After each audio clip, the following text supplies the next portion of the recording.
There you go, Peter.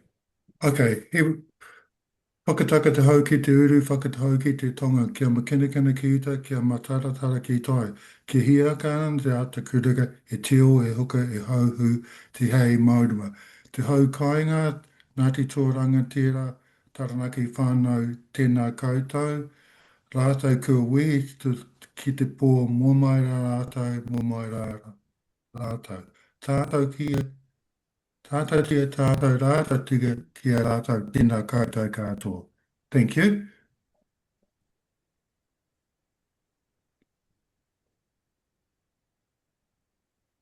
Yeah, happy. Can you hear me? Yep. Okay. Yep. That's understanding. Thank you. Good. I'll now hand over to Chris, who's going to chair the keynote, who's sponsoring in the UK. Great. Welcome, everyone.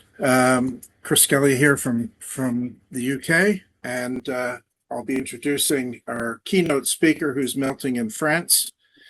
Samantha Riley, it's my pleasure to introduce, founder and director of Spuddling Solutions UK and the former director of Making Data Count at NHS England, is going to put a very English spin, or at least a very English phrase, on something that's profoundly changed the management discipline since probably the 1940s in Edwards Deming, who based his system of profound knowledge on that, and it's really wonderful to see it being used in the health sector these days.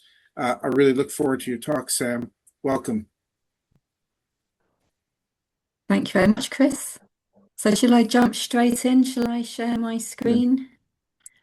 Yep. It worked in practice, didn't it? So let's see if it works. Now, that's the classic, isn't it? It is indeed. I know Patrick's on hand if there's any problems. So I'm going to go on to You're live there. slideshow. I'm live. Am I on slideshow? You are now, yes. Fabulous. So, lovely to be here. Yes, I am in France and it's been 40 degrees today. I'm at the very end of a 3-month tour across Europe, which has been very, very exciting. I'm really pleased to be here to kick off your fantastic conference, and I'm going to talk to you about spuddling. I reckon that most of you probably don't know what spuddling is.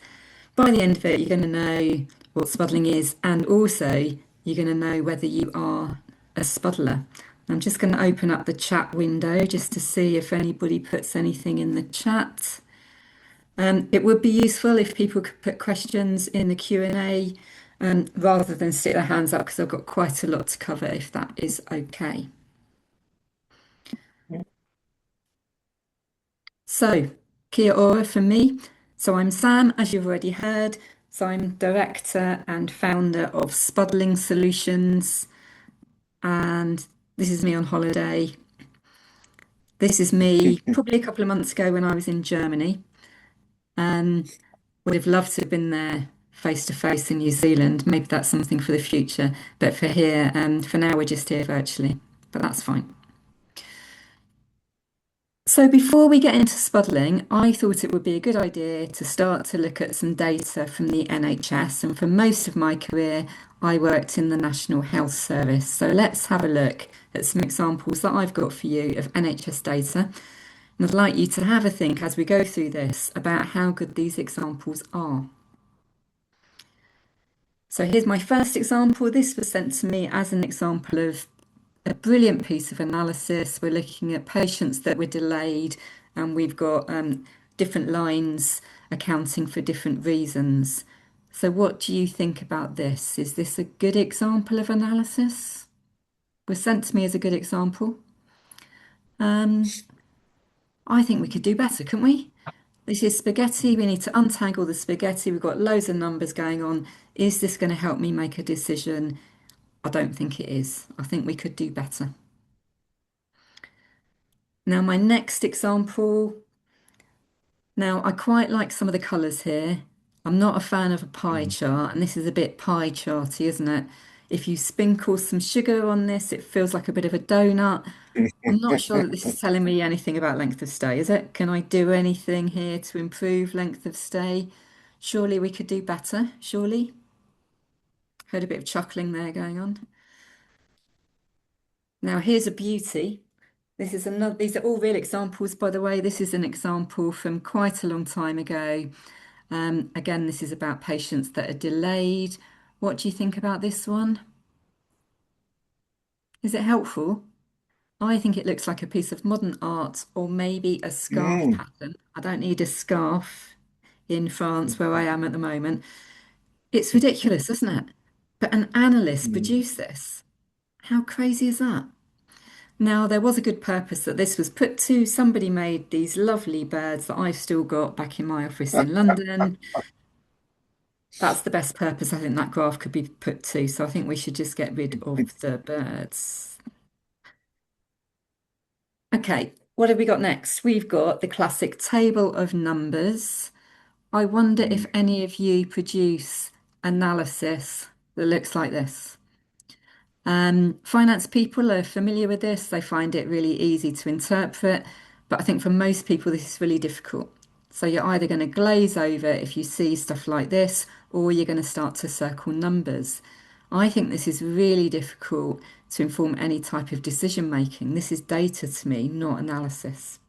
So I'm hoping you don't spend lots of time creating things like this.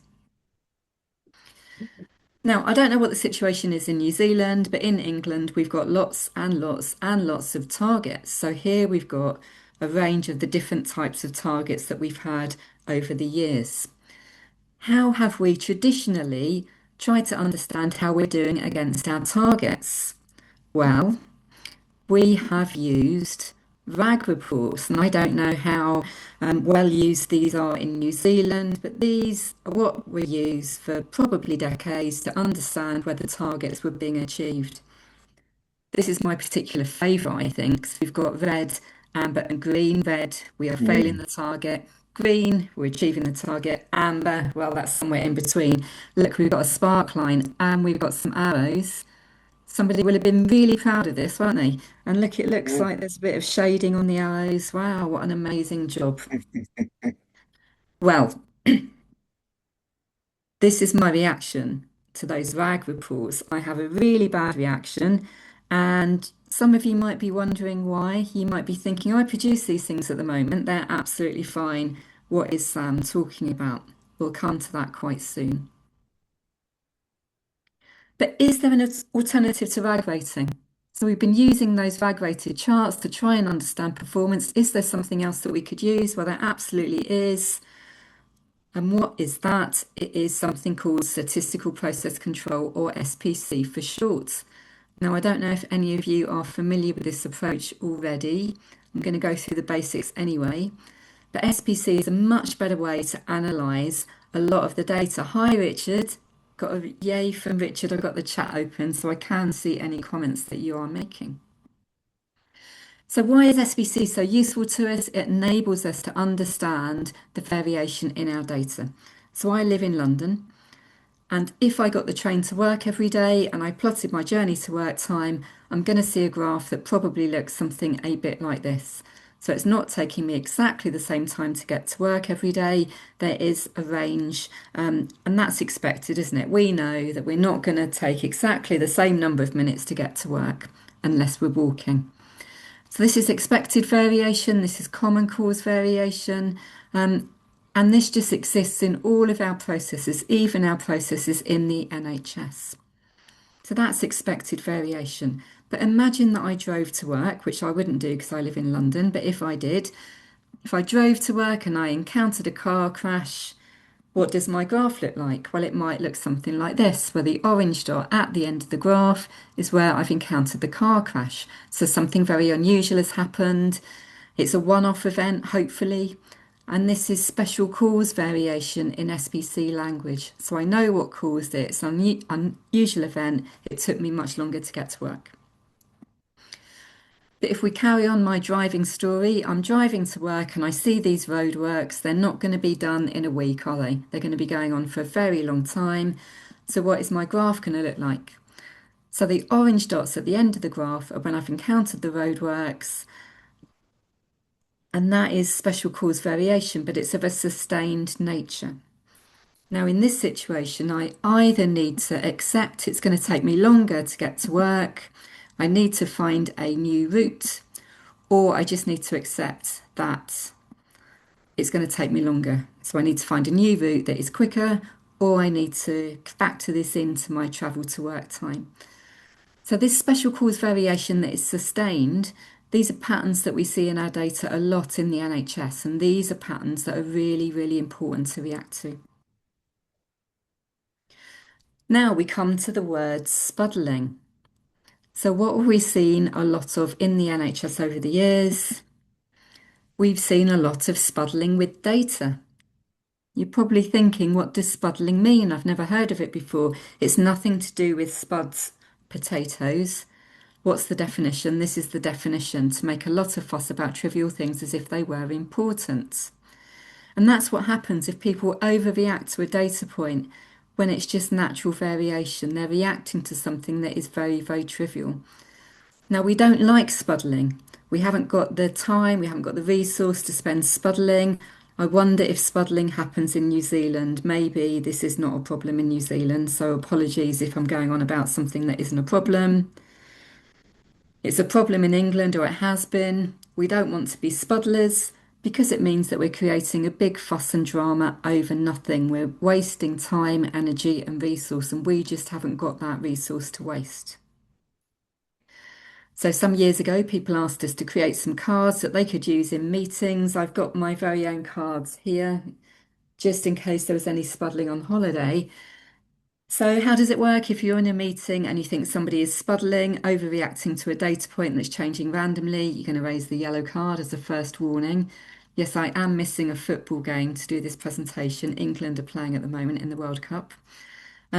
If somebody reacts again to a data point that might be insignificant, you might get the red card. So it might sound very silly, but it is really driving a behaviour change in England. So back to SPC. So SPC strengthens decision making, and there are hundreds of published papers that say that we make better decisions if we use SPC to analyse our data. Now, is this a new technique? Is it a new fad? Well, I wonder if any of you know how old it is. Let's see if anyone knew it was 102 years old. So happy birthday to SPC. It started in the manufacturing industry, but it's highly applicable to healthcare. And it's now being used very extensively in the NHS. So until very recently, I ran the Making Data Count programme, and that was all about teaching people about using SPC and moving away from those rag-rated charts or spaghetti charts or other horrible charts. Did it make any difference? Now in England, we've got about 215 trusts, and they've got boards that head up the organisation and make the most crucial decisions for the organisation. So we've got about 215 of those. Now, here's my friend, Professor Richard Lilford, and he became a non-executive director on a trust board. And when he got his first board papers, he looked at them and he was horrified at the analysis within the papers. He didn't think that he had information that enabled him to make a really informed decision. And that really worried him. Now, he knew about statistical process control, he didn't see any SPC charts, and he wondered if this was a problem just for his trust, or was it a problem for the whole of the NHS? Now, he happens to be an academic. So back in 2017, he undertook some research, and that research took a sample of board papers in England, and it looked at whether there were any SPC charts. Now, did they find any charts? Was this a problem just in his trust, or was it a problem across England? Well, look, less than 5% of charts were SPC charts, so it was a problem across the whole country. Now, if we roll forward time to 2025, my team reviewed every board paper in England. All of the board papers in England are public, so you can just go and look at them. What did we find? Over 82% of board papers were now using SPC. That's pretty impressive, isn't it? Over 61% were fully converted to SPC. They didn't have any rag rating, no spaghetti, no pie charts. And there's been a much more fundamental shift in how the NHS uses data. So that's quite an amazing transformation, isn't it, in a fairly short period of time. Now, is it just England that has experienced the Making Data Count impact? It isn't. We've had some global traction as well, which is very exciting. And maybe we're going to start a bit of a Making Data Count revolution this morning in New Zealand. So Norway translated all of the materials in 2025. So if you speak Norwegian, you can get everything in Norwegian. So that's handy, isn't it? Probably not very handy for you. And that's me helping them launch the programme in Norway, in Oslo. Now, also, we've got some interest in Australia. I've actually now visited Australia twice, the last time in February to support them with introducing Making Data Count. And look, even the Quokkas are now creating SPC charts. If they can do it, anybody can do it. That's incredible. Now, how has that amazing transformation been achieved? Let's have a look. So the team that I had, we made a decision to target boards to train them in use of SPC charts because they're the most senior decision-making bodies in our organisations. But it's not just about them. We provided at-scale training. I'll come on to numbers as we go through this. We provided more technical analyst training. We created lots of tools and resources, all of which are free to access and all of which you can use. We created networks. I think it's really important that we've kept this really simple for people. I'm not an analyst myself, by the way. I've just got an improvement background. I'm not a technical person. And probably the most important thing is that we've made it fun. Now, you all love data, don't you? You're analysts, you love data. It doesn't scare you at all. It does scare a lot of people. So it's really important that we kept it simple and we made it fun. And that's been a lot of feedback from people that have attended Making Data Count training sessions. So in terms of numbers, we provided 256 board sessions, and that's over about a 7-year period. We trained a lot of people, 54,000 people. Initially, that was face-to-face, but most of it was via Teams training sessions. We trained over 1,000 analysts. We've got all of those tools and resources. Over 20,000 people in a network. You're thinking, aren't you? Sam had an army of people to make all of this happen. How many people did she have? Let's have a little look. Well, on average, there were 4 people in the Making Data Count team to cover the whole of England. So there's myself, there's Karen, there's Adam, and there's Jen. So when we've been teaching people about the basics of SPC charts. I do know that there are other techniques, but SPC is a well-proven method to enable decisions to be made in a much better way. This is what a chart looks like. We've got the metric plotted in the middle of the chart. Then we've got these 3 lines. We've got the average line. We've got the dotted lines that are called process limits or control limits. And those limits tell us where the majority of the data is going to lie. So around 99% of the data points are going to fall between those process limits. Now there's a special calculation used to calculate those limits, and that's called 3 sigma, but we're not going to go into that now. So that's what an SPC chart looks like. Now we've got a set of rules that are applied to the data, and these are the 4 rules that we decided to incorporate into the Making Data Count approach because we believe these are the most applicable to healthcare. So if a rule is triggered, it's telling us there is that unusual or special cause variation. This is the variation that we need to react to because something has really happened in our data. Now I've got a new colour convention for you. We've got orange and blue dots identified on our SPC charts, and the orange dots indicate concern in the data and the blue dots indicate improvement in the data. Now on all of our tools, this triggering of special cause variation is applied automatically, so the dots just appear for you, and this makes it really easy for decision makers to interpret the charts. And a massive benefit is if you're colourblind, you can see the difference between orange and blue. You can't see the difference between red and green. So that's a good example, isn't it, to not use red and green in the first place. But there are many other reasons why you shouldn't be using RAG charts.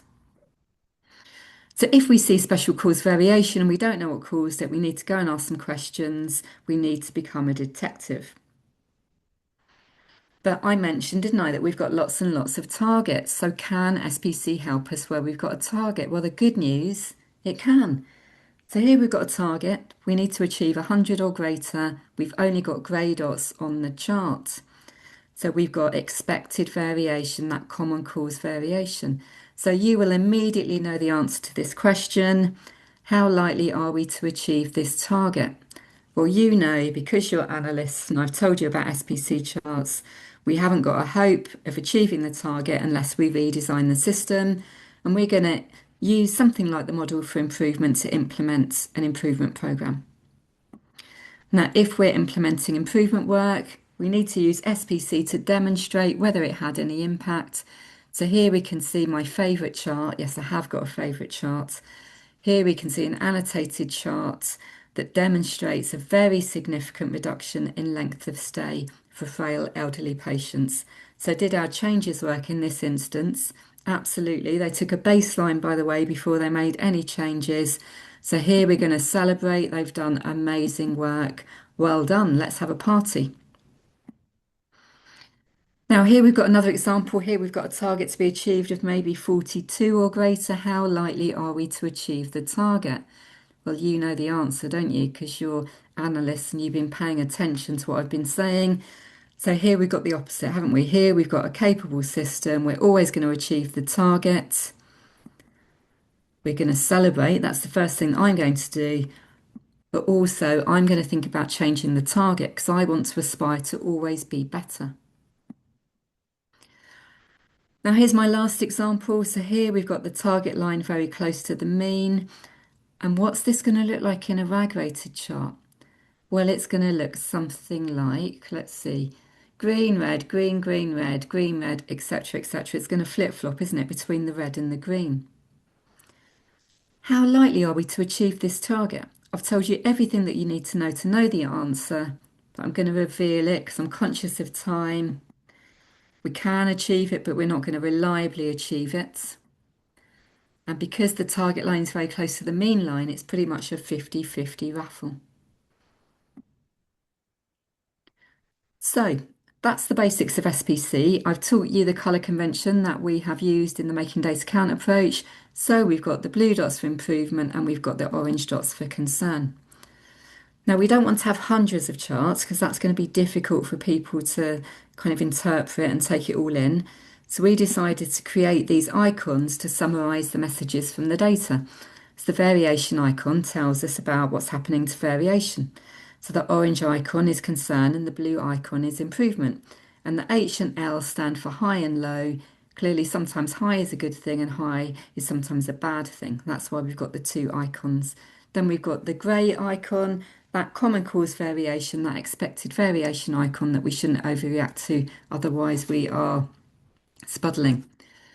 Now the assurance icon we use if we got those targets, so the blue P we're going to consistently pass, the orange F consistently fail, and then we've got the question mark, that's the example that we just looked at, where we're going to hit and miss the target. Now we need to change the charts to start with, that's the first step, but that's not the whole story. We also need to support people to change how they think and write about data. We don't want them describing that it went up this month by 0.1%. We want to know about what's happening to variation. And of course, very importantly, we want to know why have we got patterns in data and what action are we taking to make things better. So when we provide training, we always use local examples, and that's been really, really important to get people to change. So we looked at this briefly at the start. This relates to elective waiting times. You can see it's an old example. At this point in time, we had a target of 92%. So you know the colour convention, red is failing the target and green is achieving the target. Now let's look at what the data really tells us if we present it properly. General surgery in the RAG table is all red with a downward arrow. That's terrible, isn't it? Bad performance and it's getting even worse. You've got to do better general surgery. That's terrible. But this is the SPC chart. We've got more data in the SPC chart. Wow, look at that improvement work. That's fantastic, isn't it? What have you done? You've done great work. Say well done to the team. Yeah, you're not there yet. You're not achieving the target.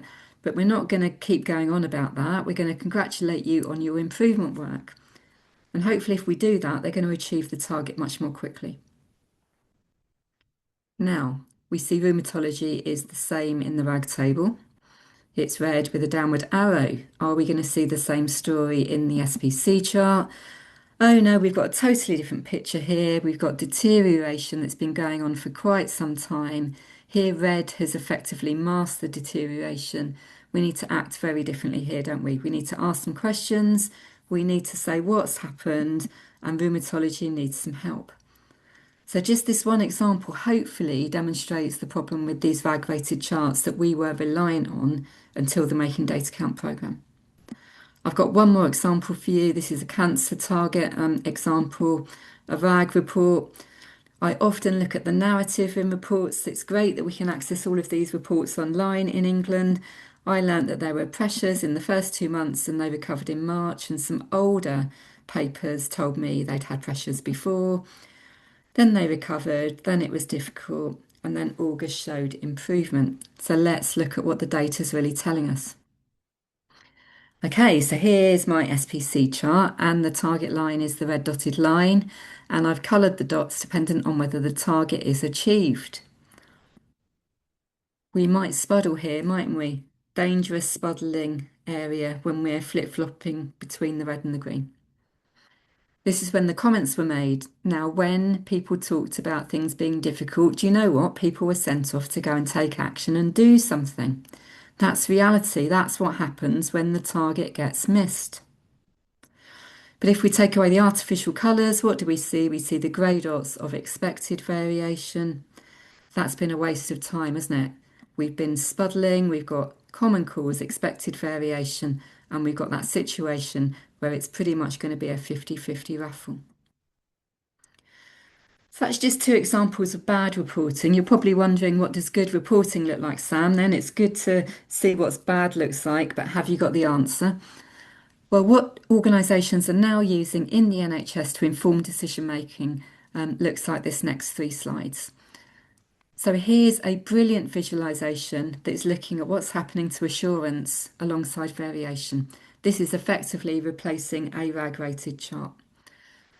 So here we can see the metrics that are improving in the grid, the ones that are not changing, and the ones that are getting worse. We've got a number of targets with no target, metrics of no target, failing the target are listed here. Here we've got the flip-flop position, the hit and miss position, and here we've got the metrics that are passing the target. So if people are in a meeting, they can now focus on the metrics that are clearly failing consistently and the ones that are getting worse. They can be celebrating the ones where they're doing really, really well, and they can be acknowledging improvement in the data. So any chart that's got blue dots, they can acknowledge, and they can ask some questions about what caused that and could we spread that elsewhere. Now, if we've got metrics that are not changing, that's not necessarily a good thing. I'm going to be asking some questions. Is this a good or bad thing? So that's the first visualization. People are supplementing that with icon summary tables that guide action. So again, they're pretty easy to interpret once you get used to them. So here we're guided by the orange. We're going to say action here. We're going to be asking those questions, and we're going to be giving a thumbs up to the metrics that we've got improvement in the data.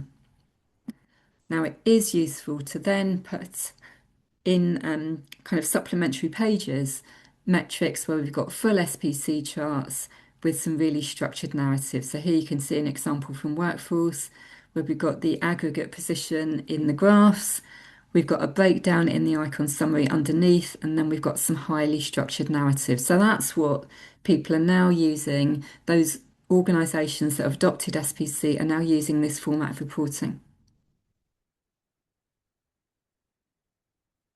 So, how do board members react to training when we go in? We basically say, look, the reporting that you've been using for years has led you to poor decision making. How are people going to react to that? Well, it's true to say that some people think, I knew about this anyway, or I knew about my data. I don't need you to tell me about it. Thank you. You can go away. But probably most people are starting to think as we go through the presentation, this is really worrying. We've relied on this for years. What on earth has been going on? Probably a couple of people never understood the integrated performance report. They didn't like the RAG-rated reports, but they didn't say anything about it. Why didn't you tell us about SPC before? We've been doing this for years. This is not good. But then people are going to say, wow, we've got a great opportunity now to change what we're doing. There's going to be a bit of a light bulb moment for people. And then what is going to happen? What do you think might happen? Well, I can tell you what happens. Somebody's going to pick up the phone. It's either going to be to the head of performance or the head of business intelligence. So you might get a phone call. You're going to say, oh my goodness, I need to do loads of work now. That's a huge workload. But in about 3 months' time, you're going to end up with a board that looks like this. They're looking super happy, aren't they? Why are they looking so happy? Can you imagine? Well, they've now got a new integrated performance report that looks like the visualizations that I've just shown you. So that is amazing, isn't it? Wow. They can now make really, really good decisions. So they are very happy as decision makers. But who else is happy? Who do you think might be happy? Well, we've got happier, more fulfilled analysts. We've seen this in many, many, many organisations. They're now creating SPC charts, and their analysis is being used to inform much better decision making. That makes them feel really good. That's great, isn't it? You've got the opportunity to do this too. But last summer we made a discovery. So what did we discover when we looked at all of those board papers? Well, you already know, don't you, that in the bad old days, Sam is going to think everything's absolutely fine here. There's nothing to worry about. Then somebody bought me an SPC chart using the same data. Here's the target line. We can see we've got a metric where we're consistently passing the target, but we've got orange dots of concerns. We've got deterioration. Goodness, something's happened. We need to take action. I didn't know that that was going on. Even worse than that example is probably this situation where we've got the flip-flop situation. Can you imagine the reaction? A panic when we fail the target. And then what happens? Well, then the next month it's all green. So I'm very happy because we fixed the problem. And then guess what happens the next month? Have a big panic again. I send somebody off to go and do something. That's not great, is it? But look, it's all okay the next month because we go green. I think you're getting the story now. This is the reality of what these charts promote, the behaviour that they prompt. So that's not good, is it? What's really going on if we plot that data as one of my charts? What can we see? Well, we've just got that expected variation.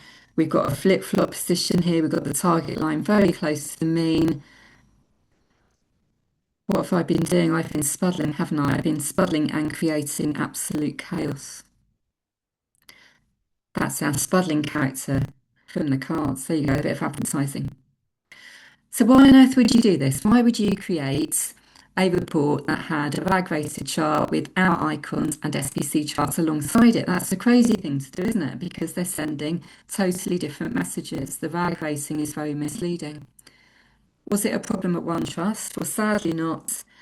It was a problem in many, many, many trusts. So now we've seen organisations start to incorporate back into their reporting the RAG-rated charts. So can you imagine how I reacted? You probably can. It made me really sad. I wondered why it had happened. I think it probably happened because a new board member joined the organisation and they knew about RAG-rated charts, and they wanted to have them incorporated into the reporting because nobody had explained SPC charts to them, which is very, very frustrating. But I think I'm more interested in how we can avoid this happening in the future, and I think that's where you've got a massive, massive role to play. So here I am in a blue dotty dress and making data count dress with two fantastic senior analysts from Moorfields Hospital in London, and they've done a brilliant job changing the whole organisation to use making data count as an approach. There's no RAG rating in Moorfields. So I thought, how can we avoid this happening? The analysts have got the power here, and I think the first thing that you need to have is knowledge. So in this instance, you would need knowledge about SPC. You'd need to know that it existed. You'd need to know how powerful it was. You'd need to know how to create the charts. So you'd need to have knowledge. That's the first thing that you need. So I think you need to make time and you need to create the opportunity to love to learn. And yes, I know that there are other things other than SPC. I'd love you to start with SPC, but make sure that you take the opportunity to learn as much as you possibly can, because knowledge is power. Now, I initially thought I want analysts to be brave. I want them to challenge requests that are not helpful. Then I looked at the dictionary definition of bravery, and this is what it is. So it's a spontaneous action. And I decided that I needed you to be courageous. So I want you to think about this. It's probably going to be a bit challenging, isn't it, when you say no to somebody when they want a RAG report incorporated into their SPC report. So I want you to know that's probably going to be a difficult conversation, and I want you to plan for it. I don't want you to do it in a spontaneous, reactive way. So I want you to be courageous rather than brave. And doesn't need to be loud, does it? You can be courageous without being really, really loud and bolshy. You can do it in a very quiet and civilized way. But to do that, you're going to need to have confidence in yourself. You're going to need to believe that you can do this. You can make change happen, that you can change somebody's mind. It's a possible thing. So you do need to have that confidence in yourself, self-belief, but you need to do that with humility. I think that's really important. That's been important over my career. Now, you're not just going to say no to somebody. You're going to have a solid line of reasoning, aren't you? You're going to say, I'm not going to do that, and these are the reasons why. So that's why you need to plan when you're going to do this, what you're going to say. And of course, you need to pick your moment, don't you? When are you going to have the best opportunity to change somebody's mind? So think about that. Don't do it on the hoof. You might need to be persistent. So some organisations, only a handful of organisations, didn't really get to making data count on the first training session. NHS England happened to be one of those. Goodness, I've said that out loud, haven't I? They were the most difficult customer that I had, although they were my own employer.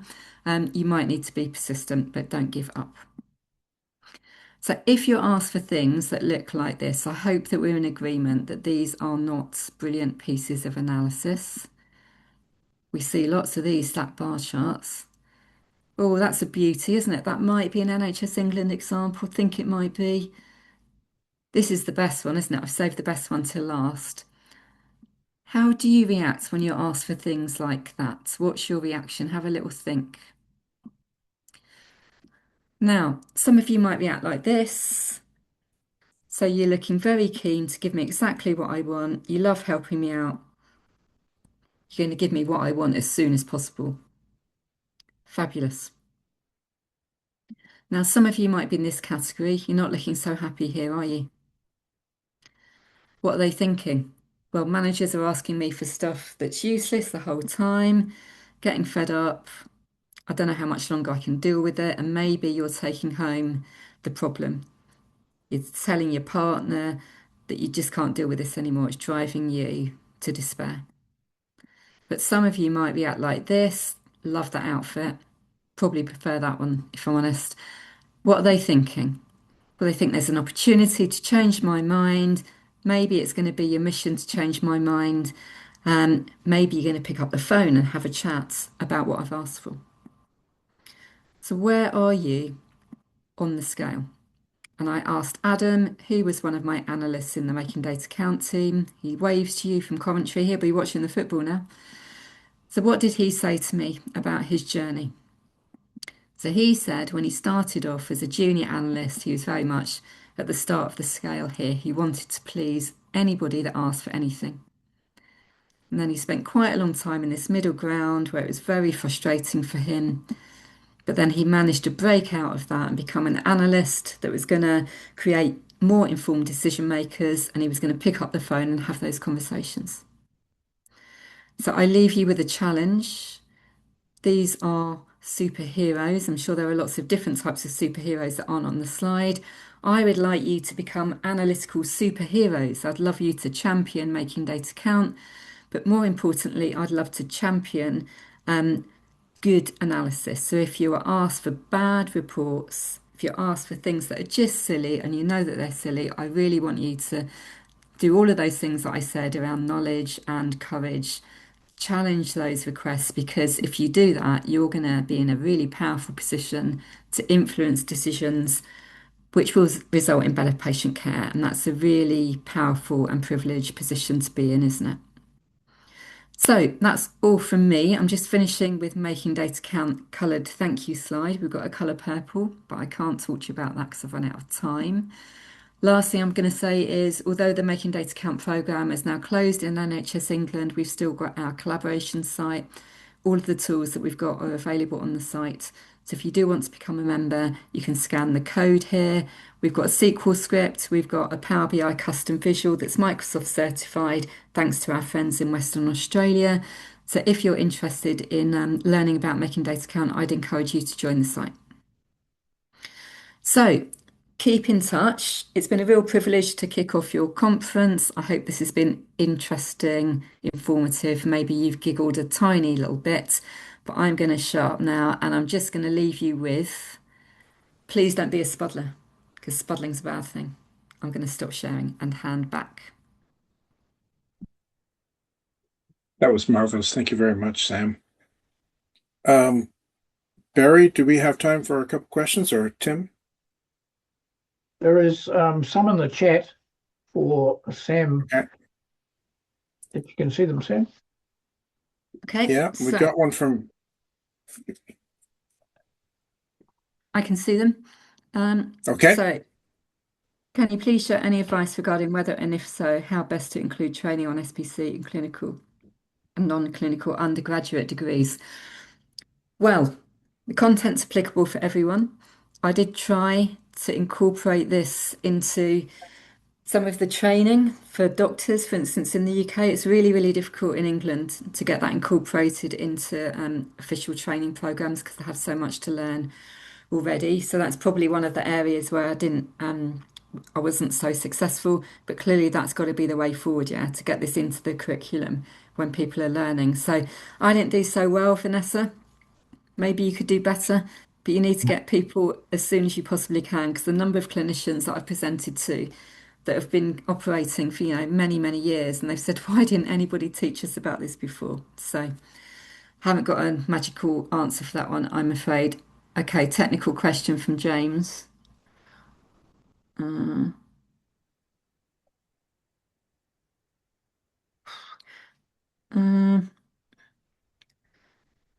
it's quite a technical question. COVID did create a big issue when we were using SPC charts, but the reality is now, of course, we're massively post-COVID.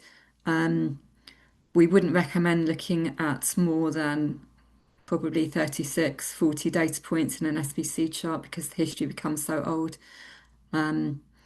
So I think we'd be here for quite a long time. You can email me, James, get in touch if you want to discuss that more. But we're not worried now about post-COVID recovery years because COVID's a thing of the past, isn't it?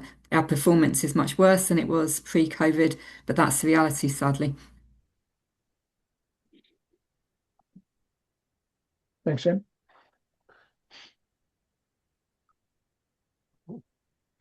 If anybody's got any other questions, if they message you, Barry, I'm happy to, if you email me any other questions, I'm happy to respond. Okay, thank you. Chris?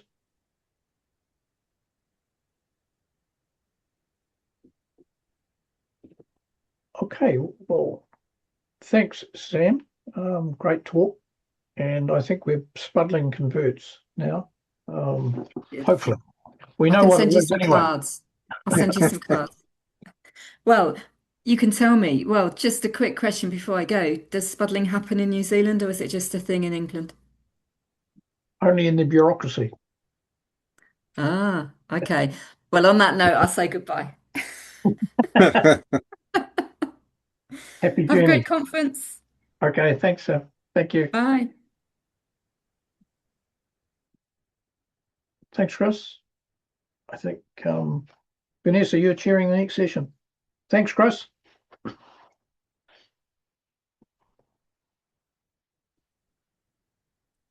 Barry, would you like us to make an early start or did you want to have a pause?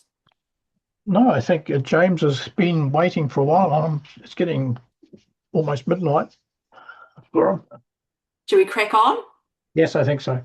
Excellent. Tēnā koutou katoa, ko Vanessa Selak toko ingoa.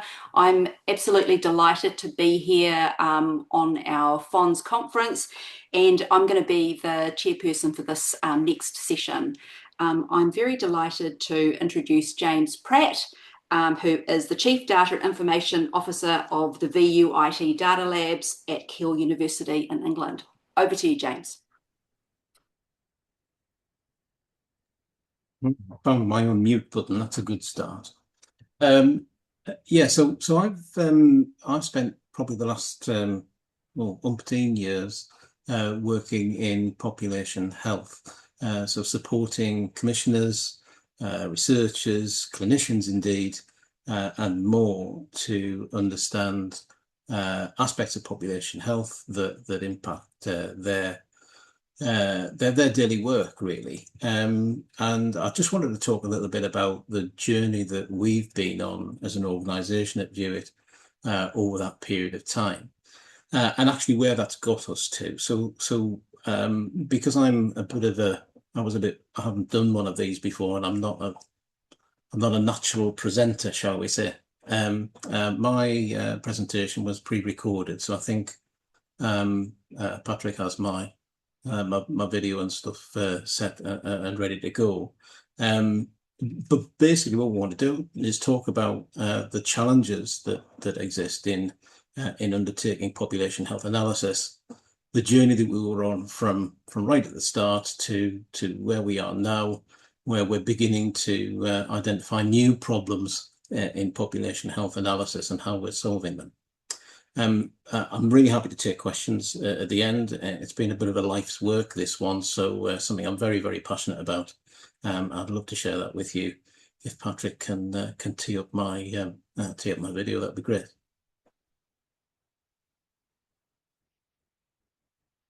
Good morning. Thank you for the opportunity to speak at PHONZ26. It's a pleasure to be able to share our work with so many people working right across population health. Being first after the keynote is a little daunting, but hopefully there's plenty of content in here that resonates with that keynote and is of value to many of you. My name's James Pratt. I'm co-founder and CIO of VUIT. Today I'd like to share with you our journey from fragmented data to population health intelligence, exploring how interoperability can unlock new opportunities for population health analysis, and how our recent work is exploring whether AI-assisted interpretation can help users to navigate an increasingly analytical complexity background and move more quickly from information towards insight. So why is population health so difficult? Public health professionals have never had access to more data than they have today. Yet many of the questions that we most want to answer remain surprisingly difficult. It's not because the data doesn't exist, it's because it exists in different places, formats, and right across different organisation silos. The challenge isn't data availability, it's the fragmentation of that data.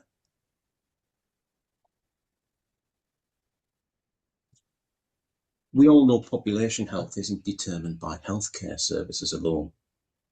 Health outcomes emerge from the interaction of healthcare, public health, and the wider determinants. This slide just shows some of the publicly available data sets that VUIT has worked with. These are all UK data sets, and apologies for any terminology that I use. I'll try and explain as I go. So we brought together housing, education, employment, deprivation, benefits, environment, crime, healthcare behaviours, healthcare activity, are all into the same picture. No single data set does population health. The challenge is that these data sets are collected by different organisations for different purposes at different points in time and at different geographical levels. Every data set shown here is already publicly available. None of what I'm going to show you uses patient-level data or has required any access to patient record systems. That means the challenge wasn't access to data. It was about making those data sets work together in a meaningful, consistent way.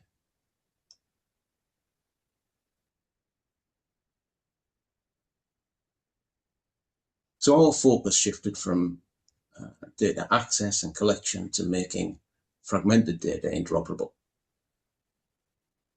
At the outset, we assumed this was primarily a technical thing. A few joins here and there will solve the problems.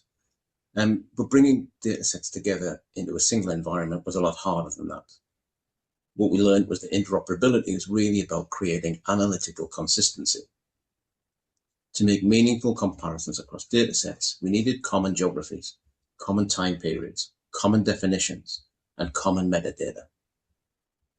We needed to account for changing organizational boundaries, evolving indicators, and differences in data quality. The result wasn't simply a collection of connected data sets. It was a common analytical framework capable of supporting population health analysis across hundreds of previously disconnected sources. The interoperability effort shown here represents several years of work transforming fragmented information into something that can be analysed consistently, reliably, and on an ongoing basis. Only once that foundation existed could we begin to explore relationships across those wider determinants of health and generate some meaningful population health intelligence. The value isn't in the data, it's about making it work together. So what did interoperability make possible? This is one of our first generation population health tools. By making that data interoperable, users can explore relationships between the data sets that had previously existed in isolation. They could compare indicators side by side, explore geographical variation, and identify where population characteristics and outcomes appear to overlap. The short demonstration you're about to see shows that capability in action. This tool allows users to explore relationships between more than 300 indicators. It enables that at a common geographic level of LSOA21. These are census-driven geographical constructs that have similar characteristics and have around 1,500 to 3,000 population. We can compare indicators spanning health outcomes, demographics, and wider determinants of health such as education, housing, benefits, and access to services. The tool helps analysts test hypotheses, discover correlations, and identify where populations of need actually live, supporting a more targeted intervention strategy. In this example, we're looking at cervical screening uptake for women aged 50 to 64 across neighbourhoods in North Northamptonshire. And alongside that, we're comparing ethnicity composition, specifically looking at the proportion of the population which is white. The scatter plot maps the relationship between these two indicators, each point representing an LSOA21. This allows us to test commonly suggested hypotheses, such as that cervical cancer screening uptake may be lower in neighbourhoods with larger minority populations. Here we can see a tendency for neighbourhoods with higher minority populations to also have lower screening uptake. By selecting this cluster, we can immediately see where those neighbourhoods are geographically located, identifying the specific communities affected. We can then overlay GP practices and branch surgeries to help to identify where outreach or potential targeted intervention might be prioritised if necessary. This is just one example. And with more than 300 indicators across health, across demographics and wider determinants, the opportunity for identifying relationships and testing hypotheses is huge, helping organisations move quickly from hypothesis to evidence to targeted action. For many users, this was transformational. For the first time, they could move seamlessly across those connected data sets and explore relationships at a geographical level that they couldn't do before, just because of the spread of that data across the different themes. But by working with researchers, clinicians, and public health teams, we learned something very important. Interoperability solved the access problem. But that's not the end of the story.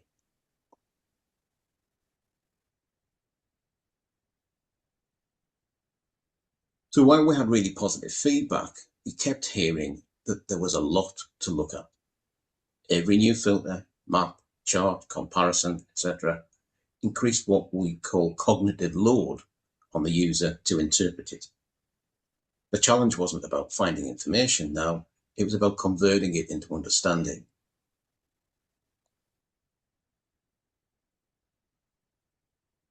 So interoperability reduced that data fragmentation, but visual complexity still created the interpretation burden on the user.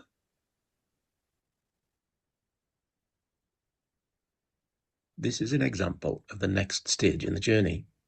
We're now looking at Leicester, Leicestershire and Rutland ICB, but this time we're comparing two indicators simultaneously on the same map. They are diabetes prevalence and the proportion of diabetes patients who are receiving their annual foot screening check. The colour of each LSOA reflects both the diabetes prevalence and the completion of the foot checks. The bivariate colour scale in the bottom right allows us to identify areas where both measures are high, both are low, or where the relationship is more complex. We can still zoom into neighbourhoods, overlay local services, and explore geographical variation in the same way as before. The difference is the addition of the describe this map capability. Rather than expecting users to manually interpret every pattern, correlation, and outlier, the system generates a narrative commentary to help explain what the user is seeing. In this example, it identifies where the highest burden of diabetes is concentrated, highlights the relationship with ethnicity, examines the association with foot check completion, and provides context around deprivation and other demographic factors. Importantly, it doesn't simply describe the map. It attempts to interpret the relationships, suggest areas worthy of further investigation, and apply appropriate analytical caveats. The aim is not to replace the public health expertise. The aim is to help users to move more quickly from visualization to understanding and remove that cognitive burden of lots and lots of data. I put up some examples of the insight commentary that the tool is currently producing. It's a capability that we're currently perfecting, not just in population health, but within the context of how whole system insight metrics can work to improve acute delivery effectiveness, particularly in relation to waiting lists. So the role of beds, conversion rates, referral rates, diagnostic capacity, staffing, and a lot more get brought into the picture. We're also applying this technology to support clinicians to self-identify where they've got variation in their clinical practice to customary norms. The objective isn't to provide all the answers, it's to help people to try and get to the right questions a bit faster. The objective here is now a shift from presenting more information to supporting interpretation.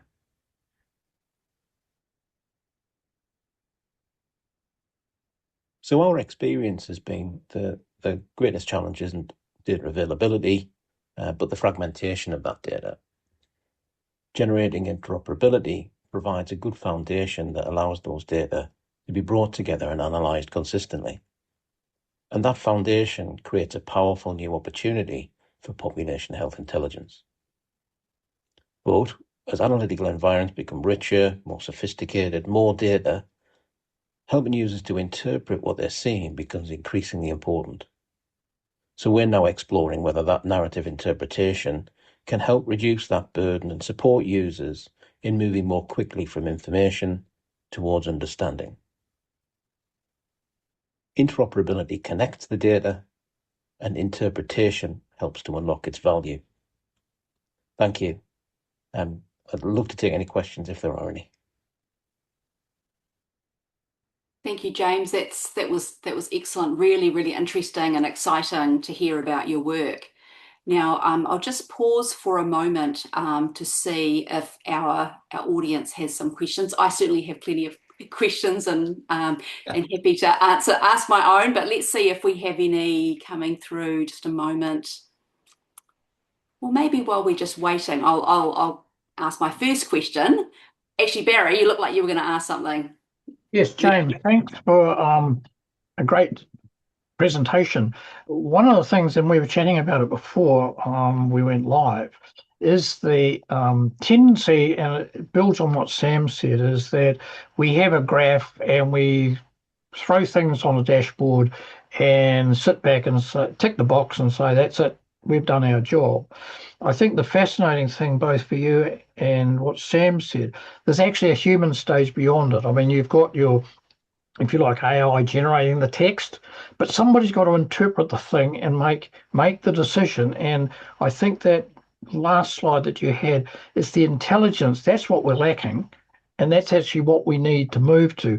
And I think there's a proliferation of tools, visualization tools, but it's what the hell does it mean? And it really worries me, particularly in New Zealand, where the dashboard seems to be the end of the road. You know, stick it on the dashboard, sit back, move on, create another dashboard. Maybe you're more advanced in the UK. No, that's. I think one of the points of making this presentation was that that's the journey that I've been on, in the sense that I've worked with a lean operational improvement team for some time now, and they know what they want. James, produce this chart, so I produce this chart, and then they can go away and interpret it. But if you're lean operational improvement, you're already in the top N% of non-spuddlers, shall we say. And I think that means that, you know, your ability to interpret some of this stuff is way ahead. Someone sees that code, they're going to go, what? So that ability to narrate some interpretation, at least start that aspect of it to help point people in the right direction, to use that data effectively is the key. Thank you. Thank you, James. I've got a question about, which I will proceed to ask because I can't see other questions coming through, around the governance and security arrangements for the vast data collections that you are using in View It. So everything that we use in View It is publicly available statistical data. So there's nothing patient level. We haven't gone into patient records to acquire any of our data. Everything is published by NHS England or by NHS Digital or by Public Health so these are nationally available statistics that are available under Open Government Licence 3. So we haven't done anything at patient level. There's no identifiers, nothing. Everything's aggregated. If you look at those charts though, they're not looking at people, they're looking at places. And you know, that data, when it comes to us, has already had its suppression applied. We don't need to worry about that. So there's nothing from the point of view of patient data security that need concern us, because there's nothing patient level in there. Yeah. If we got into patient level, our game would be very, very different. We often say it's like it's going from the mountain to the valley. You know, we take you from the top of the mountain to the bottom of the valley. Into that village, but we don't knock on the doors. Yeah, we can show you that there's a set of doors here that you might want to try, you know, but we don't take you into people's houses, as it were. Great. Oh, look, thank you for clarifying that. That's really, really useful to know. I can see that Tim has a question. Yes. Thanks, Vanessa, and thanks, James, for your presentation and joining us on the conference this year. Your presentation resonated to the theme of our previous conference last year, when we were looking at trying to decipher what public health intelligence is. And I saw it come up a couple of times on your slide, and I think this, for me at least, this is like key pinnacle public health intelligence. I was wondering if you have anything to say around that sort of terminology being used, public health intelligence, and whether that's exactly what you're talking about. I think public health intelligence shouldn't be time spent by too many people crunching numbers. Crunching numbers is really, really important. And there's a role for number crunchers to bring that data together.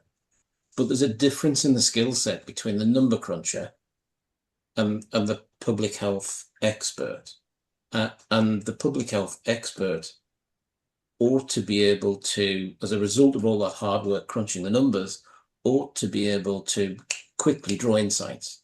If I'm a data analyst, I want my users to come like that. You want to be able to see where there's a problem there about this, and there's one there about that, and here's a set of actions that we might look to implement, because that makes the role of the public health official and the relationships and the people they talk to and so on so much more effective.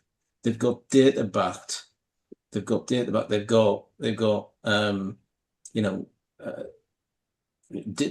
backed insights that to make changes happen. And that's very difficult to refute. So no spuddling. Yeah. I knew I'd get spuddling in somewhere.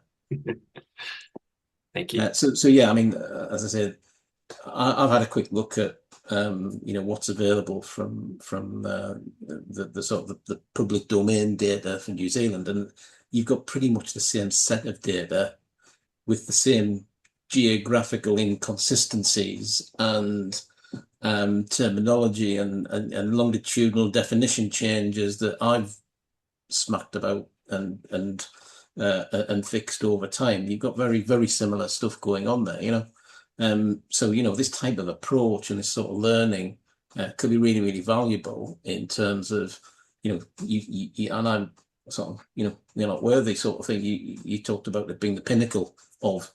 Thank you. I'm really, really gracious that you should say that. But that sort of thing, ideally, a public health from an advisory perspective really wants and needs that. Absolutely, and it's great to hear, James, that from your perspective, you can't see barriers to us being able to move in that direction here. So that's great. Now, I'm just aware that we're on 10:10 now, and our next speaker, Helen Hughes, looks like she may just be able to join. I'll just give her a moment to link in. She's very, very kindly joined in at short notice to cover her colleague Alex Elliott. They're both from the UK Health Security Agency. Helen is a senior epidemiology scientist there, and I'm just seeing whether she may be okay to initiate her talk. Helen? Yes, apologies. I just had a major meltdown with Zoom, but I'm back. Fantastic. Hopefully you can see me and hear me. That's all good. Perfect. I'll hand over to you, Helen. Thank you so much for joining in at the last minute. We're just delighted to have you here with us. No problem at all. So anyone that was hoping to hear from Alex, my apologies, he couldn't attend.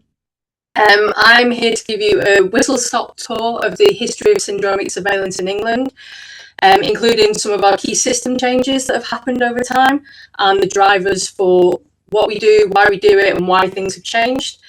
First of all, it's probably helpful for me to explain a little bit what is syndromic surveillance, because I know it's not something that most people have ever heard of. And it's public health surveillance, but it's based on signs, symptoms, and possibly, if we're lucky, initial diagnoses of patients and what's they're consulting with the health services from in terms of our syndromic surveillance anyway. We're not waiting for any lab confirmations or definite confirmation of what that person is suffering from, what the pathogen is, or anything like that. We are looking at just those signs and symptoms to look at trends of what's happening in the community very quickly. So can I just check you can see my slides? Because yeah, awesome. Okay, so how do we do this? We are able to do this by looking at patient contacts within the National Health Service in England. We're using an anonymised feed of information taken from patient care records. So we only get a select amount of data from it, stuff that is relevant to syndromic surveillance purposes, and nothing where we could actually go back and see who those patients were. We can't link it to anything else. It is purely for our syndromic surveillance. Our current suite of systems are based on what you can see on the screen now. So we have remote health advice. So at the moment, that is what we call NHS 111 in England. And that is online assessments and telehealth. So phone calls through to call handlers to run through what your symptoms are, and then they give you advice of what you should do next, who you should go and see if you need to see anyone, or how to self-treat at home yourself. We also have GP contacts, so consultations with GPs in hours and contacts with the out of hours services as well, onto ambulance dispatch calls, and then onto emergency departments. All of this is looking at what happened in the NHS up till midnight last night every day.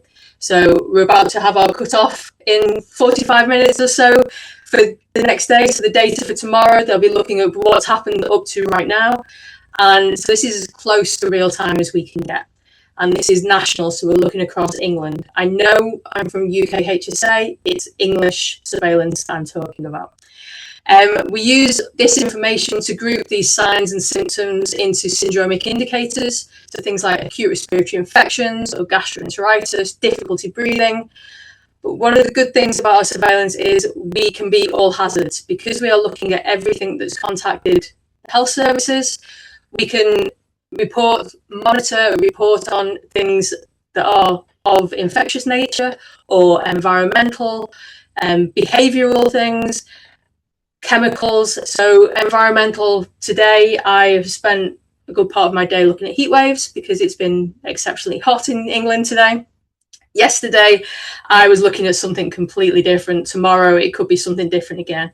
If we have thunderstorms, thanks to this heat, there's a chance we're going to see thunderstorm asthma as well. So that's the kind of thing that we can monitor in there. So why are we doing this? Primarily, one of the main reasons we do syndromic surveillance, because we are quick, is looking for early warning to see if we can identify potential threats and help guide any rapid response or timely interventions. But also because it is standard health data and it's completely passive in terms of the people treating the patients, we can provide situational awareness during incidents because they're not being asked to do anything different. So there's no extra burden on them at the time of when they could be incredibly busy. As a team, we're a team of epidemiologists, and we very much support the teams and groups of UK HSA. I've seen in the programme you've got someone else from UK HSA coming up.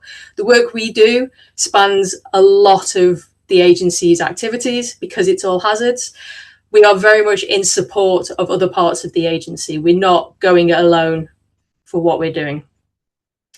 So I promised a whistle-stop tour of what we've done. We didn't start in 1946. The first organisation we were under the umbrella of, PHLS, started in 1946. We began 1998-ish. So we've gone across 4 different organisations, or at least letterheads. And then we've gone from fax machines into present day with cloud-based computing and onto everything else that's going to come very soon in the future. So 1998, that's when they started constructing the Millennium Dome in London. Jerry Halliwell, Ginger Spice, left the Spice Girls. Eurovision Song Contest was held in Birmingham. The G8 Summit was held in Birmingham. Also in Birmingham, Dr. Gillian Smith started our first adventures into syndromic surveillance. So I've already said we have NHS 111. That predecessor to that was NHS Direct, brand new phone line introduced into the country. And I think just a chance remark to Gillian, who was an epidemiologist working in Birmingham, who said, could you use this data? Would it be any good for surveillance purposes? The answer was yes, it could be very good for surveillance purposes. And by 2001, we had our first peer-reviewed publication. So the bottom right of every screen is our publication count.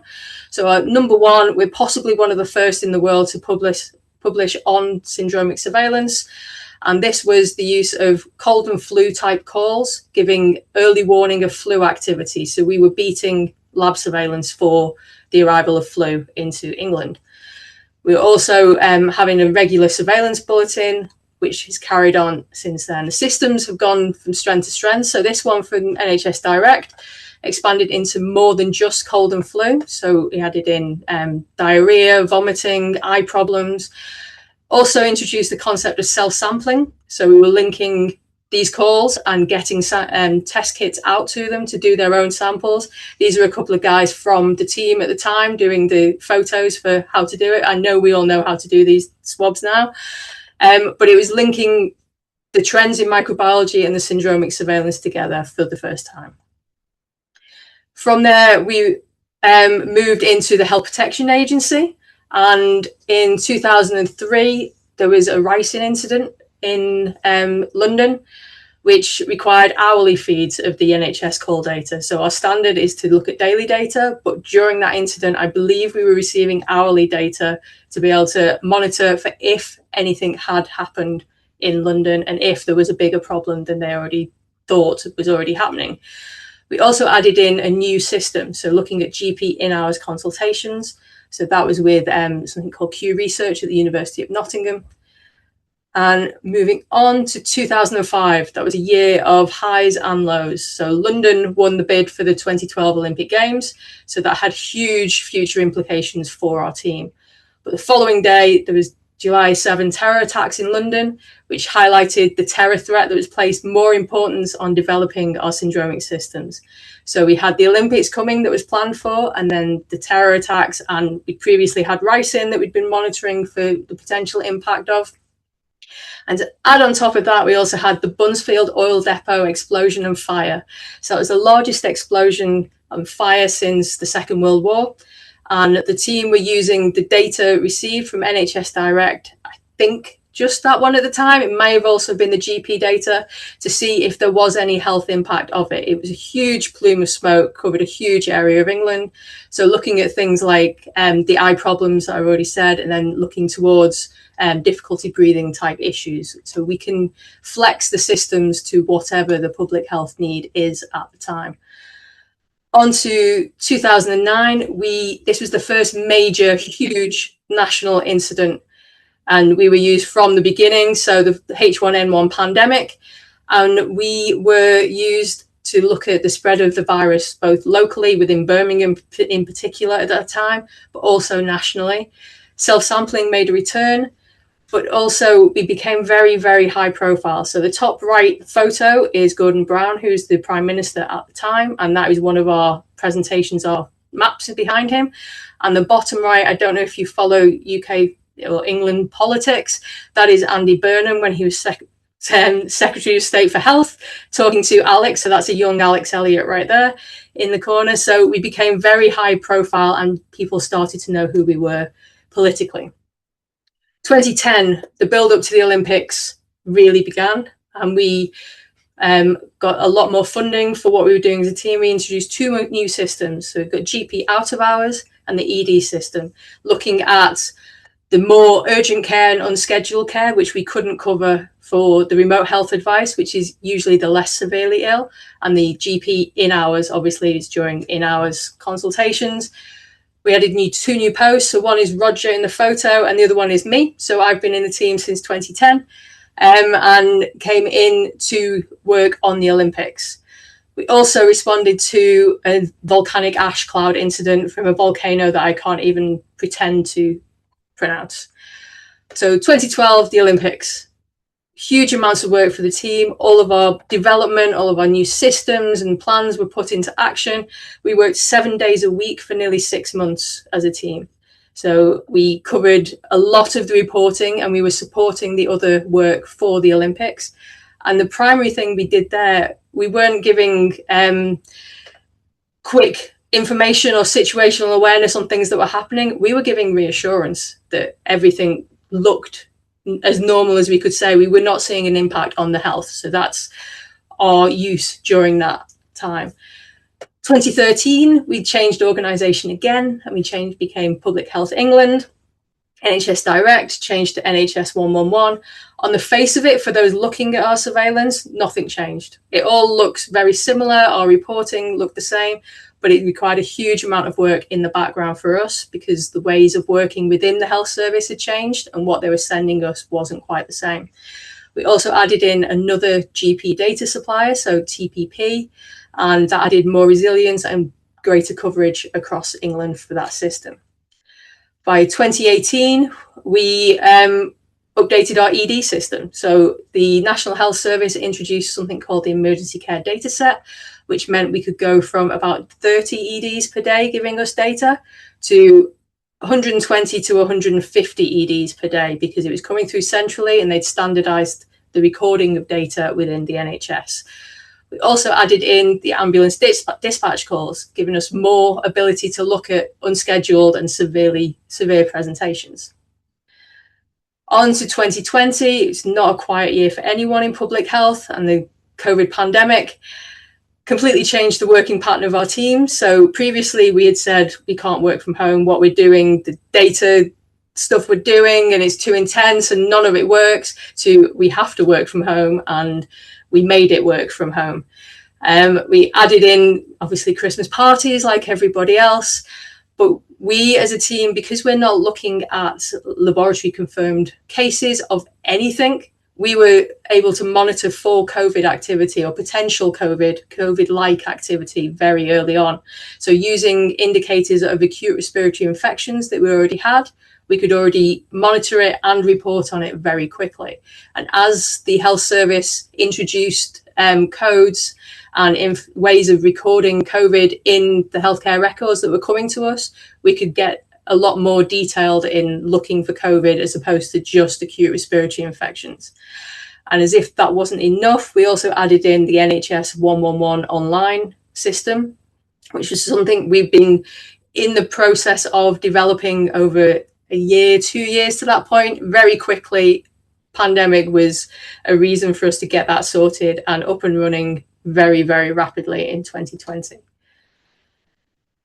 So on to 2022, pandemic's all starting to calm down a little bit. So we thought we'd introduce a little bit more of a change for ourselves. So we changed from PHE to UK HSA. So that's our fourth change of organisation that we've come under.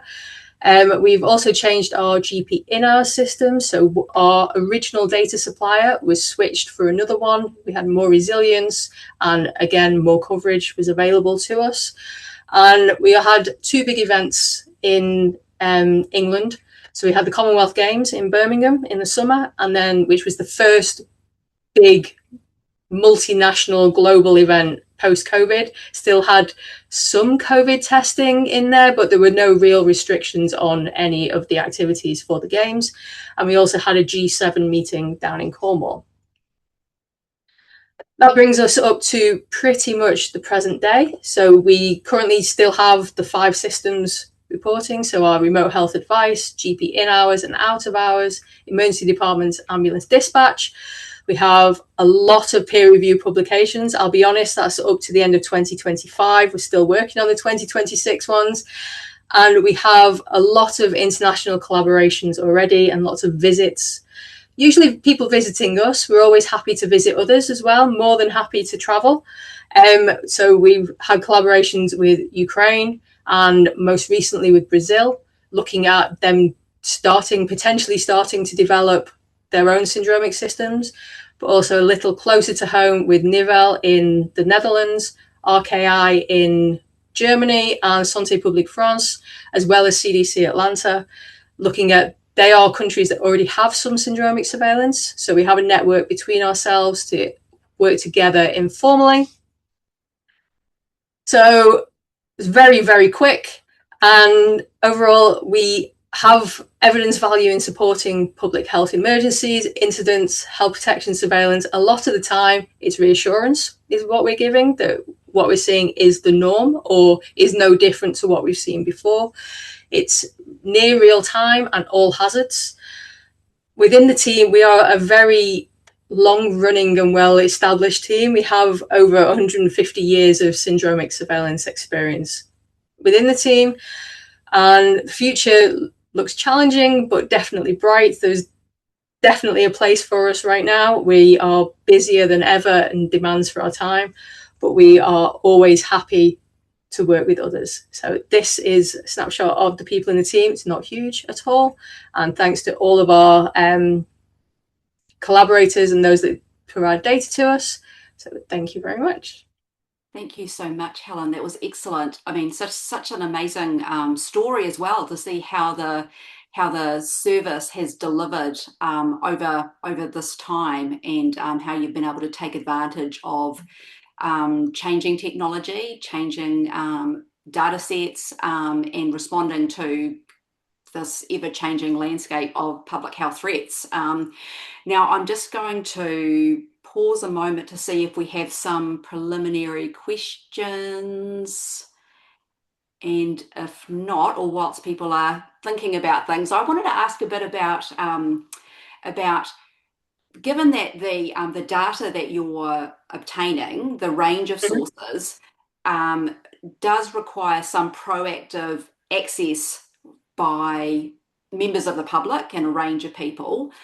To what extent is the data reflective of different groups in society? And I'm thinking particularly in terms of equity factors, in terms of potential differential reporting, and how that's something that you and the team have addressed as part of your work. Yep. So there are very definite differences in some of our data providers. Some of them are things like age groups that use things. So NHS 111 and the phone help is still relatively new for a lot of the population. So whether they're going to trust it, or they want to make the phone call, or go online to actually use the internet and things like that, or have access to the internet. So that is the definite limitation to it. The same goes for obviously access to GPs. So it's the NHS, and everything is free at the point of care for everyone that is resident in the UK. The same is true for emergency care as well, whether they're resident or not. So ambulance and emergency department care, it's going to be open to everyone at all times. We are starting to look more into the access and the impact of different health qualities and people's choices as well. The behaviours around choices around accessing healthcare, whether you need it or not, is a whole other minefield. Things like public holidays, Christmas, school holidays, everything changes constantly. So this is an area of work we are working our way into, but the hope is, because we have such a wide range of systems and data collection from all the different parts of most of the different parts of the NHS, that we are going to capture the people somewhere in what we've got. So the intention is to cover as much as we can, and everything we get is imperfect. The data we have is dirty. It's never the exact numbers. We're looking for trends. So the best we can do is describe those trends and then do better in the future.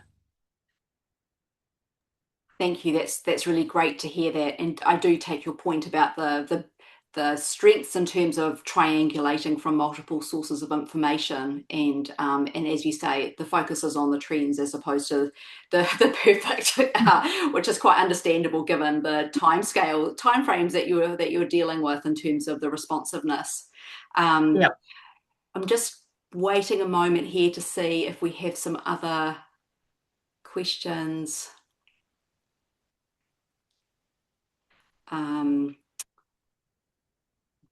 Just wondering, we do have actually, I think we might be on time now, I think, if that's okay. We might draw that to a close, but look, thank you so much, Helen. That was fascinating and wonderful to hear about the work that you are doing, and fantastic to hear that you're open to visits. Yes. I think there's lots that we could learn from what you're doing. So thank you so much for sharing and being open to future collaboration. Brilliant. Thank you. Thanks so much, Helen. Now we'll move on to our next section, which is going to be a recorded session by Claire Sellwood Green. She's the head of child health statistics at the Office for National Statistics in England, and I believe that we have a recording that will be lined up hopefully very shortly. Thank you, Patrick. Hi there, my name is Claire. I'm the head of child health statistics at the Office for National Statistics in the UK. Thank you so much for inviting me to speak. Today, I'm sorry I couldn't do it live, but it is way past my bedtime at this point. So hopefully I am fast asleep right now, and hopefully by the end of my presentation, you will not be.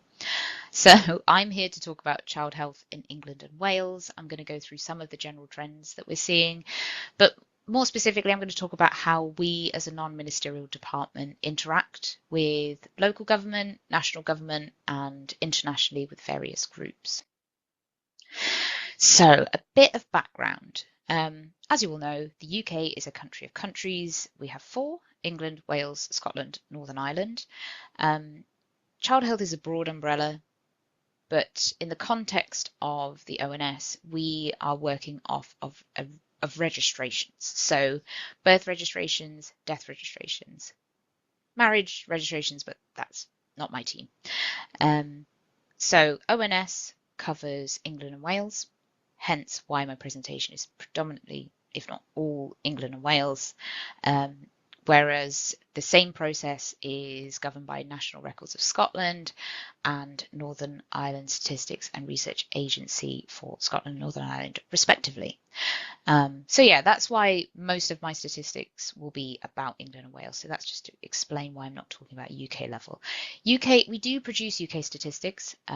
We just don't produce as many as we used to because it's a bit harder now to liaise and get timings right with NRS and NISRA because they need to publish their data first before we can then collate it to UK level. So, but it's something that we're working on. So where does our data come from? Like I said, predominantly registration based. So a birth occurs, the parent or parents will take the baby to their local registry office. The registrar will take name, sex, date of birth, address, a few bits of information about the baby themselves. But predominantly the information is actually about the parent. So their age, where they were born, what they do for work, marital status. And then from some of these variables, we can derive further information. So from their postcode, we can derive their deprivation because the postcode area will have been given a score under what we call the index of multiple deprivation. So we can start adding things to the record. But before that happens, the record is sent to the General Register Office, and they collate all of those registrations centrally, and then they provide us a daily feed of that information to the Office for National Statistics. And it's at that point there's a huge amount of data processing and cleaning and coding that occurs, and then we, in my kind of analytical team, are provided with the output. There's also some linkage processes that happen. So at the time of the birth, the medical professional present, in assuming that it was in an NHS building or with an NHS midwife present, they will fill out something called the birth notification. That will take a bit more information, so about gestational age, birth weight, cause of death if it was a stillbirth, and ethnicity. If the birth sadly results in a death, the death registration process is the same as the birth. You'll go through the local registry office and through the GRO and then back into the ONS, and that record will get linked on as well. So what are the current trends in fertility in England and Wales? So using the total fertility rate, so the average number of children per woman, assuming that her fertility continues as it is today, we've got records going back to 1938, so just before World War II. We can see the post-war baby boom. We see the increase through the 60s until the legalization of contraceptives and the introduction of legal abortions, then resulting in quite a significant decline. A relative plateau through the late 70s, 80s and 90s, a bit of an increase in the early 2000s, but basically since 2012 we've been seeing quite a consistent decline in fertility. At the end of the COVID pandemic, there was a little increase. I like to call it the pandemic baby blip, but since then we've seen fertility rates decline again, and we're probably going to see another lowest fertility rate on record this year. So why is this important from a national perspective? So one of the ways that our data is used on births is to feed into population estimates. So in the UK, we don't have a sort of formal identification system. We don't have ID cards or anything like that. And that means that we don't have an official count of people in the country at any given time. So what we do is we pull together at the ONS information from a few different places, but broadly births, deaths, immigration, emigration, to work out an estimation of the population. That estimate is then used for projections so that we can start looking to the future and seeing what the population might look like in 5, 10, 50 years time. And those values then become the denominators for a huge number of statistics. I mean, they're used almost everywhere throughout government, throughout academia and research. And so, yeah, there's a very wide reach of the data that we produce. From the government's perspective, thinking specifically about the Treasury, knowing how many babies are being born gives you an idea of how many working adults you might have in the future. So thinking about employment rates, thinking about how many people are going to be paying income tax, and basically how we're replenishing the Treasury as we go forward. There's quite a big talking point at the moment about the state pension. So at the moment, I think from 67 or 68, I can't remember, but it's going up. It keeps going up. You can claim your state pension as a retiree, and that is paid for by current working adults. So if you are seeing into the future a situation where you have quite a large retiree population and a much smaller working adult population, then you're going to start to struggle to fund the state pension. So that's really long-term stuff. In terms of short-term planning, it's useful to know for school places how many of those you need to provide and fund. The government recently introduced some subsidised childcare for preschoolers. So again, knowing how you're going to fund that into the future. If you earn a certain amount, you may qualify for child benefit and things like how much to allocate to social care and children in care. One of the kind of branches of government that is very much interested in knowing the number of births that are occurring is the National Health Service. Really important for kind of imminent financial year to financial year planning of paediatric services, of maternity services, but also really kind of, I say simple, but simple things like how many vaccinations do we need to buy for the coming year to complete the vaccination program. So yeah, all sorts of applications. We interact with national government two broad ways, kind of what I would call hands-off and hands-on. So the more hands-off way that we interact with government is through these two types of interaction. It's official correspondences and parliamentary questions. These are effectively similar requests, but on different timeframes. So official correspondences is a slightly slower process. It can be submitted by MPs, by so members of Parliament, members of the House of Lords.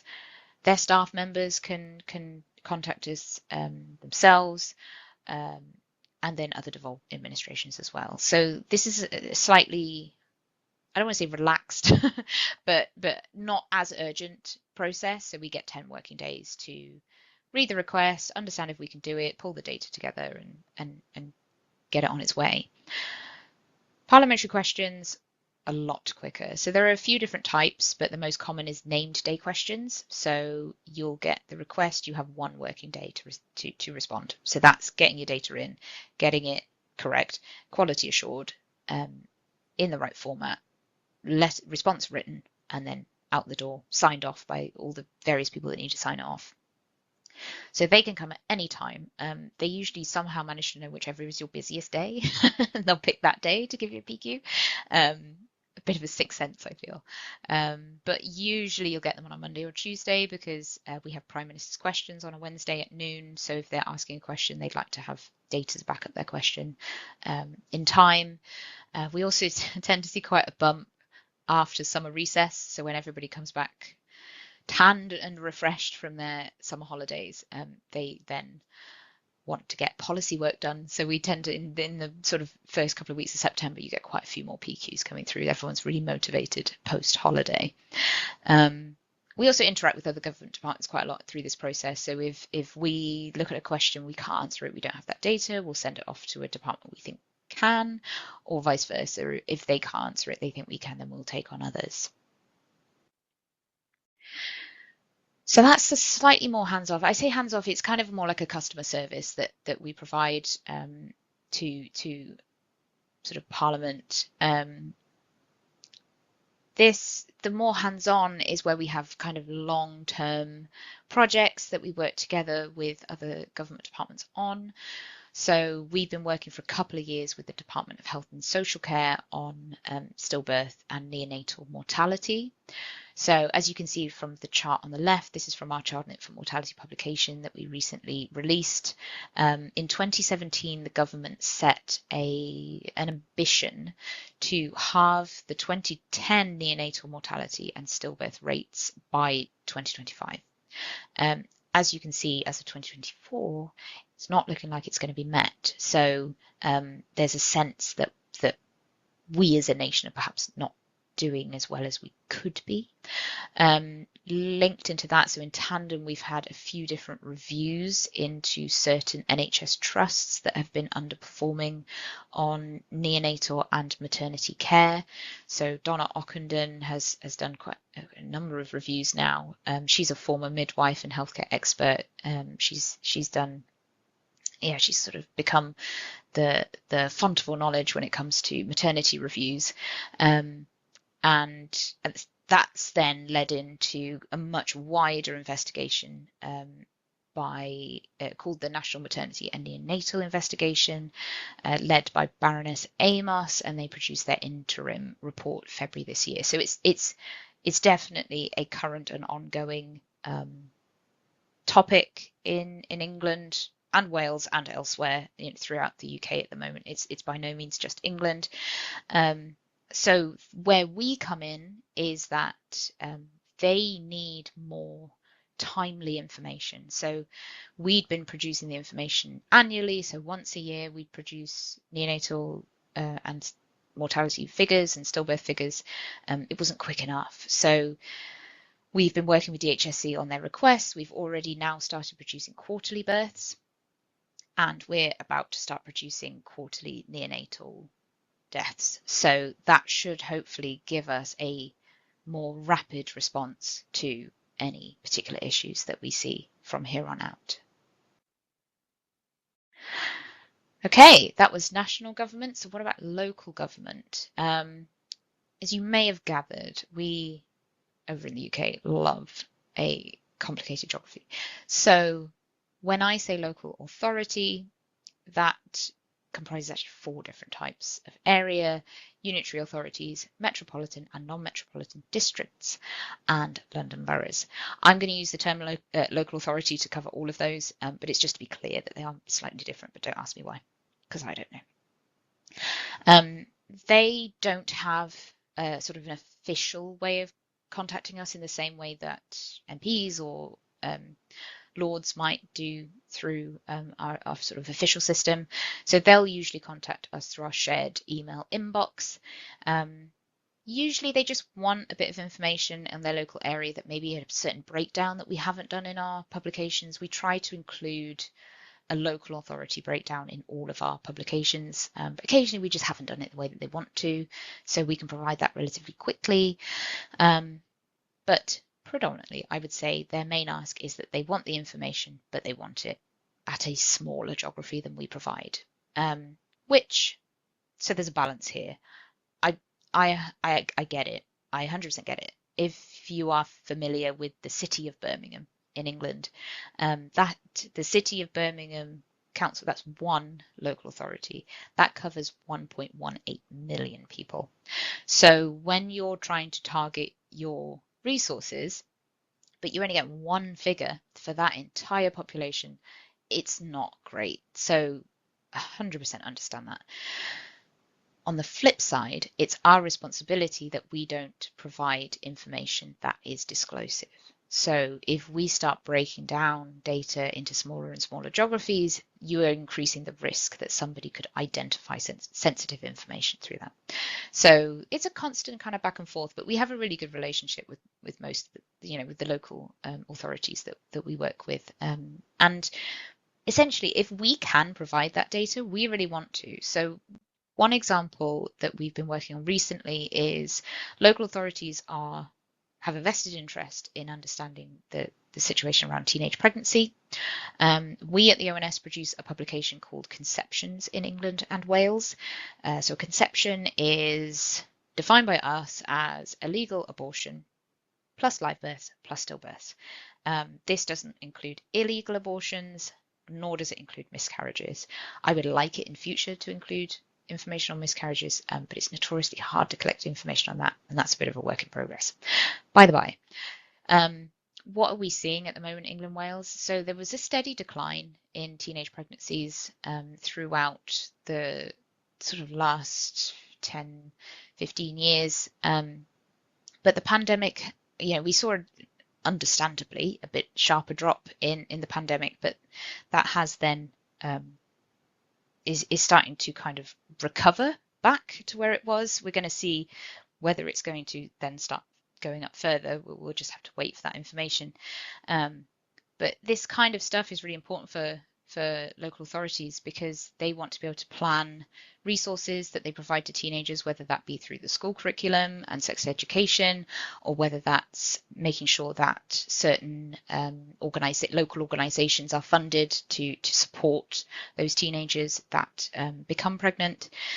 And when you're thinking about, for example, again, the city of Birmingham with 1.18 million people, having a single value for teenage pregnancy is not particularly helpful because they want to know where the hotspots are. So we've been working really closely with the DHSC abortions team, that's who collects that data, to try and provide that data at a much smaller level, so something called a middle super output area, another type of geography. We love that type of geography where we are. And so that they can better identify those potential areas that might be slightly more of an issue than others. What about internationally? I appreciate there's a bit of an oxymoron suddenly saying within the UK, but like I said, we're a country of countries, so you could define that being international. So within the UK, with the 4 nations, we have something called the United Kingdom Health Statistics Steering Group.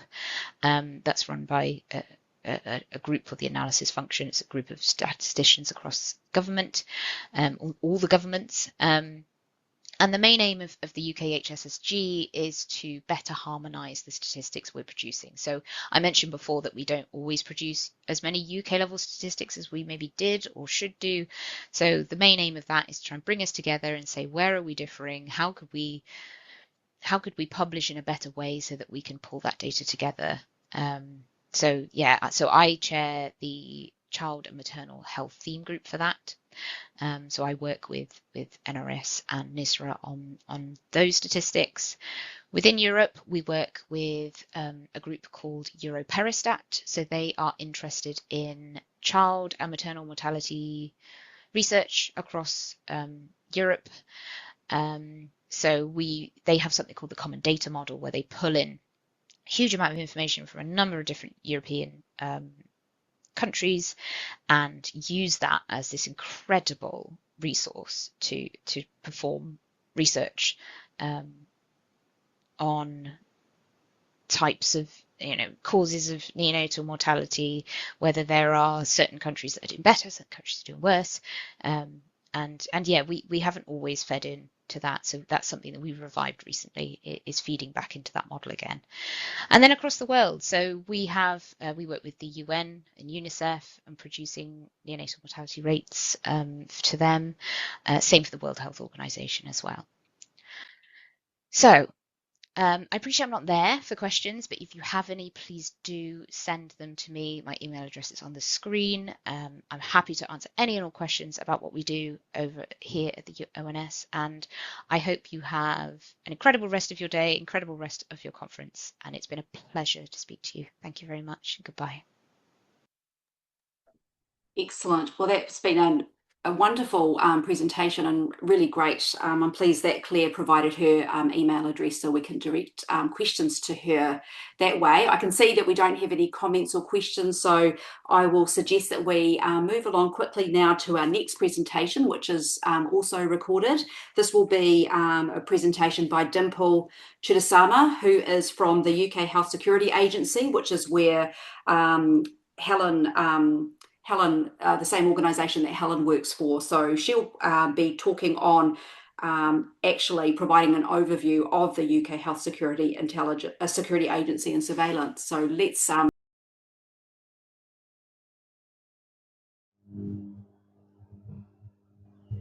my name is Dr. Dimple Chudasama, and I'm very sorry that I can't be there in person, but I will give a presentation on surveillance of healthcare-associated infections and antimicrobial resistance within the UK Health Security Agency in England and UK.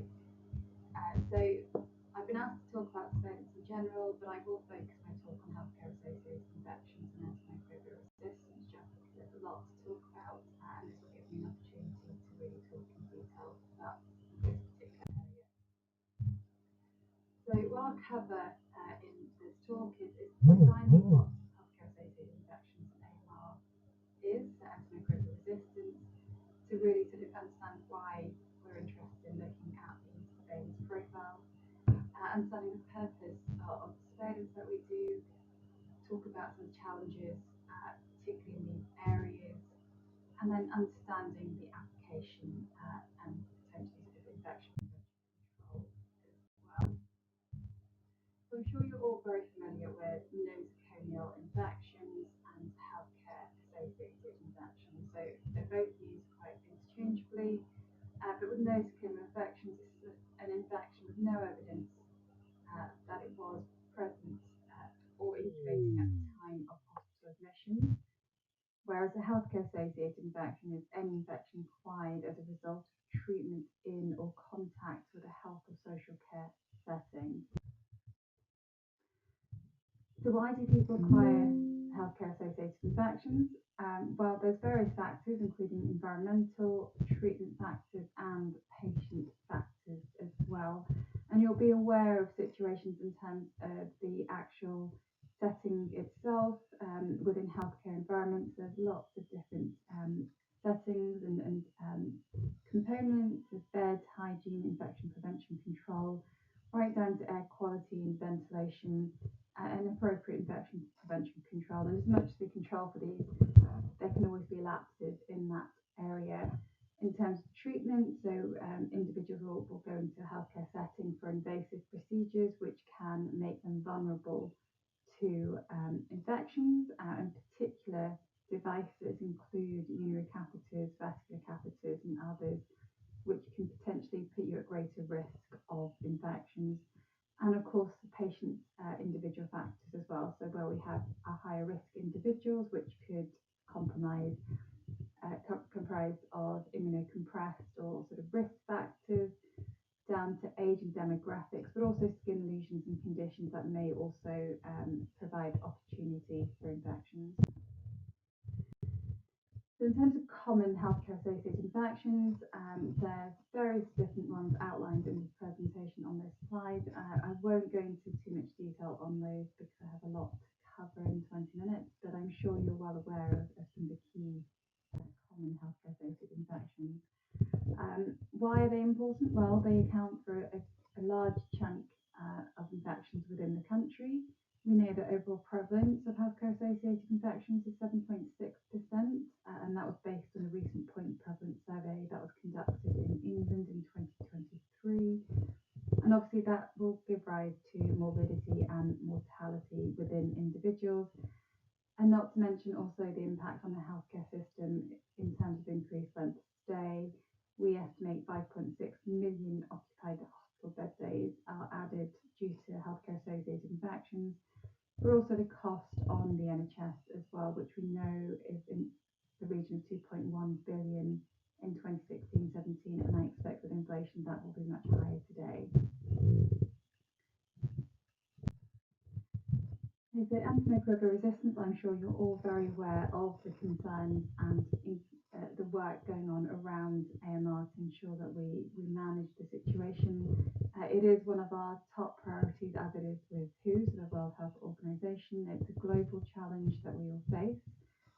We certainly see lots of resistance within some of our infections, particularly methicillin-resistant Staphylococcus aureus, MRSA, and also recently more carbapenem resistance as well within Enterobacteriales, including various Escherichia coli and Klebsiella species. Particularly in the most recent years, we've seen a real increase in this.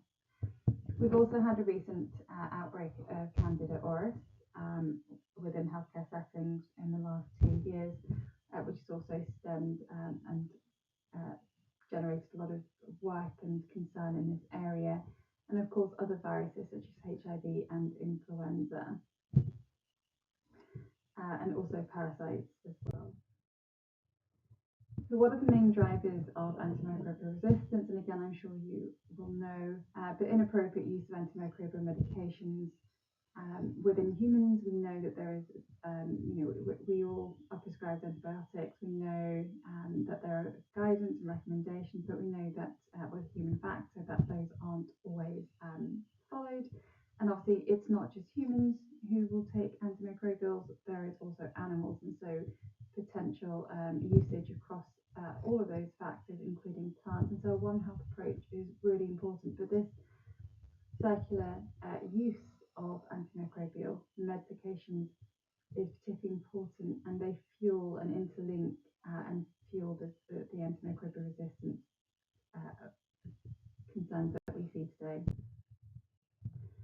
In terms of principles of surveillance, particularly around healthcare-associated infections and antimicrobial resistance, is that the immediate objectives are really to monitor the incidence across areas, ensure we understand our national profiles, but provide data for action, so understanding what's happening and why it's happening, so that we can start to put mitigations into place.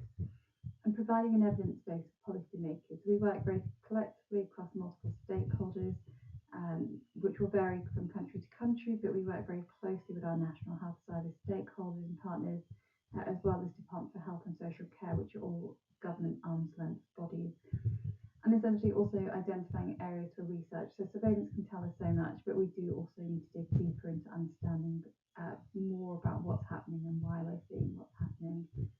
So ultimately, we're looking to reduce morbidity and mortality, improve health across the nation, but also with reduced infections will be reduced need for antibiotics, and hopefully those will go hand in hand to reduce antimicrobial resistance as well as other implications. In terms of the aspects of surveillance, so we have data collection. Our surveillance data is predominantly prospective data collection, but it can vary.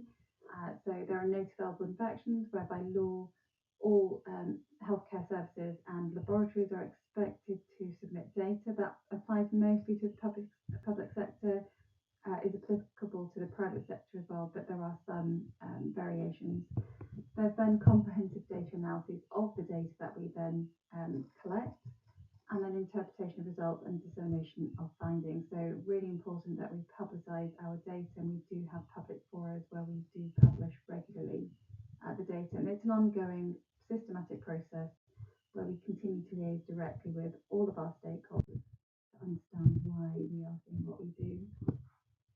So there's various different data sources, and I won't go into those in too much detail, but we have multiple microbiological laboratory systems which will collect surveillance data on microbiology results and reports. So all notifiable infections should be reported to our central microbiology laboratory. It also contains antibiogram data as well, so that we can start to process resistance amongst those infections as well. There's also clinical surveillance data, so prospective data collections, as well as secondary care data that are available within healthcare settings, which allows us to look at patients' clinical details and supplement our prospective data collections where we don't have detailed healthcare and clinical information. There's also self-reporting as well, so patients within and healthcare workers will also have the opportunity to, who work and diagnose infections, can also report incidents as well. So healthcare workers with needle stick injuries, etc., can self-report those.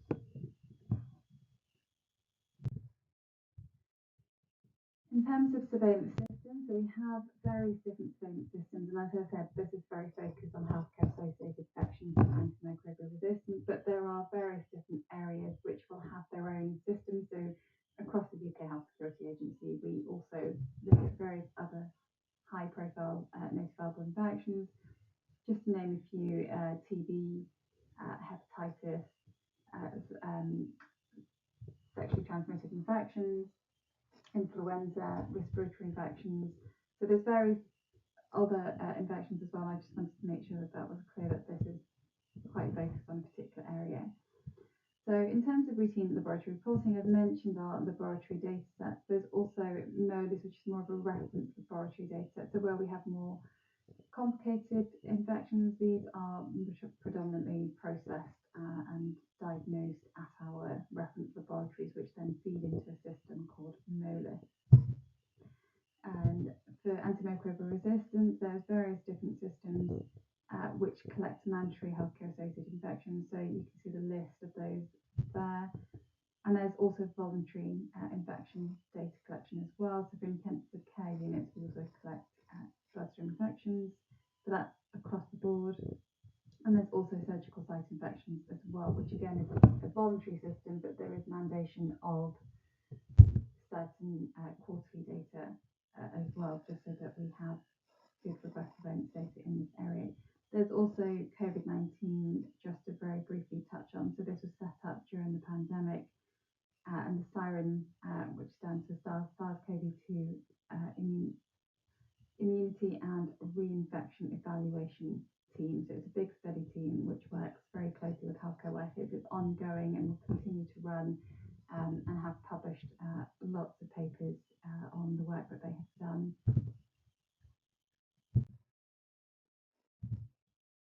So this just gives a quick snapshot of some of the surveillance that we have at the moment by the different infections and when those surveillance programs started. So with any country and any type of infection, there will always be a reason or a rationale to start collecting and monitoring that data. And you can see that actually MRSA is probably one of our first bacteremias that came online around 2001, and you won't be surprised that that was on the back of some of the big national increases we saw in the country, and that subsequently led to further infections being added, or pathogens being added to those profiles. And so we monitor Clostridioides difficile quite closely.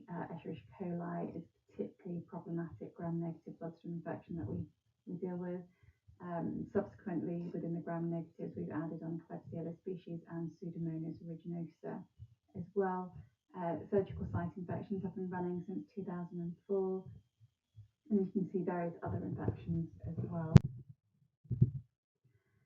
So data collections vary, so we try to have as much of a user-friendly interface as we can. So this is just the front page for our mandatory healthcare-associated infections. So it's a landing page and allows individuals to log on directly, so stakeholders, our National Health Service staff, to log on and log those cases of infections as and when they happen. And just a bit of a snapshot in terms of some of our mandatory bacteremia cases and surveillance, and you can see the fluctuations over the years and changes, and it's really important for us to have an idea of what's going on in the national space in terms of infections and what's going up and down. We've seen quite a big variation over the years. This is quite an old chart, so it only goes as far as 15-16, but we do have new data constantly being updated on our web pages, and so I do encourage you to look at those. These pictures are indicating some of the interventions and bundles that were implemented on the back of some of those increased MRSA in particular and C. difficile increases that we saw nationally, which really helped bring those cases down, as you can see from the blue and orange lines on the chart. To C. diff, I'll just speak about this very briefly. So we did see unprecedented numbers in the early 2000s, 2007, where numbers were at their highest, and there were media press reports on superbugs within healthcare settings, lots of political interest and media interest. And as you saw, some of those bundles were implemented to try and reduce those numbers. It has become a point of interest in the recent years just because we have started to see an increase in numbers. Having said that, it has started to slow down. I know from the charts it's not very clear. It looks like those increases are quite subtle, but actually in reality they are going up annually and have been a cause for concern. So lots of work has been generated on the back of that to try and better understand and ensure that we don't get to levels that we saw in 2007. And one of the biggest issues we face, and I suppose it's the case elsewhere, is that there is always quite a big geographical variation. So we are seeing cases rise across the country, but there are particular pockets and areas where those increases are more notable, but we don't fully understand why we're seeing those increases. And as much as we've carried out various different analyses and models, there's no clear-cut answer to what's happening. So there is further investigations and work ongoing to better understand why we see some of those variations geographically, but to understand what's driving these increases. Point of interest recently has been looking at deprivation and ethnicity, so health inequalities, which has been a big factor globally, particularly brought to light by the COVID-19 pandemic. So we are now reporting all of our data, particularly in our annual reports, by deprivation and ethnic group. We like to age standardise because that puts things into perspective, but we really do note a lot of disproportionate burden within our sort of more deprived areas, which is what we see globally, but particularly with E. coli in this instance, we're also seeing particularly high rates within our ethnic minority groups, so particularly the Asian and the Black ethnic minority groups. And we've certainly seen a much sharper rise as well in the burden of infection within these groups in the recent years, and so something for us to better understand why we're seeing these increases. Notifiable reporting. So reporting, and I mentioned some of the limitations, is that if an infection isn't notifiable, then we do struggle with the data because it is on the labs to decide whether or not they wish to submit. Candidosima auris, so underwent a name change recently, has seen particular increases and was made notifiable in England in 2025 because of those concerns. And you can see some of the data that's been generated from healthcare settings about on that. So we did see some clusters and outbreaks, which prompted some outbreak investigations to try and support that. So we have seen numbers tail off recently, but there was concerns around the number of cases that were emerging. Another key area that I've mentioned is surgical site infections, so SSI, a real important area. So SSIs are particularly problematic, and we do see lots of infections, as I'm sure others do as well, due to wound care and aftercare following procedures where there may be a surgical site wound. So this is a particularly interesting and important surveillance program. It is voluntary, but 1 quarter per year must be inputted by the healthcare setting. So the system works in a very similar interface, but it's quite a structured system in that alongside publication data, there is a feedback loop. So we have a dedicated surgical site infection nurse who works on this program, who will feed back and an outlier analysis done on the next slide. So this is run quarterly and identifies outliers in terms of performance based on various factors. That is then fed back to the individual hospital or trust to say that there may be some concerns. It's not to point fingers, it is mostly an exercise to raise awareness. The trust will then have the opportunity to further investigate directly themselves. They may wish to contact us and work directly with us to understand why they might be seeing what they're seeing and see if there are improvements that can be made. It does work really well. It's an opportunity to work collectively with the stakeholders to understand where there may be potential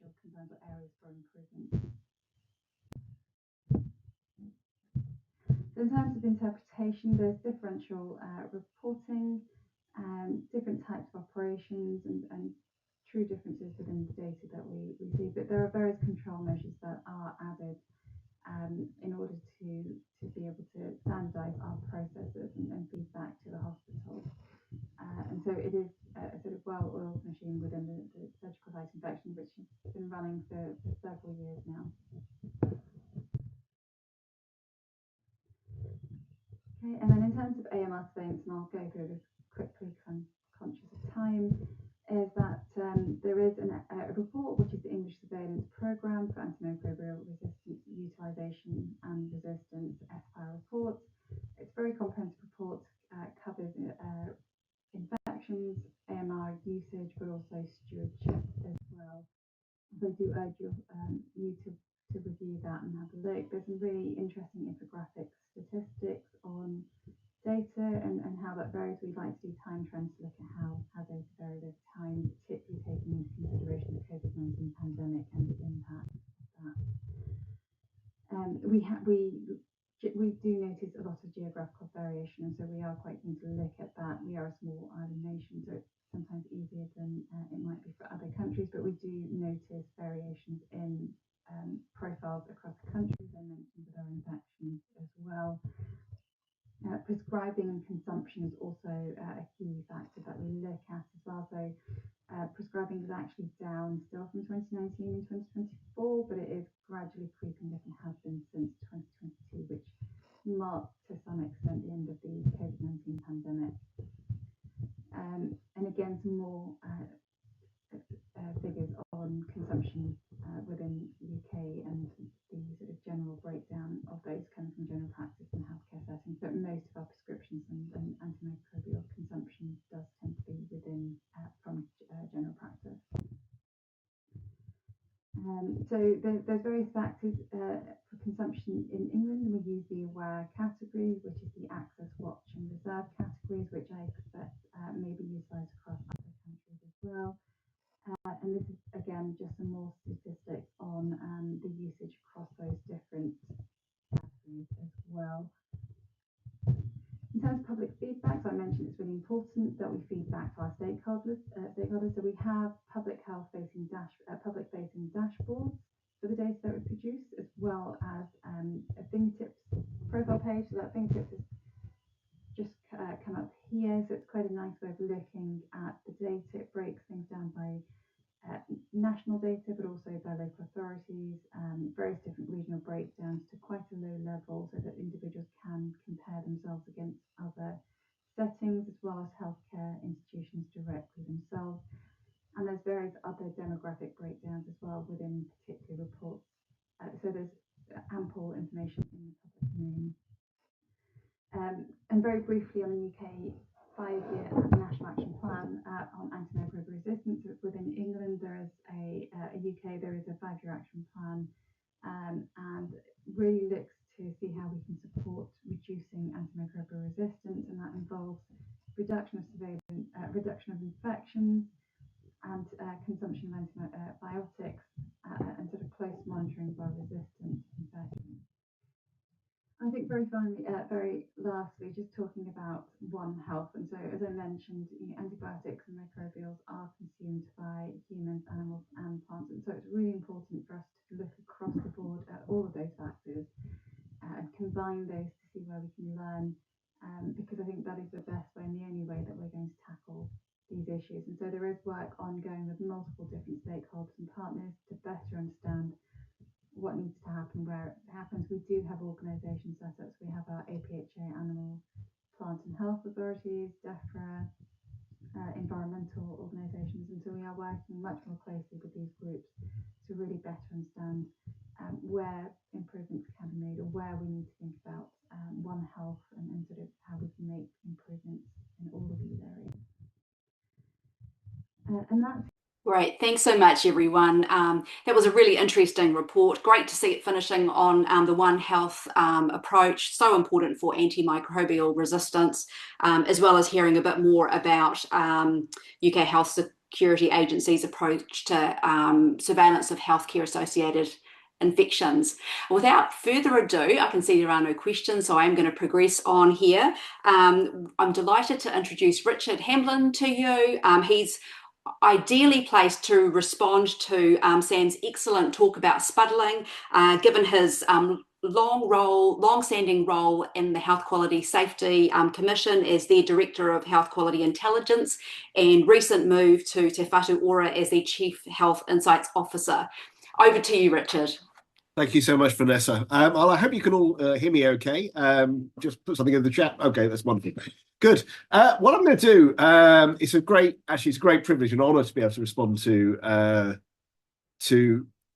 Sam's talk. If I just share a screen, hopefully, is that coming through okay? Great, brilliant. I'll look this way now, two different screens. Yeah, great honor to respond to what Sam was saying. I should, full disclosure, she and I kind of went to the same school, and this reflects sort of conversations that we were probably having 20 years ago around the NHS when she was leading data work in the southeast of England, and I was working, trying to work out the information theory of the health services regulator. So it's a great pleasure to be talking about this sort of stuff. I love the phrase spuddling. Probably the best definition I've ever seen of it is this cartoon, which was introduced to me by Bob Lloyd, who's the Eminence Grise of SPC for the Institute of Healthcare Improvement in Boston. If you can see, his line's going down, up and down, and then another drop this month, but I have a really good feeling about next month. The overinterpretation of random noise. So what are we doing about it in New Zealand? Well, the first thing to say is absolutely recognise the power of SPC. And one of the important things to say about it is that it's already in use in different ways. So at the Health Quality and Safety Commission, we've used SPC or variants of SPC to understand the effect of the effect on outcomes and the effect of reduced harm and complication of improvement activity. So this is one here around trying to reduce, appropriately after the last talk, surgical site infections following cardiac procedures. This variant of SPC is known as a run chart. You use it when you don't have a normal distribution. And because we're measuring a lot of these things at quite local levels, you end up with months when there's been no harm or no complication. You get a lot of zeros. So kind of using the mean tends to break down because you don't have a normal distribution. So you drop this approach, the run chart, very similar sets of rules. You can see that median line there, which is the equivalent of the center line on SPC. And you can count the dots above and below and how things change over time. So this is an example of surgical site infection following cardiac surgery going down. This has been used for a long time. What I was delighted to see when I turned up 3 weeks ago at HNZ is it's starting to be used in the board reporting for HNZ as well. So here is a control chart showing hospital-acquired pressure injuries. These are just the more serious ones in this case. And we can see this actually sort of coming down as a proportion over time, although still not getting that special cause variation, except right down here in the bottom right-hand corner, those 2 points nearly at the control line. So we're starting to see some measurable improvement in that particular measure. So essentially what SPC is very powerful is to evaluate whether an improvement or a deterioration has occurred following a change in intervention, or it can be used in surveillance. So if you put your outcomes inside an SPC, look how they change over time. These little peaks that you get up here, what happened there? If you get a shift up, what happened there? And this is also where we're starting to use it. Now, this is a collaboration between HQSC and Health New Zealand. QSUM is another variant of the same principles of statistical process control, except that it works with quite slightly transformed data. which allows you to be much more precise and much more sensitive about spotting changes.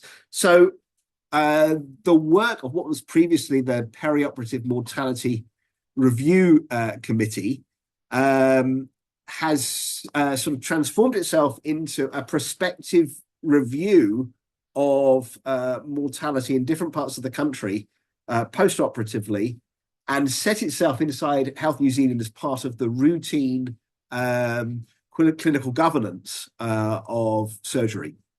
So a small group meet these charts are generated, and just to explain here, what these lines essentially show is the likelihood of mortality, post-operative mortality by individual case. So a value of between 0 and 1 of the risk of risk of death for that case is set out, and the observed versus expected is measured, and then cumulatively, hence the Q sum, these things are added up. And we see this period here for orthopedics at a particular hospital in 2021, when there was a long run of more deaths than expected, effectively, particularly towards the back end of the year. Probably it's about a 2 to 3 month period where it rose really quite sharply. The way that these work is when you hit the controlling line, you go back to 0, so you don't just keep floating off into the ether. You then sort of reset and then see what happens in future. And what we can see is this high period of above average mortality is quite confined inside a period of time. This is then designed, and these of course run in real time. They are reviewed by a review committee whose responsibility is to say, well, this one looks like something we need to understand better about what's going on. So it then becomes a trigger for clinical governance and quality improvement activity around surgery. So that's really, quite an exciting development. It's moving away from sort of spuddling around what your HSMR is, because your HSMR will probably bounce around 100, and if it's above 100, it's probably pointing to many different things which have little to do with quality. This sort of thing is a little bit more precise, a little bit more structured, and we can actually look at when was the particular time there was a problem. Is there a particular problem? Is it still there? So that was sort of how you use these sorts of things, I think, to avoid the spuddling epidemic. But I was really struck by what Sam said. I really want to respond to something I thought she said towards the end of her talk that was profoundly interesting. And it was this particular one here, where she talked about the regular up and down and hitting and missing a target of 3.5% of delayed transfers of care. So you can see this sort of, you'll remember the lady got really upset and then got really joyful when she managed to get things below the quite level. And this was the SBC chart that actually works out of this. So delayed transfers of care as percentage of occupied beds, trying to hit around about 3.5%, and 3.5% is a target. Now, I think this graph is profoundly important because there's two things going on here that I think gives us a clue into how we get into a spuddling mindset. Well, the first thing is, of course, August 2025, something happened that was interesting and different. There was a real issue there. It's very different from all the other months. It really stands out. It is by itself a special cause variation. Great. We can go and look at that. We can understand what the causes were. And I bet we'll find out the causes were somebody's done the calculations wrong. Because that's very often what happens when you get these very sort of striking changes. Or there may have been something odd in that month that particularly was a problem. People were on holiday. It's August in the UK. And people were on holiday at care homes and they couldn't get people out. Maybe something like that happened. But what's really striking about this is the mean line and the target line are basically at the same point.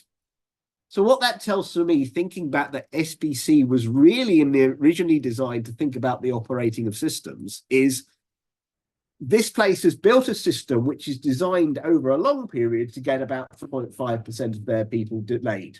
And we accept that as how we work. That's how it's designed. It will go up a bit and it will go down a bit. Now that's important because it then raises the question about what do we mean by a target and what are we thinking about this? Are we actually saying we never want to be about 3.5% in any measurable period of time? Because if you're measuring this at a year, you've hit the target. And of course, there'll be months inside that year when you're up and down a bit when you won't. Or are we saying we want to hit it every month? We never want to be lower than 3.5%. But then if every month, why not every week? Why not every day? What is the tempo here that actually matters? And that raises the really interesting question, if we're going into this space, of why is this target, and why do we specifically have a target for this 3.5%? So if you think about how targets get set, there are some pretty reasonable bases for them. The first might be simply politics, and people might say I'm harumphing a bit about politicians meddling, or it's just purely a political target. But actually, in a democracy, it's probably legitimate for politicians to sort of say, the public are paying for this service, they should expect that. Probably reasonable. Interesting question about how low down into the operational management that should go. There may well be some external evidence. We may be able to, for example, look at a meta-analysis of research that suggests that 3.5% of occupied bed days being delayed is the point at which hospitals start to seize up, and it has an effect further back up the acute flow. Equally, we may have properly modelled this ourselves and looked at over time, where is the point in our system when the level of delayed transfers of care actually affects acute flow and everything else backs up. What I suspect has probably happened in here is though somebody's put their finger in the air and says 3.5 sounds about right, let's measure on that. I think that is really important. Targets should have some basis in something. And simply that sounds about right probably isn't good enough and will create these perversities. The second point actually around this is, again, what is the tempo that we're interested in? What does 3.5% actually tell us? Because is it over the course of a year, probably this system will be working okay? Or does it mean, no, any day that you get above that 3.5%, you're getting stuck into a position that you will have knock-on effects on acute flow, which will affect you for weeks. Now, if it's the latter, then clearly you want to know at the sort of cadence of once every day what's going on. If it's the former, kind of keep an eye on it. And if your 12-month rolling average is staying under 5%, 3.5%, do you really mind? Discuss. So it does, I think, point to why spuddling happens. The questions I've just asked really have been about getting clarity about precisely what do we want to know, precisely what do we want to achieve. And many of you will know about Goodhart's law. Goodhart's law basically says as soon as you make a number a target, it stops being a good measure. More precisely, there are lots of goods that we want to achieve that we cannot measure directly, but we know there are measures that up until this point have been positively associated with that good we want to achieve. So, for example, we don't want anyone to wait too long for their care. Well, we've noticed in the past it should be no longer than this for this part of the the process. The danger of doing that is if you fixate on just getting that number right, things blow out in other areas because you only have limited resource, et cetera, et cetera. And there's really great, a great literature on putting this about. So we do need to know precisely what we want to achieve, and we need to know precisely what the measurement methods are designed to show. And my argument is that when you see that sort of spuddling where there's an obsession about numbers going up and down against something which may actually be arbitrary, it's because there hasn't been sufficient thought to work through that degree of clarity that's required. Therefore, I think the solution lies in, before we set out our measurements, and very often we set out where we can actually measure this, we have some indicators, a certainty about the question we want to answer, and a certainty about what our methods can and can't tell us. SPC is a very powerful tool, and it can tell us a lot. And I must confess, I absolutely loved the icons and the icon matrix that Sam introduced there. It strikes me that that's a brilliant bit of thinking that's been done about how you summarize what is quite complex data. But SPC badly used can get us to a point where all we've got is common cause variation. It's going along quite nicely as it always should have done, or it always has. But it misses the point that it's wobbling about quite nicely in common cause variation twice as high as it should be. And unless we've had that thinking, and unless we've had that precision about what we want to achieve and what we want to see and how we'll know, then even really good methods don't help you. I think that's probably all I wanted to say on this. Hopefully it's got enough ideas to make you think about it. We've been really privileged to have Sam with us this morning. She's a great thinker and a great practitioner. And hopefully that helps you think about how we might apply it in our context. But thanks very much, Vanessa, and thanks very much for listening, everyone. Thank you. Fantastic. Thank you so much, Richard. I'm just going to pause for a moment to see if we have any high-level questions. I can see that we've got quite a technical question, which Mazen Kafel can reach out to you directly about, Richard. But without further ado, I'm really delighted to move on. Thank you again, Richard. That was brilliant. We have Jat Sandhu joining us from British Columbia. Thank you so much for joining us. I don't have a clue what the time is over there, but no doubt it's a very unsociable time, so it's very generous of you to join us. I understand that you're going to be talking with us about the health intelligence and action, and that's a really important theme that's been coming through this morning, that it's not enough just to measure.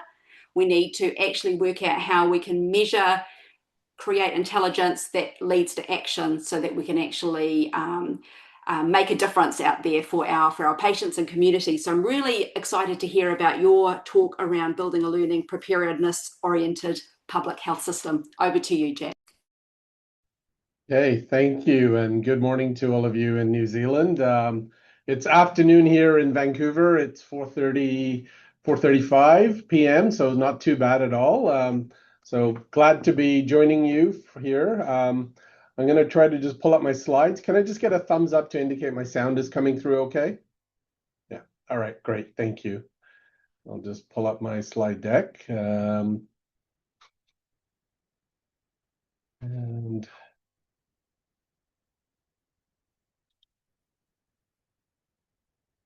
now, are you seeing it okay? Yeah, it's on the right screen. Okay, all right, I'm just going to minimize this so that I can see on the screen.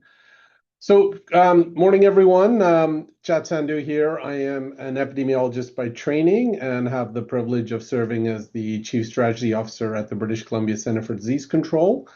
And today's presentation, I am really going to provide you with a bit of an overview of our public health infrastructure and really trying to recognize and acknowledge that it's a learning public health system that we're trying to work so that we have a state of preparedness and readiness to respond to public health threats, which are, as everyone will appreciate, are quite varied and converging from many different aspects. But before I begin, I do want to acknowledge that I am joining you today from the traditional ancestral lands of the Musqueam, Squamish, and Tsleil-Waututh nations. Very grateful to be a settler on these lands here in the province that's colonially known as British Columbia. And the examples of the work that I will be speaking to really reflect the work that has occurred across the province and draws upon the expertise here in the British Columbia Centre for Disease Control, as well as our wider community of practice in BC. Now, just a couple of introductory points just around BC CDC. Within Canada, we have a federal provincial split around health responsibility. Health is a provincial responsibility, and BC CDC is probably one of the more unique public health institutes at a provincial level within Canada, in the sense that we both have a surveillance detection prevention role that most other institutes have, but we also have an embedded applied research center that is a University of British Columbia Senate approved applied research center. And then the other piece that distinguishes us is that we are co-located with the provincial public health laboratory as well. So these are some of the unique aspects of the system that we have here in BC. We do play an important role in convening and coordinating across the province, and our medical and scientific expertise is particularly brought to the forefront in addressing some of the public health issues of the day. As at the center, we also do provide clinical services, and just wanting to acknowledge that we do have a variety of clinical services that have been provided for the best part of 30 years. The most significant one is the TB clinic one, in terms of the uniqueness of the population we're serving. But the other piece is just historically, our SDI clinic has often served the more vulnerable and marginalized population segments in BC. Another uniqueness to BC CDC is that we're also the Drug Poison Information Control Line that sees greater than 32,000 calls annually. We also distribute all the publicly funded vaccine across the province and coordinate the vaccine status reporting and adverse events. Our laboratory conducts over 3 million diagnostic tests per year, which is an important part of cluster and outbreak investigations. And we also provide harm reduction supplies across the province, and I'll touch more upon that later. Our real bread and butter is really the public health intelligence work that we do, and the mobilization of that knowledge to support our public health community of practice. And this takes place in many different ways. The knowledge that's we produce a number of public health guidances. These are living documents. You can find them on our website that speak to a number of contemporary public health issues, including homelessness camps, etc.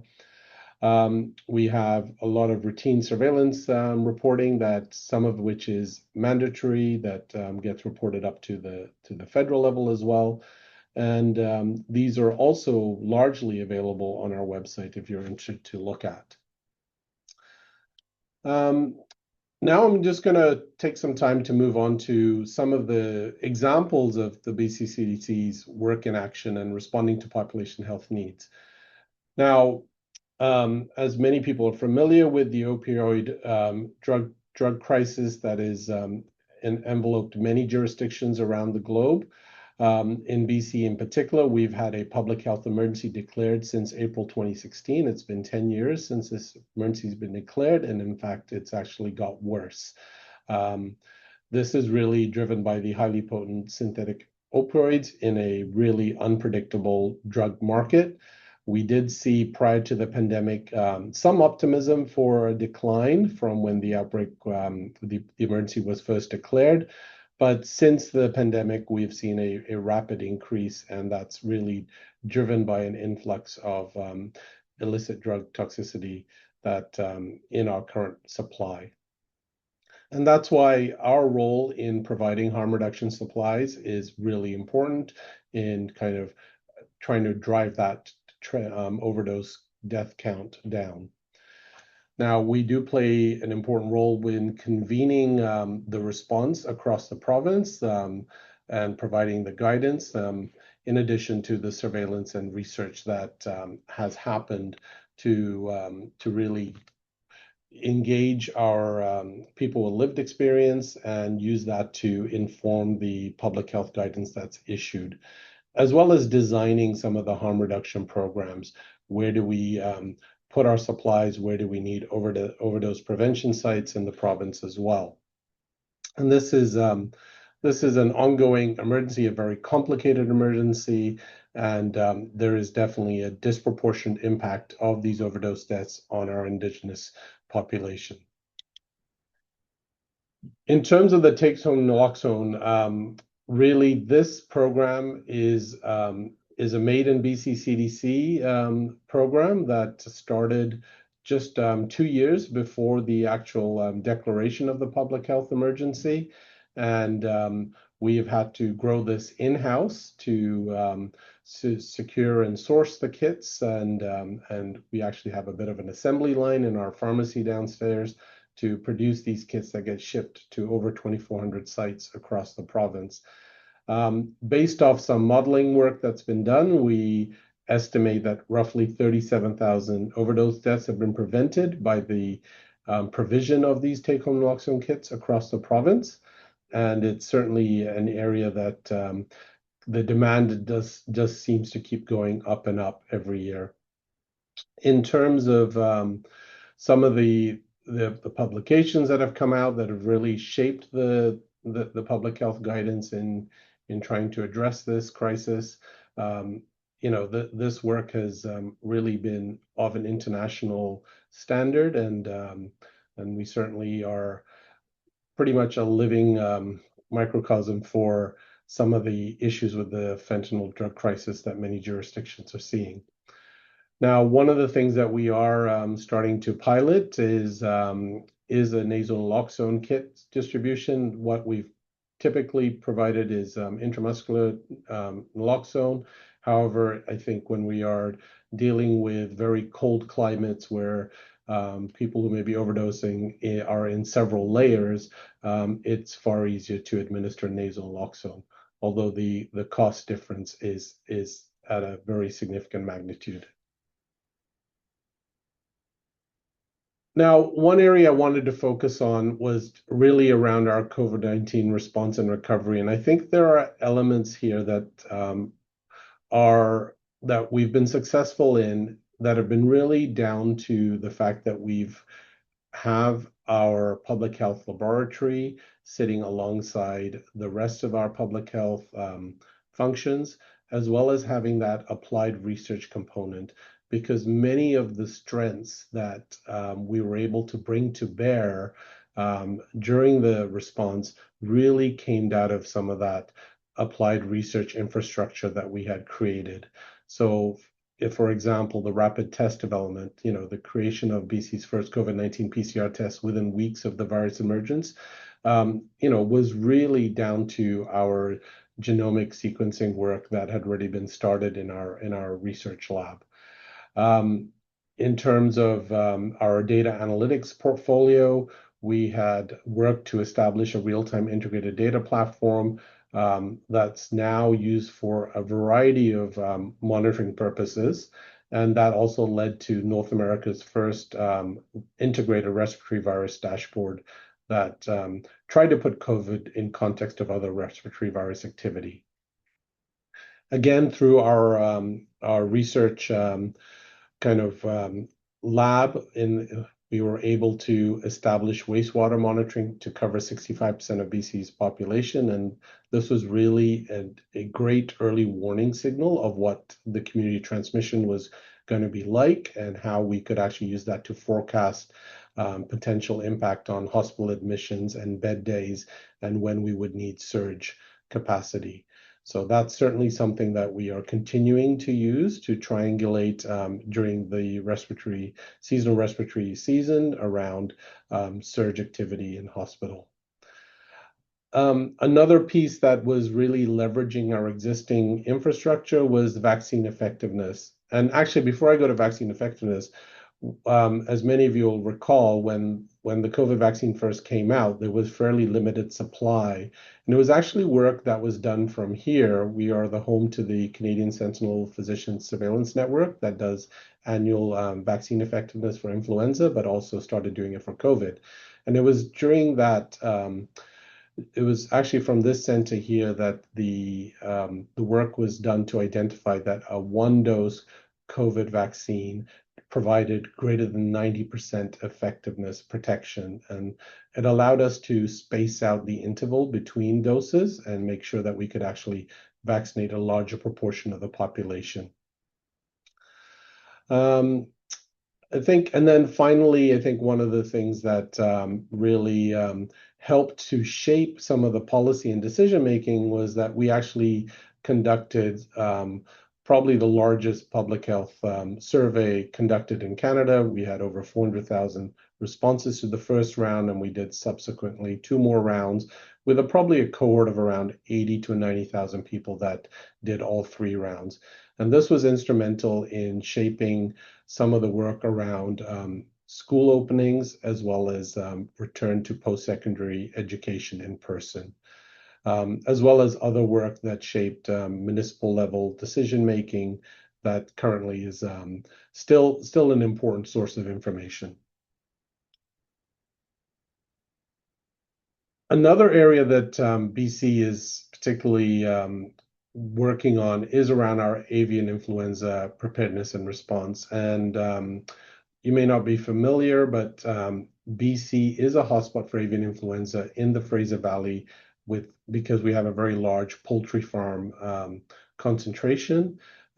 Approximately, I would say about 80 to 90% of all avian influenza detections in Canada occur in the Fraser Valley region. And this is primarily down to the fact that we know that H5N1 is found in wild birds across the globe, and our Fraser Valley is an important migratory pathway, the Pacific Flyway from Alaska down to South America, that's used by wild birds, and that's one of the reasons why we do see a lot more avian influenza outbreaks in our poultry population, and so perhaps unsurprisingly, in November 2024, we did actually detect our first locally acquired human H5N1 case in BC. Thankfully, the patient recovered and there were no ongoing secondary transmission, but the investigation was fairly thorough and did identify that from the genomic sequencing that particular case did have a mutation in the sequence that could have potentially had consequences had there been secondary transmission. Unfortunately, there wasn't. So in terms of our public health system, we do very much rely on some of the capacity we've developed over the years through our applied research arm, but then we have been trying to operationalize a lot of that into our routine operations, lab operations. So in particular around genomic surveillance, making sure that now that is a standard. We work very closely with our Ministry of Agriculture and Food, as well as the Center for Animal Health, to make sure that we're doing genomic sequencing on wild birds as well. And we support a lot of that work across the province to bring that coordination together. And I think it does prepare us well for any future instances where we do see an increase in avian influenza activity. One of the things that we also have built a lot of capacity around in the province is around seroprevalence studies. And I think this is really important in terms of our H5N1 risk assessment, understanding that there is a fairly high level of population immunity to N1, given the H1N1 pandemic of 2009, as well as the fact that it's covered in the vaccines that are currently being used. Now, switching gears to another topic, and this is really, so we have the COVID public health emergency that was declared over. We have the illicit drug toxicity public health emergency that has been 10 years and going strong still in BC. And this is really an undeclared climate change emergency that we are seeing here in BC.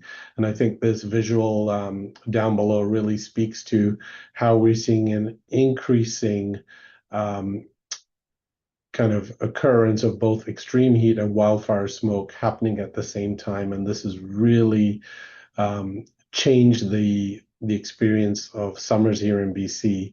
And I think, as most people appreciate, hot days can have certain health effects, as well as wildfire smoke can have health effects as well. But the combination of the two are definitely much worse, and we're seeing it far more frequently. And this actually led to we had a heat dome event in 2021 that led to 619 heat-related deaths. We're actually, this Sunday will be the 5-year anniversary of this event. And it was very unfortunate, but we have analyzed this. There was a coroner's inquest. We have contributed to that to analyze some of the risk factors behind these heat-related deaths.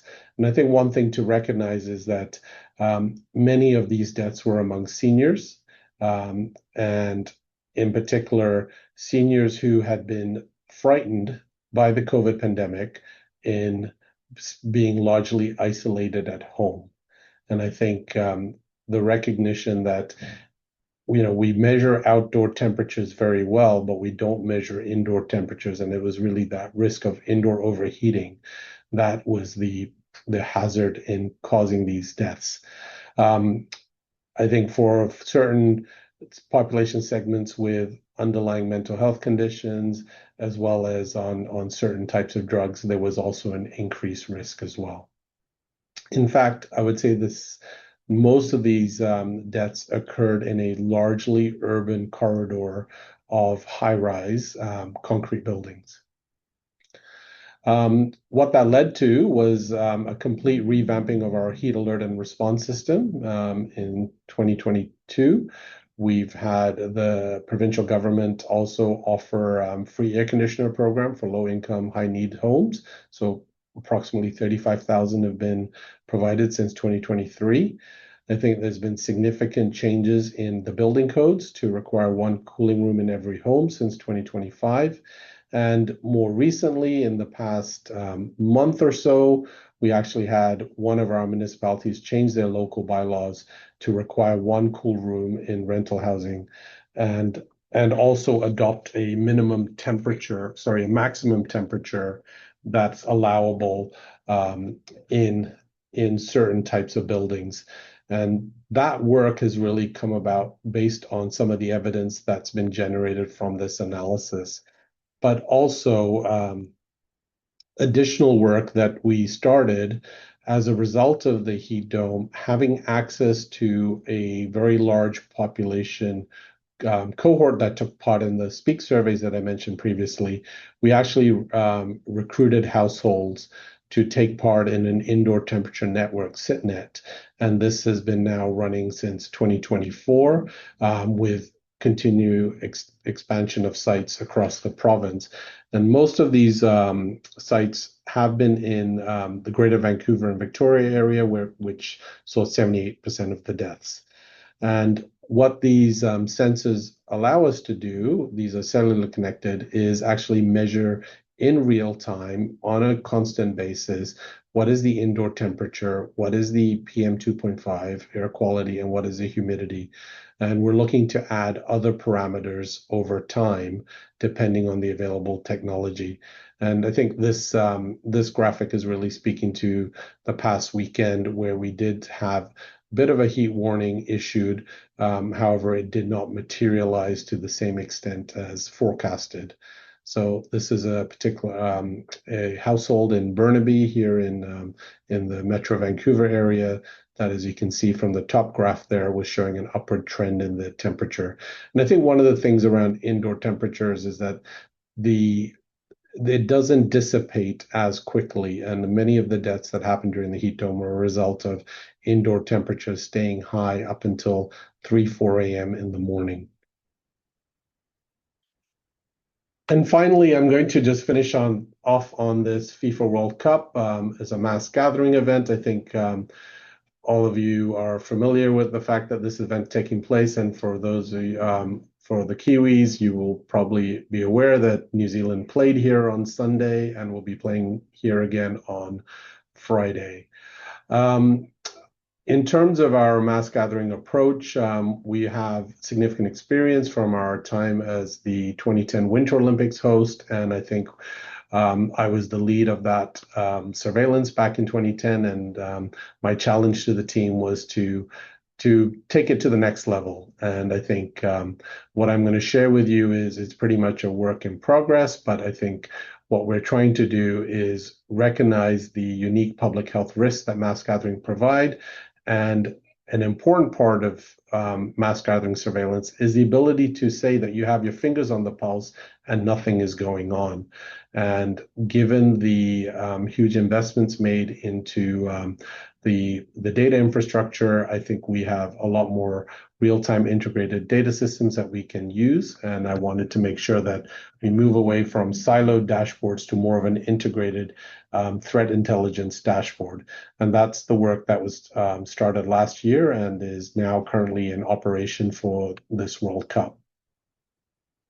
It combines a number of sources together to provide an early warning. This is a screenshot of the dashboard from earlier today, and there's a number of disease or health condition clusterings that we look for: drug poisoning, GI injury, and respiratory. They come from a number of different sources, and we look for signals, active signal detections across the three main geographic areas that may be impacted by this mass gathering event.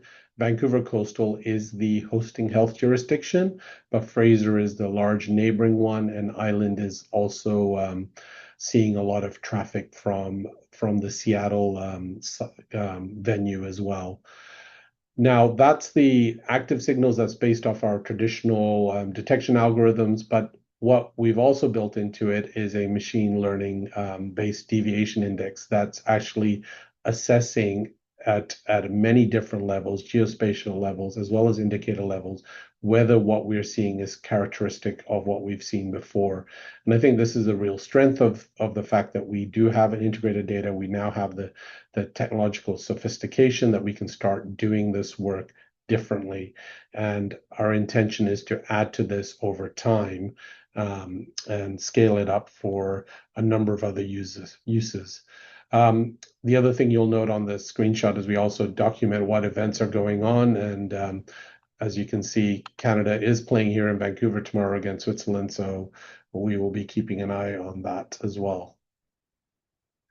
So when we developed this infrastructure, one of our key things was to make sure it was integrated into our existing coordination structures.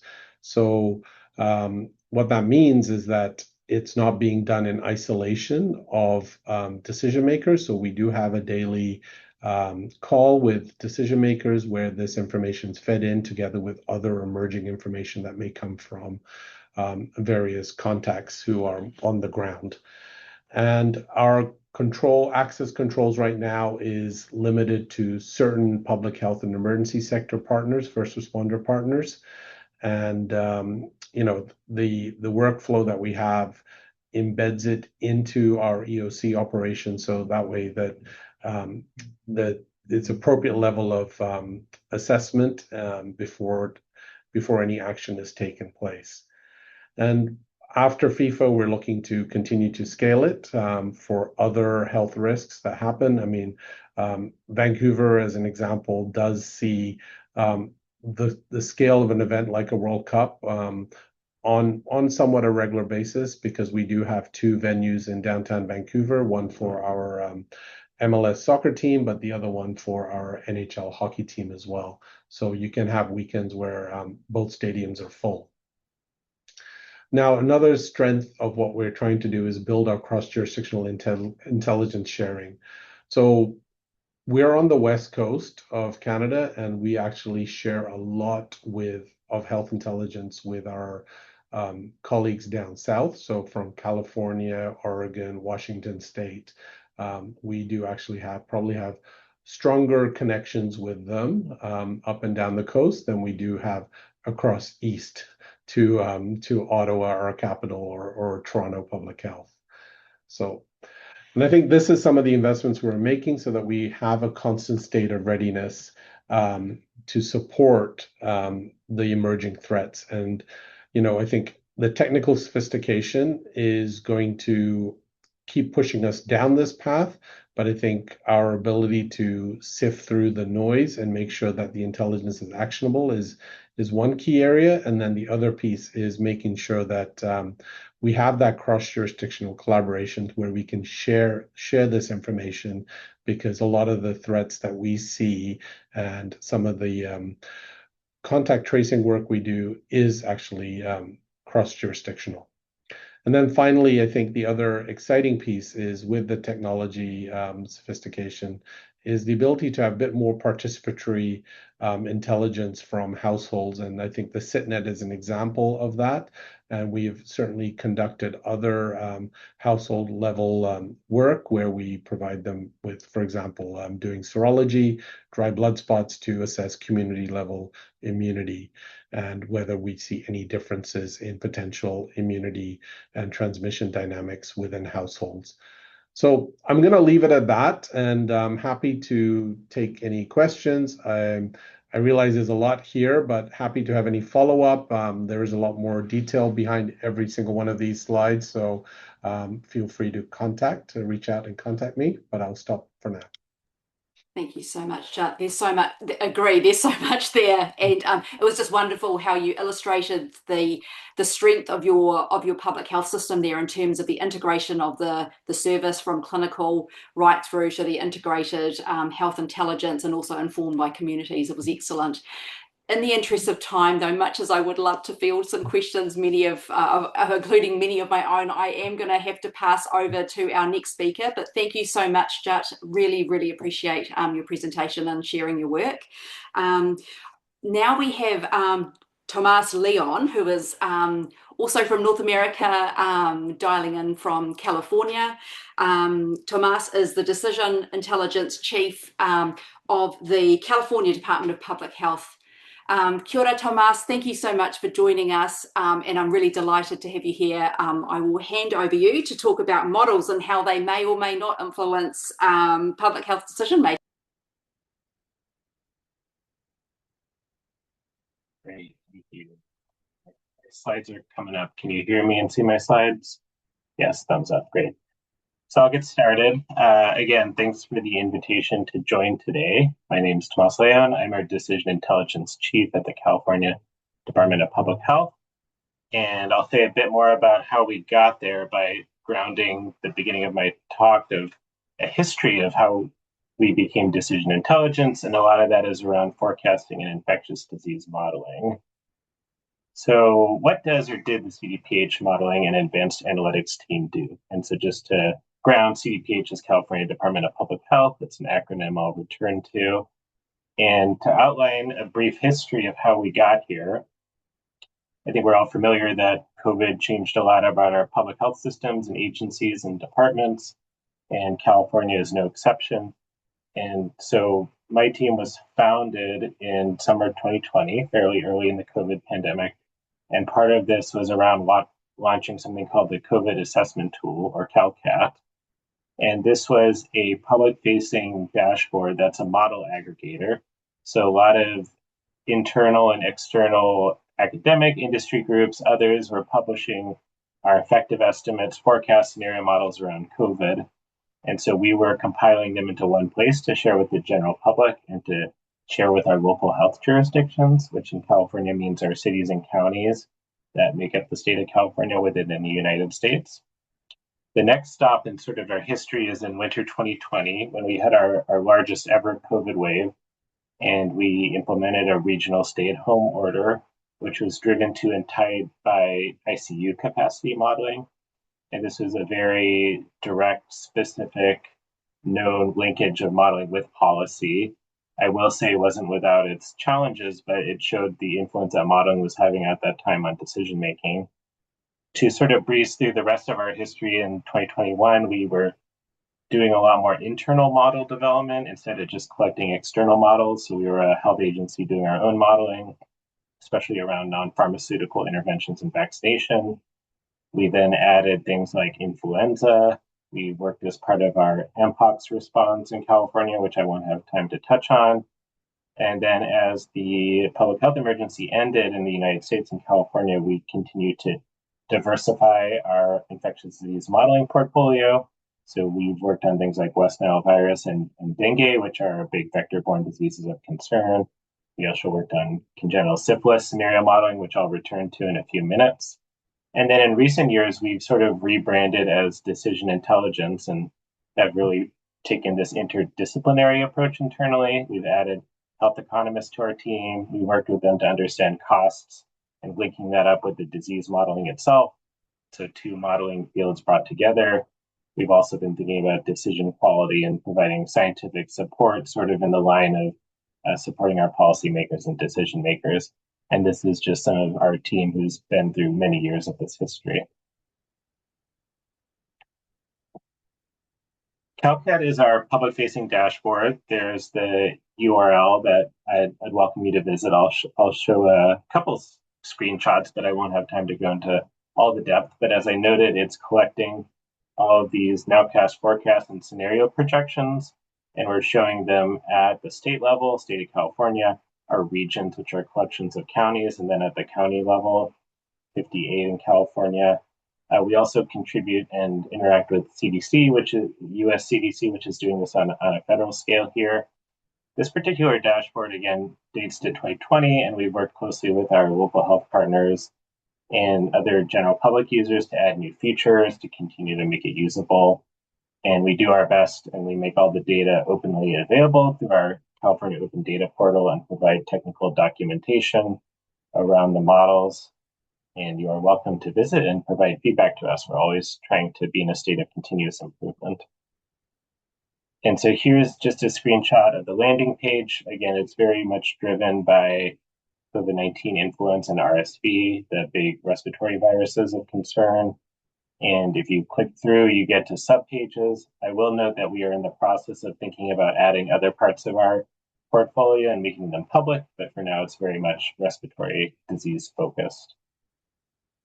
If you tab into COVID, you'll see something like this. You'll notice there are tabs for nowcast, forecast, scenarios, and variants. The variant nowcasting like Alpha, Delta, Omicron. We include actual data and then show our model projections. See if I can sort of highlight what I'm talking about. So here we have our actuals, and then here we show our projections. You can see that this is for the entire state of California right now. We also break it down by regions. We provide our confidence intervals whenever possible. There's different functionality to toggle on and off those envelopes. There's download functionality. And so we're trying to make it as user-friendly as possible. Needless to say, COVID-19 was a moving policy target, and so forecasts are helpful for many of these questions, but we had a lot of bespoke modeling projects that were related to specific decisions or interventions. And the graph is just a reminder that we were going through all these waves or all these decision points around schools, around capacity, around vaccination. And so a lot of opportunities when modeling was supportive to decision making. Just to highlight a couple, I already talked about the regional stay-at-home order. A few others I might want to highlight is we published and worked with the New York State on the CDC publication around immunity from vaccinations and reinfections. And I think this is helpful in evolving thinking on how we think about immunity and how we think about reinfections and how that relates to susceptibility risk. Variant emergence already highlighted our variant nowcasting, and I'll get back to Omicron as an example. And then things like reopening and what we called our green tier, which was if we've put a non-pharmaceutical intervention or lockdown in place, how do we get out of that? And I call that a cautionary tale because thinking of it symmetrically, it was a real risk. And I think coming out the other side, we learned that it's, of course, much easier to get into something than to get out of it. And so I think a lesson learned is how do we treat those differently and why, and how do we handle leading and lagging data signals appropriately for these kinds of questions. For audience interest, this is an example of a one slide we created in the very end of 2021 as Omicron was first emerging and spreading across the globe. We got 2 minutes to talk to our top leadership, and we're trying to pack as much information as we could into one slide. So it's far from perfect, but I think you can see a few key messages we're trying to point out is that interaction with this new variant, with vaccination status, and how changes in immunity would affect based on vaccination status and these health endpoints. This is two different groups, an internal and an external group that did scenario models. And again, scenario models, we're not trying to necessarily understand what's happening in 1 week, but more about long-term projections. And so there's a lot of caveats and a lot of uncertainty, but again, we're trying to be helpful and supportive to the decision-making and policy processes at CDPH and California state government. Now I'll briefly give some examples of some modeling tools. I think another way that we make modeling useful is by making these low-code or no-code solutions available and useful for individuals, whether that be into managers or epidemiologists or others that are involved in the public health system. This is one that's a human judgment forecast. So I didn't go into forecasts in depth, but basically we're trying to estimate a quantity such as hospitalizations when it hasn't been fully observed yet. And so that might be this week, and there's a data delay, or we might be talking about 1, 2, or 3 weeks into the future. And so here, this is just an example of an interface. You can, again, see we have tabs for the big 3 viruses. We're eliciting quantiles, a point median estimate, and a couple quantiles to give some uncertainty around our estimate. And then these are turned into distributions.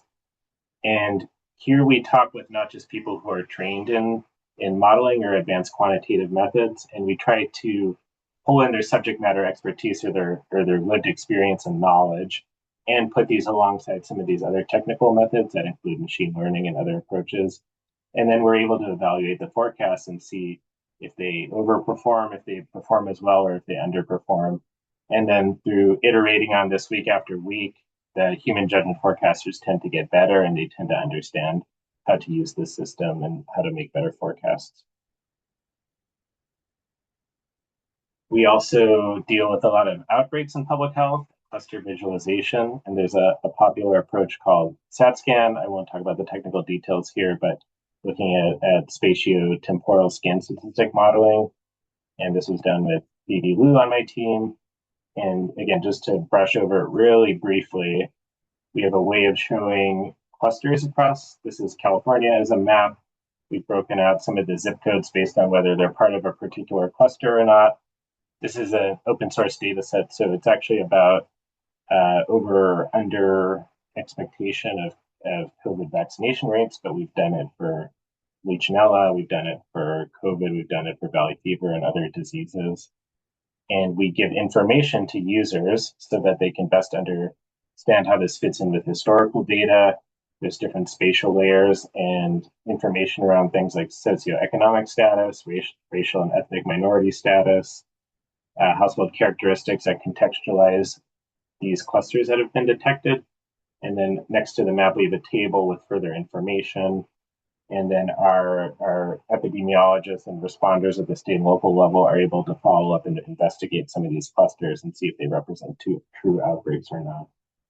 This is published in a software paper. Here's just earlier this year in BMC Public Health. So if you want more information, I'd direct you to that one. There's also a GitHub repository for it, just like our other papers. Congenital syphilis modeling work with Dr. Natalie Linton. This was, our rate in California in 2022 was the highest it had been since 1950. You can see the curve here. It had been very low for a number of years and then started to climb. California was leading other states in the US in terms of this rate. And so we were given the question by the relevant epidemiologists about how do we understand CS-related interventions and how that might affect future rates.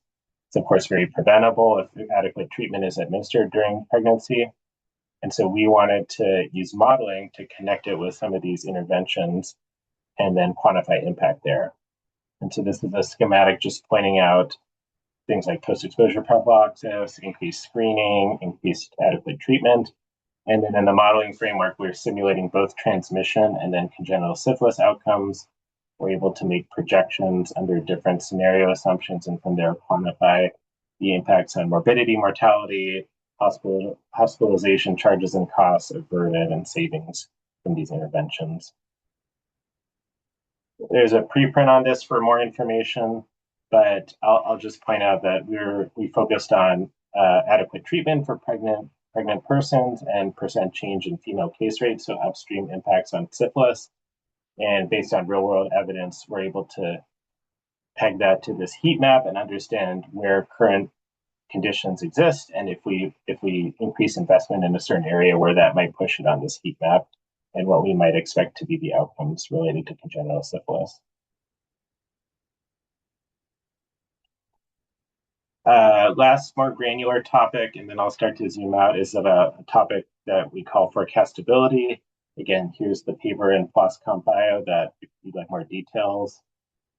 There's a lot of, again, there's a GitHub repository. We try to do all our code open as much as possible. And what forecastability is dealing with this quandary that in the modeling world, we may have the exact same model and the exact same target, say influenza hospitalizations, and the same available data, and yet it can perform very differently across respiratory virus seasons. So a top performing model, really good in the 24-25 season in California, may then underperform in 25-26. Now, why is that? Nothing is changing about the model. It's more about the disease. And so we're trying to understand, how does this difficulty for forecasts change across pathogens and change across years? And the public health implications for us are, how do we set proper expectations on forecasting performance? Are we able to help our leadership and our partners understand that we think forecasts are going to, it's a little bit meta, but we think forecasts are going to struggle this year for XYZ reason, or we're feeling more confident on our current forecast and we're able to adjust our uncertainty accordingly. So again, more in the paper, but just some top line results is that at least in California and across the US a bit more generally, models have gotten better at forecasting influenza. And in the US, at least, influenza forecasting dates back to the early 2010s, so a lot more seasons and work on it. And you can see here, the improvement might look marginal, but the bottom line is, as the line moves down, that means the relative skill is improving. So every season, it seems to be getting a little better. So a little bit of heterogeneity and noise in there. Meanwhile, for COVID, which is the right panel, in recent years, models have gotten a lot worse at forecasting. And so now it's actually more comparable than with influenza. And we think that's because earlier in COVID, we tended to see more traditional epidemic-like behavior. And I haven't looked at New Zealand's numbers, but at least our COVID seasonality is totally out of whack in California compared with a couple of years ago. And so I think that the context is quite different, the immunological landscape. And so there's a lot more to look into there, but at least this gives us some results for setting expectations around forecast performance. So now I'll just take a couple minutes and zoom out, and this is more about how we think about decision-making and decision competence. So our former state health officer, Dr. Tomás Aragon, has a blog. There's a link. Again, if you want more information, I direct you to that. But we have this figure, which is from the Handbook of Decision Analysis, and it looks at these two axes of analytical complexity and organizational complexity in decision-making. And again, I won't touch on every topic, but sort of the forecasting modeling space is down here around decision analysis, high analytical complexity, but lower organizational complexity. So we're trying to maybe mechanistically or statistically model transmission processes. We're not trying to intervene necessarily in the decision-making flow itself and how people trade off their values and desires and motivations, for example, which is a whole process in and of itself. And so this is sort of the real value add for a lot of the approaches I've been talking about so far. Now, my team is starting to work on some of these other pieces that are maybe having greater organizational complexity or greater organizational complexity, but lower analytical complexity, and thinking about approaches for that. So maybe I'll come back in 5 years and have a favorable report on progress in these areas. So big picture, just to wrap up, people want or think they want modeling to inform and influence public health decision making, and they want clear examples of how modeling effectively informs policy. They want that, canonical crystal ball. They want to know what the future will look like. But from my experience and from experience of others that I've talked with about this, usually modeling is helping us provide situational awareness. It's part of a suite of evidence for a decision, which is good. We have lots of other parts of our public health and healthcare systems. They're contributing data. They're contributing other pieces of evidence, so it shouldn't rely solely on modeling. So it's one piece of evidence for many. Sometimes this is not satisfying for people because they want it to be the hero, but I think it's good that it's a team sport in public health especially, and not just the one thing that we rely on. And so where does the value of modeling really lie as I see it? And this is my last slide.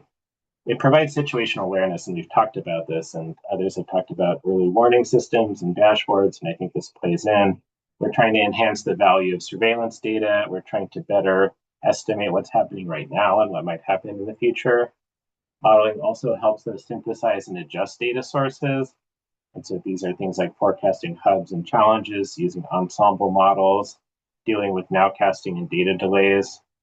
It also helps us estimate in the absence of any baseline model. And so these are those bespoke questions that we get about new interventions or novel pathogens. And the cautionary tale is always, is it better to have a model or better to have no model? And I think the default is to try to model something, and sometimes the answer is that you just shouldn't. You should explain your reasoning behind it. And then lastly, scenario modeling or estimating something markedly different from a baseline. And so this is because something has changed, such as variant emergence. Again, back to novel pathogen. We're sort of in a new ball game, and the models we might have been relying on are no longer as correct. And so we need to move to a new model approach. So again, thank you for the invite. I hope I gave you some resources to follow up on whatever is interesting, and happy to take questions or to hear from you by email. But again, glad to be here, and thank you very much. Thank you so much, Tomás. That was excellent. And it was great to have those deep dive examples, but also the high level perspective on modelling, how it fits in. And I especially liked your reflection of, it's a team sport. We're all in public health together, and we need to be, drawing on each other's expertise to help come up with the best solution. So thank you so much.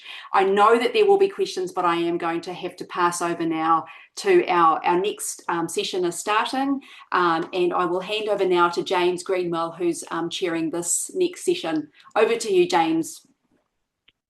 Thanks, Vanessa. Can everybody hear me? All right. Tēnā koutou katoa, ko James Greenwell tōku ingoa. I'm on the PHONZ steering group and an epidemiologist at New South Wales Health. I'd like to acknowledge that I'm joining from Camaragal land and pay respect to Aboriginal elders past, present and emerging. Thanks to everybody for joining this session. It's my pleasure to introduce our next speaker, Ximena Camacho. Ximena is the Research Manager Analytics at the Medicines Intelligence Research Program at the University of New South Wales. Ximena has extensive experience using linked population health data to generate policy-relevant evidence, and has worked across a variety of fields, including cancer, cardiovascular disease, aging, and pharmacoepidemiology. Ximena, welcome. Are you there? Yes, thank you for having me. Over to you. Thank you. I am a Teams user, and so Zoom is a whole new ballgame for me. Let's see.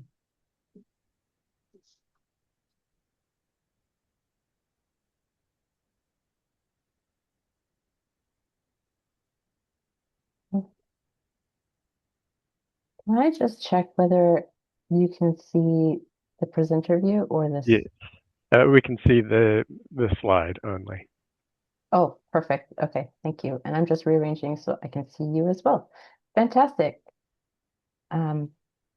Thank you so much for having me and for giving me the opportunity to share some of my experience working with health system stakeholders as a researcher.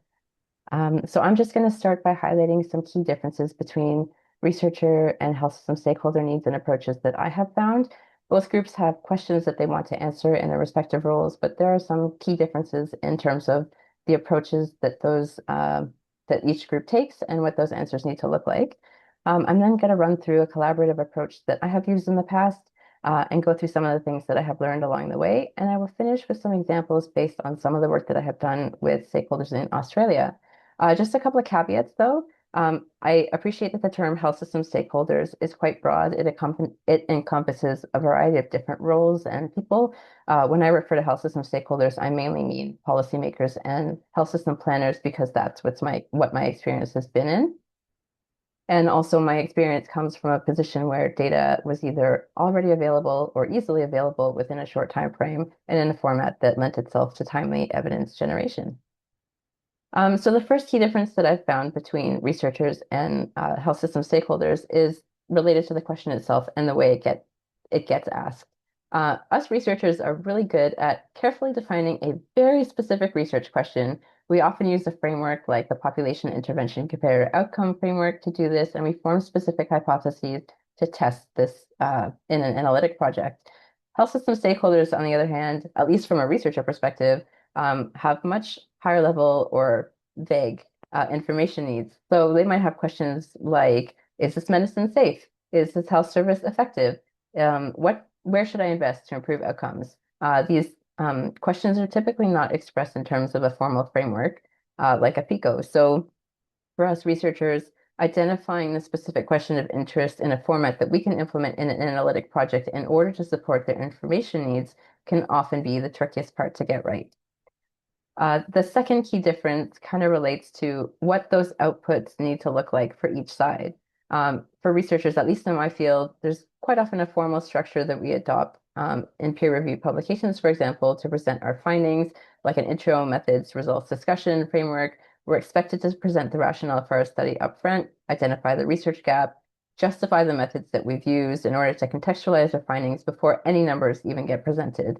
Stakeholders, on the other hand, often have limited time and can't really sift through the literature to find the answers they need. They kind of just want an answer and they need it relatively quickly.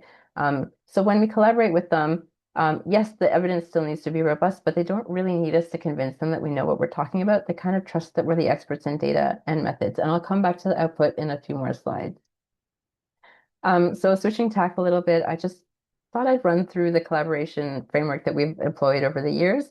This has supported many different collaborations between health system stakeholders and researchers.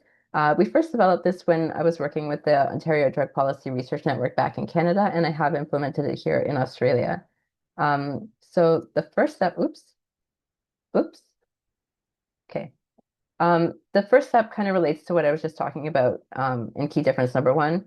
There's really a need to work closely with stakeholders to clarify and refine the question that needs to be asked, as in translate that high-level information need into an actionable research question.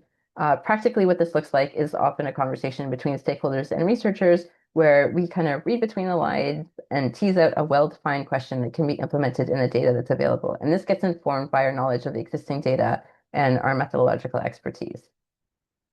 The next step is to conduct a high-level feasibility assessment. This might include an evaluation of whether there would be sufficient sample size to even conduct a study in the first place.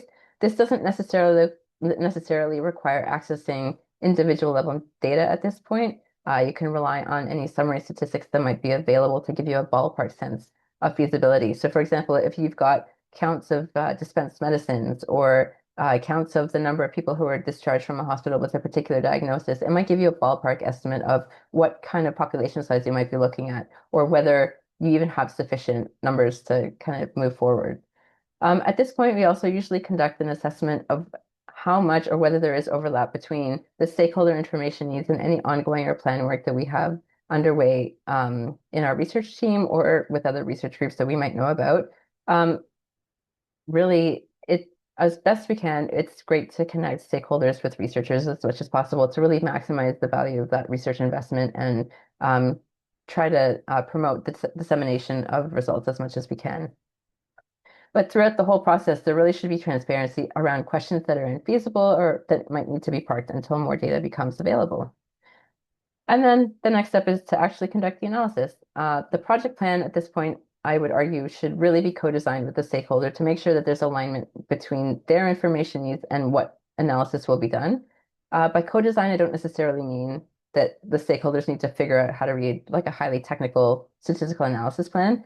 But at the very least, they really should be okay with how the study population is defined. Like, are we looking at adults in this particular geographic area with this particular diagnosis between these years, and so on and so forth.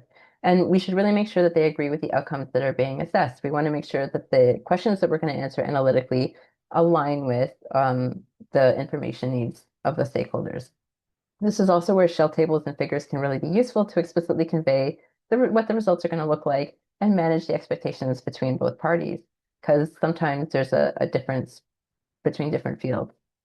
And then what we have done in the past is to present interim findings to stakeholders as they have become available throughout the analysis, and we have reviewed them together. So for example, when we've generated our study cohort and gotten some of that descriptive information, some basic counts of outcomes, maybe some crude measures of association, we have walked through these together with the stakeholders. And then depending on the particular, oh no, sorry. Depending on the particular question and the study population size, we might have a discussion around whether it makes sense to progress from that crude analysis to something that's more fully adjusted, or whether what we've provided so far meets the information needs of the stakeholders. The point is that stakeholders have been kept in the loop throughout the execution of the project. And so now that we've wrapped up our analyses and we want to kind of close out the project and write it up, we need to kind of do that a little bit more formally. So we've kept stakeholders in the loop throughout the analysis. We still kind of need to package things up. So we have already ensured the results will be relevant because we agreed on the outcomes upfront. So we know that what we're assessing is of interest. So big tick for dissemination of those results to people who are interested in them. In terms of how we present the results, I would advise making it as easy as possible for stakeholders to find the answers to their questions, and then subsequently communicate those up the line without having to do any sort of in-depth thinking about how they might need to further interpret those findings. So our approach here has been to distill information into a one-page executive summary type of style, something that's reader-friendly, easily to communicate, lots of bullet points, and sort of a select number of tables and figures alongside it. And this kind of gets appended to a detailed report that provides all of the analytic results and transparency around what was done. But the point is that these stakeholders have all of the information that they need right up front. The other piece of advice that I would give at this point is to not get bogged down in an in-depth discussion of the methods that were used.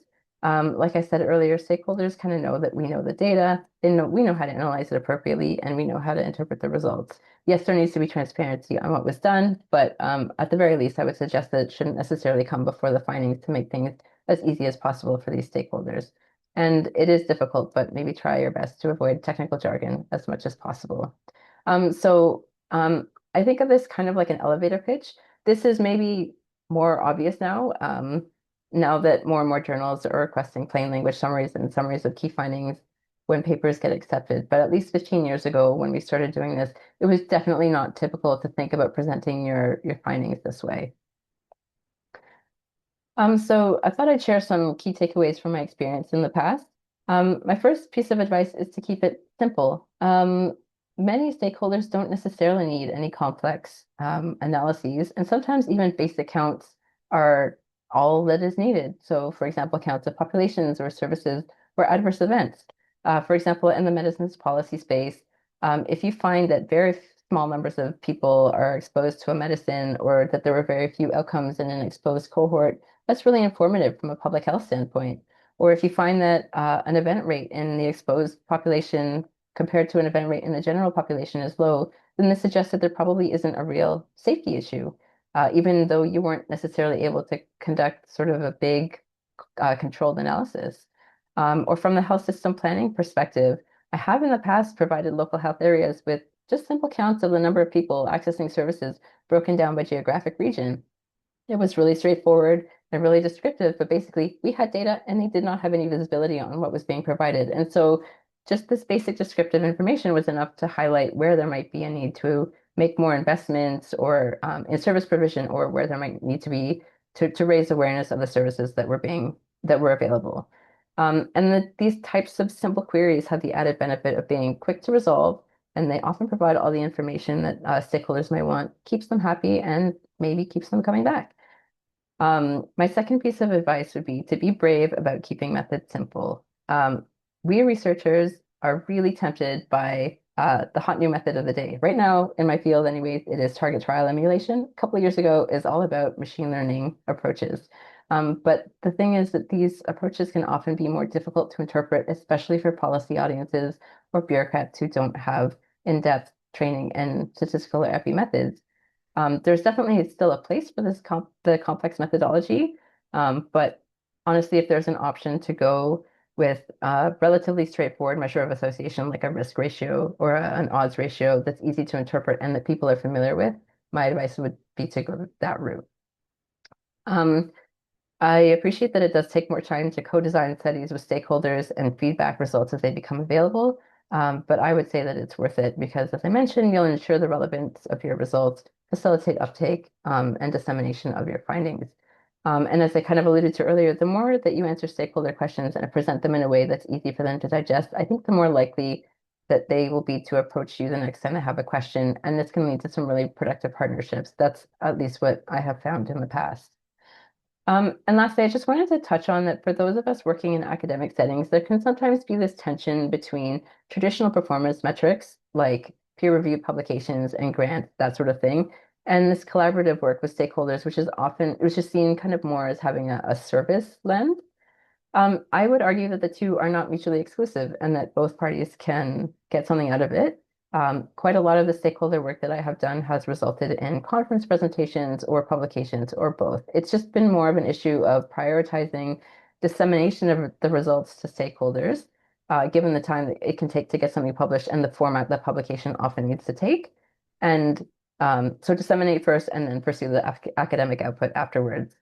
And sort of kind of going back to my point about method, once you've handed off the results to stakeholders, this might be the point at which you then expand the study or apply the cutting edge methods and just use that initial stakeholder query as a jumping off point. So I'm just going to walk through a handful of examples based on collaborations I have established or supported in Australia. So this first example is from a collaboration that we established with the Therapeutic Goods Administration, the TGA, which is Australia's medicines regulator. So just as a bit of background for this, there was some recent evidence that had suggested an association between psychostimulants, which are medicines that are used to treat ADHD, and adverse pregnancy and birth outcomes. But these results were kind of inconclusive, they were conflicting, and so there was a need for further investigation, particularly in the Australian context. So what we did was to run a matched cohort study using Australian data, but we did find a potential association between psychostimulant exposure and adverse outcomes, but there were really small numbers of events and even smaller of exposures and events. But even so, our findings were sufficient to inform the regulators' next steps. And we then decided to expand the study to a distributed analysis that supplemented the Australian data with data from Canada. And you can see here, this is sort of a snapshot of the report that we produced them. It's kind of headed with, okay, we went a little bit over a page, but it's just, you see a lot of bullet points, not that much text, easy to digest or easy to read findings. So we actually turned the findings of our distributed analysis into a peer-reviewed publication, and we got a whole bunch of conference presentations out of it as well. So just wanted to highlight this as an example of a stakeholder question that got quite a bit of academic output. This next example is about the National Data Linkage Demonstration Project. This was a pilot approved by health ministers in Australia to establish the value of national linked data to inform health planning and policy. At the time, it was a novel cross-jurisdictional linkage that involved data from the federal government, the Commonwealth, as well as data from New South Wales and Victoria, which are the two largest Australian states. And also, I do acknowledge that Australia is much further behind New Zealand in terms of data linkage and accessibility. So all of this is probably stuff that happened well in the past in New Zealand. So I was involved in one of the work programs focused on cardiac care and outcomes specific to Victoria.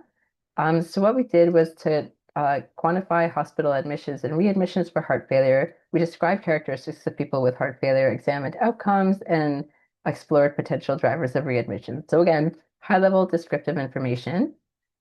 We got a few different conference presentations out of this. So there's our sort of academic tick. And the other side outcome of this project is that this demonstration project was actually the precursor to what is now known as the National Health Data Hub, which is a major enduring data linkage of longitudinal health and welfare data from both the Commonwealth and almost all of the states and territories across Australia. And so the work that we did as part of that demonstration project, and we were not the only ones involved, but it kind of helped to support and demonstrate both that A, the data could be linked at scale and accessed safely, and B, the utility of the data for informing health policy and planning. So this example is about the National Disability Data Asset Pilot Project. So this was a collaboration that included 10 partners across the Commonwealth, New South Wales, Victoria, South Australia, and Queensland government. The aim of the pilot was to evaluate the best ways to share and link data for the purposes of improving information on people with disability in Australia, and also to better understand access and gaps in disability services. So one of the pilot work streams were called test cases. So these are essentially 5 individual research projects that focus on different research questions and kind of through that tested different linkages and approaches. Effectively, each test case is a tangible demonstration of what was possible through data linkage. Each was led by a different jurisdiction, focused on a different aspect related to disability. So we had a test case on early childhood, we had one on justice, one on housing, one on education, and one on mental health. And so for each test case, the teams generated a report. This is, again, a really familiar format now. We've got lots of bullet points, not that much, like it's a straightforward interpretation, not that much text. And this is just one example here from the New South Wales early childhood test case. The others are really similar, and actually all of them are publicly available in case anyone is interested. The other thing that we did as part of this test case, because we were trying to demonstrate the value and the power of data linkage to senior stakeholders, was to also develop infographics for each of the 5 test cases. So again, these are kind of really quick, easily digestible, really tangible illustrations of what could be done with linked data in the disability space. And these were actually part of the package that got delivered to disability ministers for consideration at the end of the pilot. And actually, the ministers at the end in early 2022 decided to fund the development of the enduring asset based on the design that we had developed during the pilot phase. So a really nice success story. Again, this is a slightly different example to the other ones, but the kind of undercurrent to everything that I've shown is that it's all about quick and easy communication of results that I think really helps to disseminate that intelligence through the stakeholders. So I hope that has provided some insights on how we've supported the evidentiary needs of different health system stakeholders in the past, maybe provided some food for thought or approaches that you might want to adapt in your own work. So happy to take any questions or take them over email, whatever works.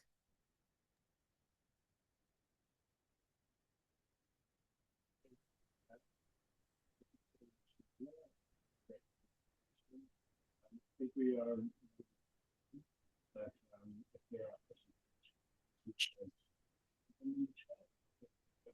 Sorry, James, your audio seems to be muted. Yeah. Apologies. Thank you so much, Ximena. That was a great presentation. We're running slightly behind, but I'm sure if there are questions in the chat, it'd be great if you could answer those in the chat. And it was a good reminder, the presentation was a good reminder about the importance of keeping results and insights understandable and intuitive to stakeholders by linking to their requirements. We'll have to move on to our next speaker, Dr. Sanja Lujic.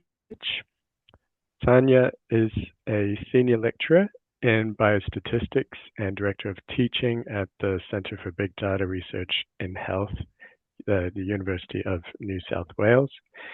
Sanja has 20 years of experience in research and education, specializing in biostatistics, health program evaluation, and the analysis of administrative and linked health data. Her research program produces evidence that informs healthcare improvement, policy development, and enhanced quality of life in Australia and internationally. Sanja, welcome.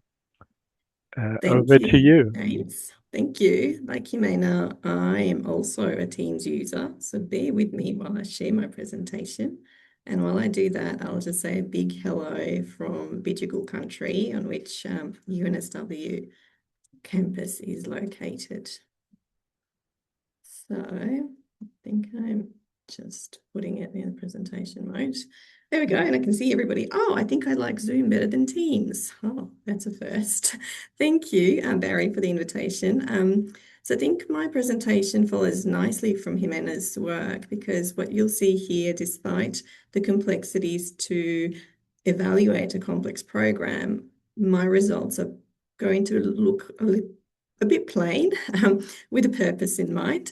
So I'm going to talk to you about evaluation of a program which was funded by New South Wales Health that regards to urgent care services in our state, our most populous state in Australia.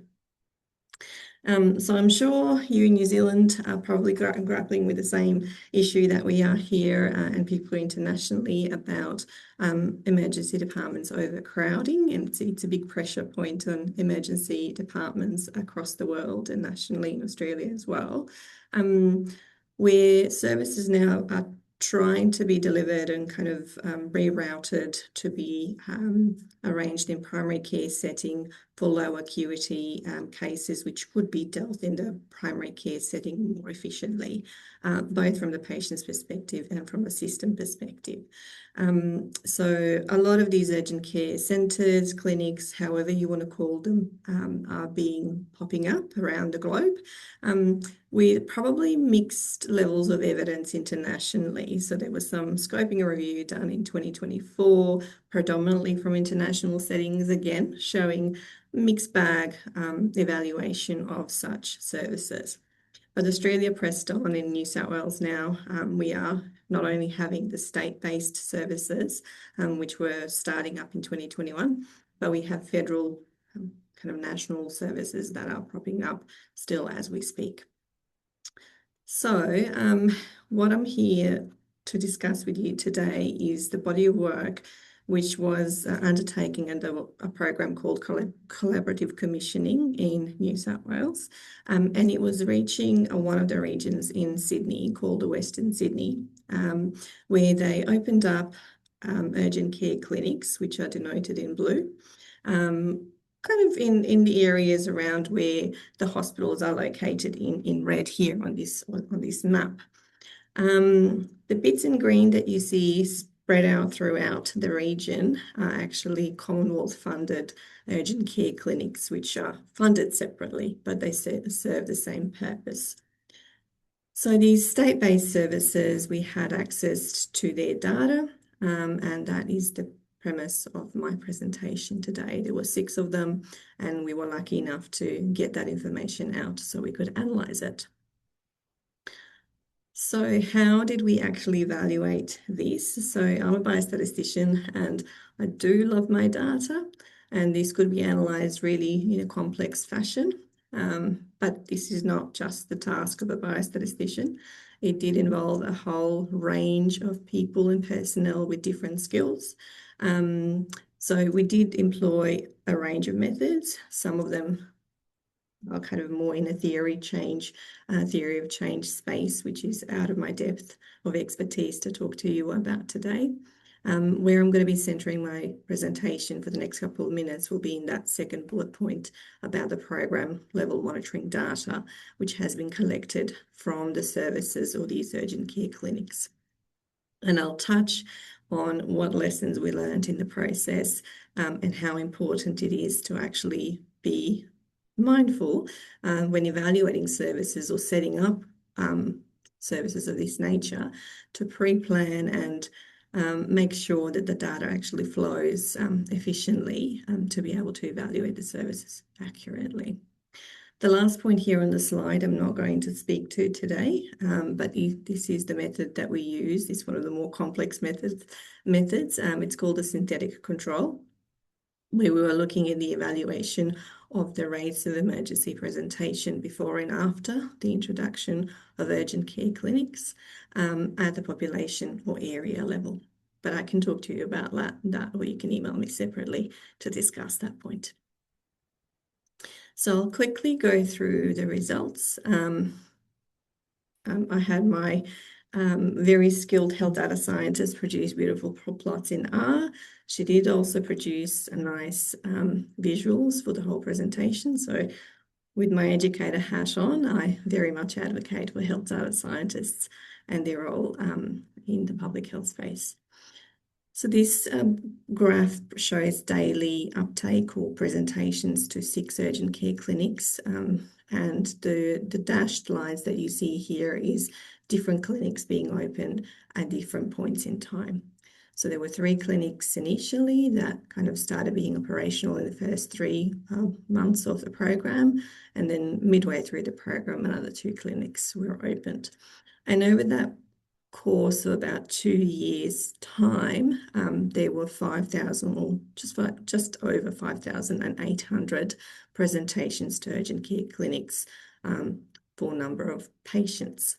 So this kind of, I'll throw in another number because as a numbers person, I need to give this a perspective. These are the patients that were treated in urgent care clinics, which are operating at the primary care.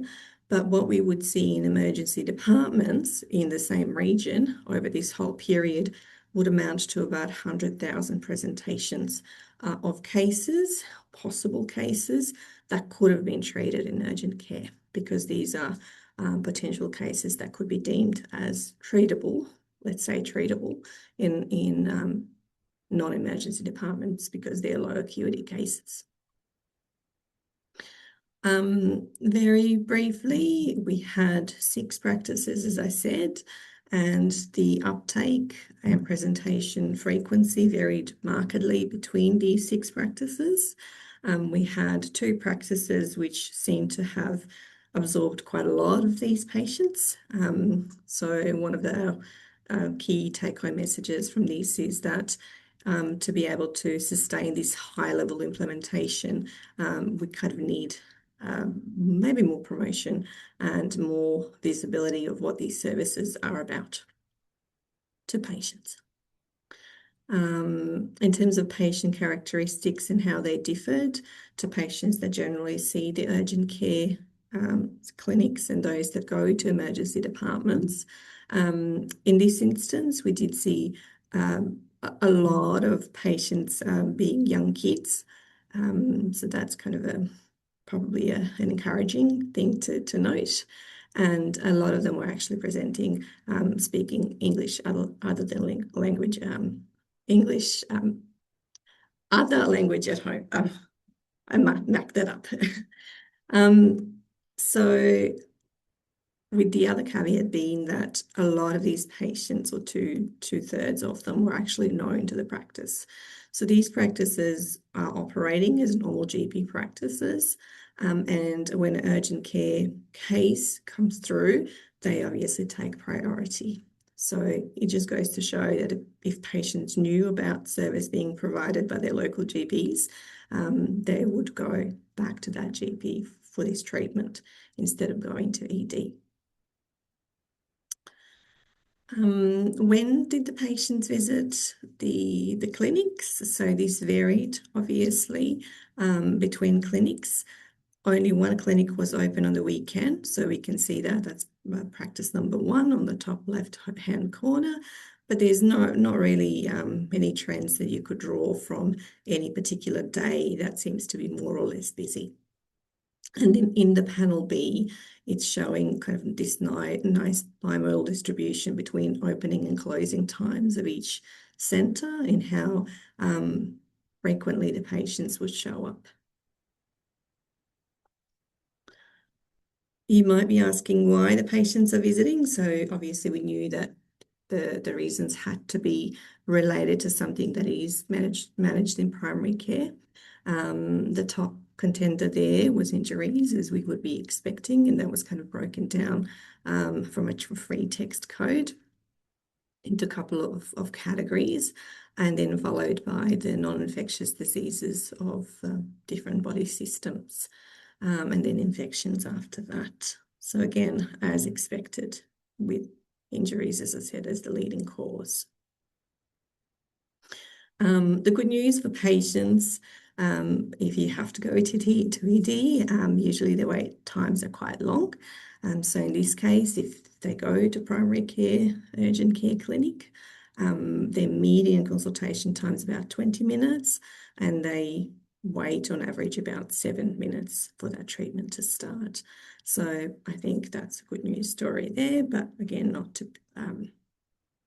be expected given the priority that they're given. So I'm going to sum it up very quickly in a couple of points here from general lessons learned from me in this project. As far as the project goes, to kind of really scale up these urgent care centres and clinics, we need to build adoption. It's not just about the capacity. We need to tell people that these exist, who can go, and kind of promote them a little bit more. The consumers need to know, as I said, about them, and the navigation to these centres should be seamless before that uptake really takes shape. Points number 3 and 4 from analytics standpoint are really crucial, because if we are going to evaluate what happens to these patients, data linkage really needs to be set up properly. And that was one of the challenging parts of this project. Data linkage from the services themselves was not able to be carried out in full. It was only operational for a couple of the practices of the 6. So it was a little bit piecemeal to evaluate what proportion of patients ended up going to emergency department after they presented to primary care. And we need to be really mindful about scaling with equity in mind in who can access these services in the future. For me, though, personally, I was reflecting back on my 3 hats that I sometimes wear on my daily basis. The first one is the statistician in me that loved looking at the data from different angles and the data that I usually wouldn't analyze on a daily basis. And there was a lot of it.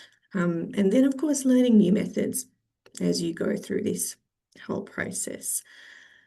From a research part of me, touching back on what Ximena was saying before, is we have options and really networking opportunities to form connections with policymakers, make our work relevant, and apply for future funding. That's what all academics are striving for. And then the other third hat that I wear in my capacity as a lecturer is I do draw on these examples and take them to my classrooms, and they become really valuable sources of not only upskilling and telling my students about the projects that we do, but giving them some challenging examples that they can work on in their health data science degree. So they're building dashboards as we speak about some of this information that's publicly available. They're analysing the data. They are really getting a handle of how this looks for their future health careers. So I'll just wrap it up here and to say overall for urgent care clinics, these clinics can deliver timely and appropriate care, and they seem to be centred around these cases of minor injury and illness. They need to be seen as trusted, and they need to be visible and need to be integrated into the health system itself to really be able to show an impact.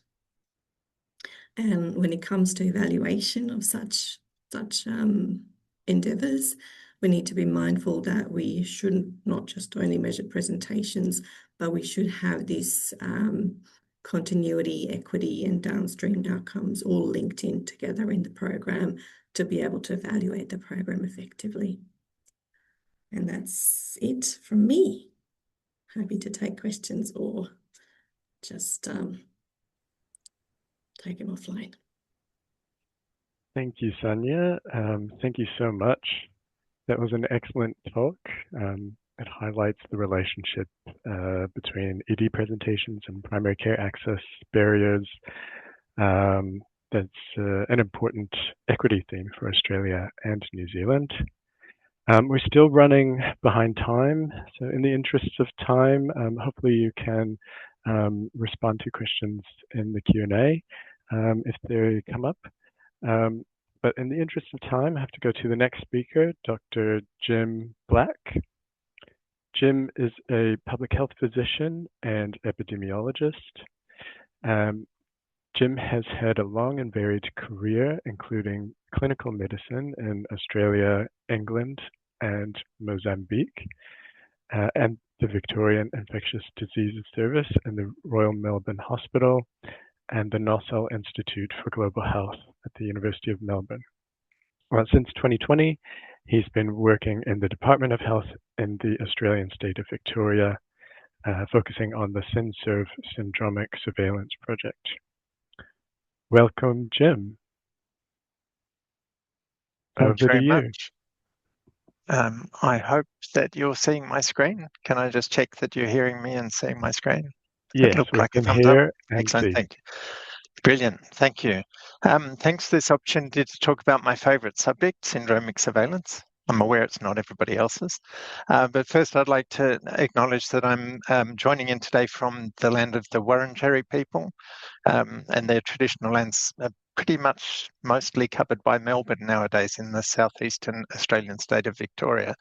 But I'd like to thank them for their ongoing tens of thousands of years custodianship of this country and pay respects to elders past and present. Now, when we began working on our new syndromic surveillance system in Victoria in 2020, I was expecting to do it very differently to the way we're actually doing it. And that the changes that we've made and the new sort of paradigm that we use has been really exciting to be involved in. And I think some parts of it are quite novel. And so that's what I'd like to share with you today.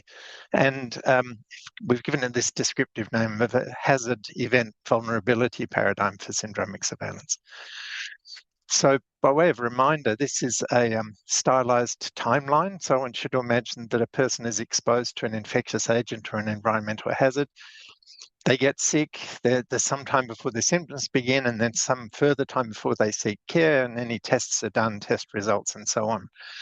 The time between exposure and notification of a case can well be weeks. And for many of the conditions that we're concerned about, like thunderstorm asthma, it's way too late. By the time you've got a confirmed diagnosis, it's too late to do anything about the problem. So syndromic surveillance is all about moving the point at which we can detect events as early as possible in that time sequence. And there's a sweet spot for us, and we've chosen the first point where the patient is assessed by a trained health professional. And there are two places where we can get access very quickly to these data. And one is the triage desks of the emergency departments in our public hospitals. And most of our public hospitals now provide data to SynServe.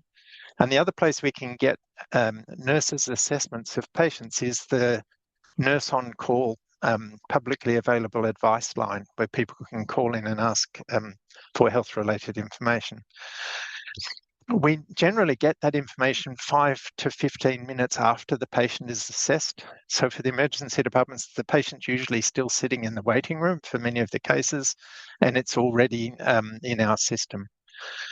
The other thing that I won't talk about very much today is that most syndromic surveillance systems actually use the International Classification of Disease, the ICD-10 codes that are assigned to each patient's presentation at discharge.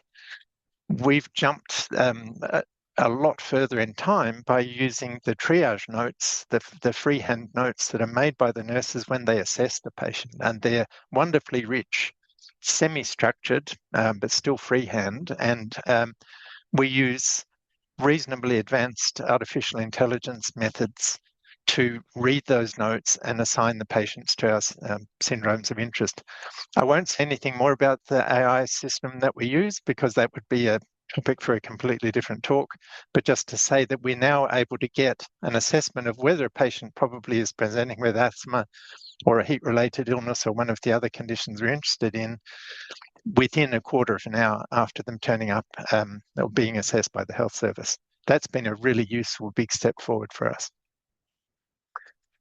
Now, the way I thought we would be doing it is what I'm thinking of as the traditional paradigm, and that comes from really events in the 1990s where outbreaks occurred unexpectedly from where no one was expecting and no one was looking. And so the idea has always been expect the unexpected, which means that we tended to do broad scans of our whole jurisdiction for broad syndromes, respiratory illness, gastrointestinal illness, influenza-like illness, and so on. There would be some single case outbreaks that could be detected, but mostly we're talking about quite complex statistical methods like cluster detection and commonly comparison with the baseline expected count in a time series, and always in a time bin like an hour or a day or a week. And unfortunately, those approaches generally produce a lot of false alarms. In order to maintain high enough sensitivity, we end up having to trade off specificity. And even worse from the operational point of view is that most such systems start thinking about who they need to tell after the signal's detected. So, for example, an epidemiologist in a local public health unit will get an email saying, this group of patients may well be a cluster. Could you find out whether they are or not? And mostly it's false alarms, and it tends to produce a lot of work for people without a great deal of benefit. And I'm criticizing the way I used to do it as well. So this is not a criticism of other people's work. So we've approached it very differently, particularly because we can get the information so quickly. And also because of the way that we've tried to embed this in the workflows of our clients. And client, for want of a better word, is the group or the person or the entity that's responsible for responding to an event of public health significance, like a thunderstorm asthma event or an outbreak of heat-related illness during a heat wave. So we start by saying, who is it that responds to this kind of outbreak? What options do they have for public health action in the real world? And even more importantly, what would trigger them to change from one level of public health action to the next, or what would allow them to drop back to a lower level of action? And then we try and build the module so that it answers those questions. Are we at a point where we need to change from one level of public health action to another? And we know exactly who it is that we need to be telling that. The other thing that we've realized is that most of the events we're interested in don't come out of nowhere. They're actually related to definable hazards like heat waves or thunderstorms. And so it makes a lot of sense for us to monitor the hazard, and hazards can usually be defined as having a location, timing or duration, and intensity. And if we try really hard, we can understand the relationship between those features of the hazard and the amount of illness that it will cause and where. And so, and in fact, many decisions, public health action decisions, are actually made on the basis of the hazard. We can forecast a heat wave commonly a week in advance. And so many of the actions have to start before the hazard appears. The next thing we've done is stop thinking of the events that we're interested in. And by event, I mean an increase in illness of a specific type related to a hazard. We stopped thinking about the events as being part of the underlying time series. And now we realize that the events are superimposed on the time series. So we find ourselves asking, well, how does this particular hazard cause illness? Can we find past events in our data from the emergency departments and so on and characterize them, recognizing that they're superimposed on the time series? There's a second frequency distribution of events rather than them being part of the baseline time series. So we study them in isolation from the baseline, and we don't ever use methods that consider the expected number of cases. What we're actually looking for is ways to recognise the onset of an event quickly enough to be able to inform the clients, who can then take action in a timely way that will have some effect and reduce the total size of the outbreak. When we're informing the clients that something is happening, we can commonly tell them about vulnerability. And what I really mean by that is that there are some geographical areas, or within them some community groups, who will suffer more illness for a given level of the hazard. So, and I'm going to show an example of the heatwave monitoring module that we've got, and you'll see what I mean by this. So we're trying to study vulnerability, its relationship to the hazard, and therefore we can be very specific in the way that we monitor the hazard so that we can inform our clients about not only when an event has happened, but where they ought to direct resources to have the greatest impact. So here's an example of the SynServ heatwave module. The hazard is heat waves, but it seems from our reading about this that heat seems to be causing illness in Victoria in two reasonably distinct ways. So one is short-term direct effects, where the combination of temperature and humidity is beyond the physiological limits in which a human being can control their body core temperature. And we use particularly an excellent paper that came out of Arizona with collaborations in Sydney. And if you take a quick screenshot, you'll be able to look this one up. It's a particularly useful piece of work where they put volunteers in torture chambers with known combinations of temperature and humidity, and they found the point where they lost control of their body core temperature. Then they let them out of the chamber, of course, nobody was harmed. The other current theory on how heat causes illness is by cumulative effects. And in fact, the Bureau of Meteorology in Australia has done a lot of work on this, and we now define heat waves in Australia according to their cumulative nature. So the theory there is that it's 3 days or more of hot days and hot nights where you don't get respite overnight, and that this can be quantified using something called the excess heat factor. We didn't, of course, believe it, so we've validated all of these things ourselves, and I'll show you the results. So this is panel B of figure 2 in the Vanos paper that I referred to. And this is what they've ended up with, is the thick black line here is combinations of temperature and humidity above which a person over the age of 65, even sitting indoors or shaded, will lose control of their body core temperature. And of course, when you hit a body core temperature about 43 degrees, you tend to die. So what we're doing is assessing postcode by postcode. The little star here is a hypothetical example of where a particular postcode might sit at a particular point. And then we monitor the distance of that combination of temperature and humidity to the nearest point on the survivability line, the physiological limits line. And then we map those and track them for the clients to understand, well, whether there's an acute heat stress hazard. The other thing, of course, is the excess heat factor, which we call the EHF.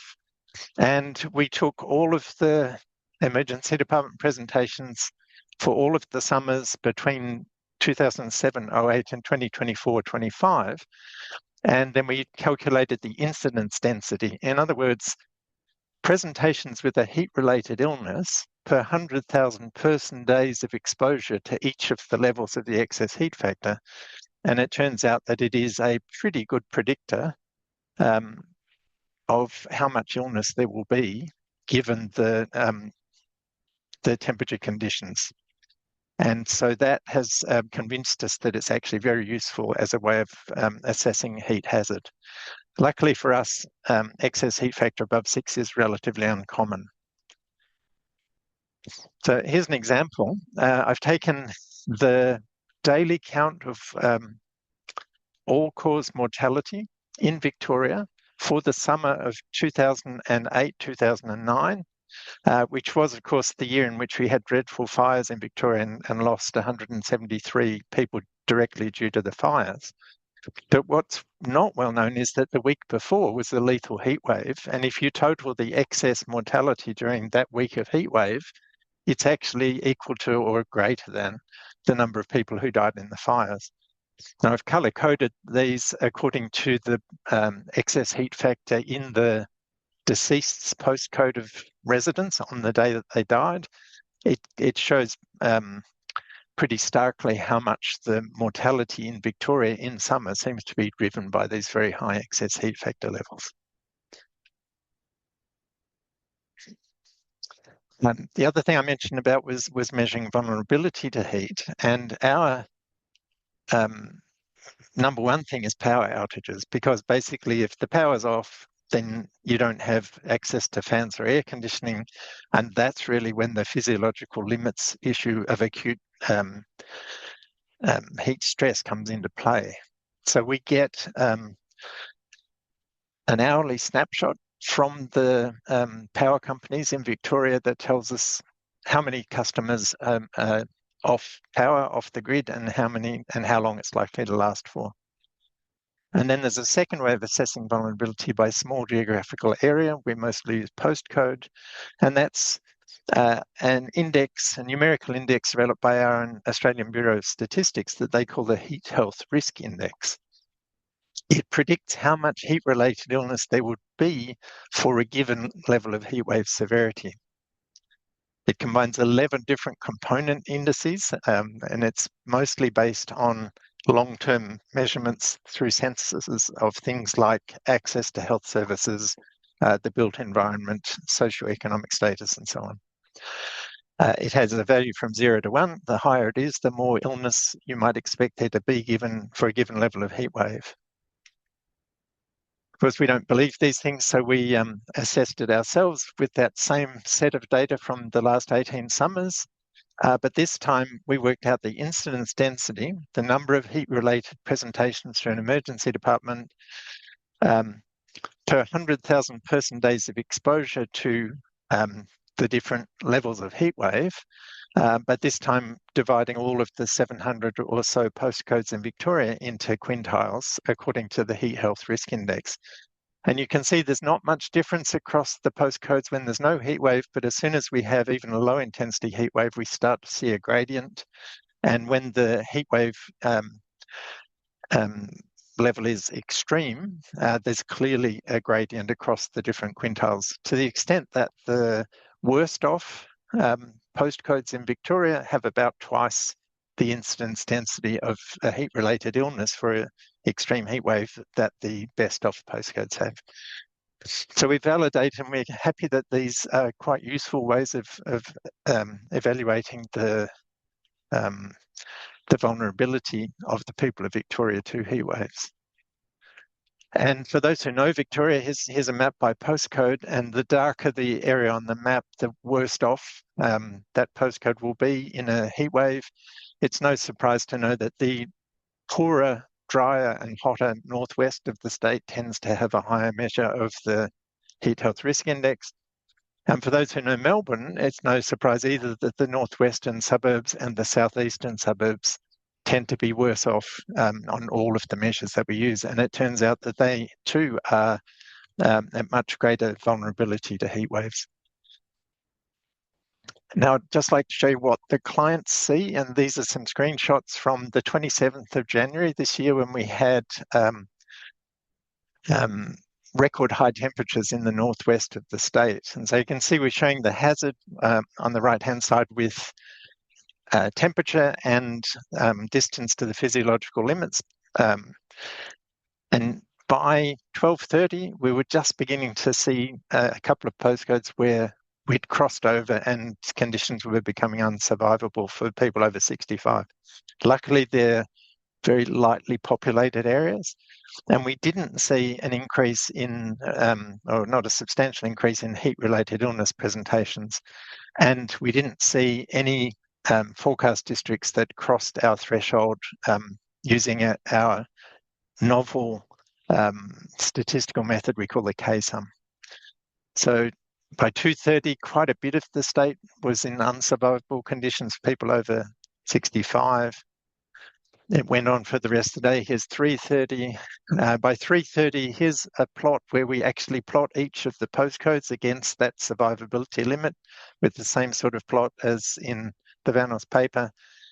Probably 15 or 20 postcodes, as you saw in the map, are now in unsurvivable conditions. But luckily, even though that went on throughout the day, we didn't see a big rise in either mortality or cases. The vulnerability we present to the clients in a tabular form so they can export it. I missed the opportunity to get the highest point of the total number of customers off. At one point, there were over 100,000 customers without power. This was the next morning. There were still 22,000 without power. And we're able to show the localities that are affected, when the outage began, when it's likely to finish, the number of customers who are off, and we also show the heat health risk index. And of course, it's possible to, because it's a Power BI report, it's possible to easily sort. And so this is what the clients would have seen if they'd been asking, well, which places are worse off than others. It's a good news story. We didn't see a big rise in either illness or mortality, and by the next morning, things were pretty much back to normal, suggesting that the 3-day cumulative effect of heat is probably more important than the short-term one. I'll finish up there. I'm happy to take questions, but also equally happy to receive emails to my Department of Health email address. Thank you so much, Jim. That was an amazing talk. It really highlights the need for reducing the decision-making time for actions to occur and anticipating and recognizing events and using syndromic signals in a novel way. It's relevant to my work for sure. But we are running behind. So thank you again. Hopefully those viewing will have gotten Jim's email to send him questions, but there may also be questions coming in the chat. I'll have to hand over now to my colleague Peter Crampton to start the next session. Peter, are you there?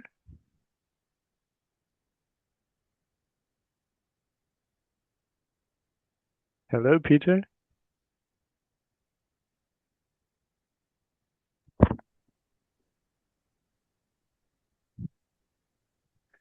Bear with me. Okay, kia ora. Yes, I am here. I've just been joined as a panelist. Thanks very much, James. Okay, take it away. Thank you. Greetings, everybody. Tēnā koutou katoa. Nā mai haere mai ki tēnei wahanga o te hui. Peter Crampton's my name. I'm an academic at the University of Otago, and it's my pleasure to chair the next two talks. Before I go any further, I just want to say welcome to everybody to this part of the conference, and also convey the apologies from Fiona Stanley, who was scheduled to be on at this time. She has had an unexpected health issue, so is unable to join us and regrets that, and she would like to join us at some future date. So we will just proceed with the next two presentations. And I'd like to welcome, first of all, Dr. Andy Robertson. Andrew is the recently retired Chief Health Officer and Deputy Director General within the Public and Aboriginal Health Division of Western Australia Department of Health, based in Perth. And he will be talking about intelligence and evidence in public health policy and decision-making, COVID emergency management and beyond. So, Andy, over to you. Good morning. I will just, if you can hear me, I hope, and I'll just share my screen.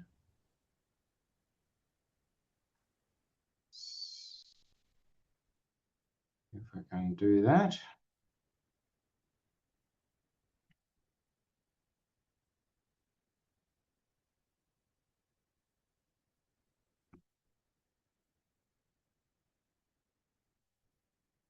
I'm only sharing.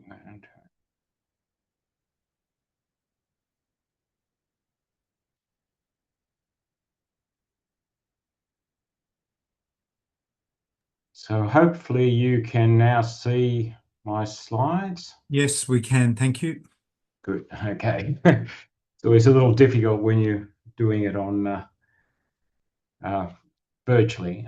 First, I'd like to acknowledge the Whadjuk people of the Noongar Nation, which is on the land that I'm meeting, and obviously acknowledge their leaders past, present, and emerging. I'll be talking today on intelligence and evidence in public health decision making. So really, how do we apply a lot of this data and intelligence and evidence that is coming in and use it in the sort of day-to-day, particularly in the management of crises and disasters. My background's very much in disaster management as well as in public health. And so these are some of the areas that we would be considering in any public health emergency management event. So how do we, using that information that's available, how do we minimise the risks to the community from the hazard?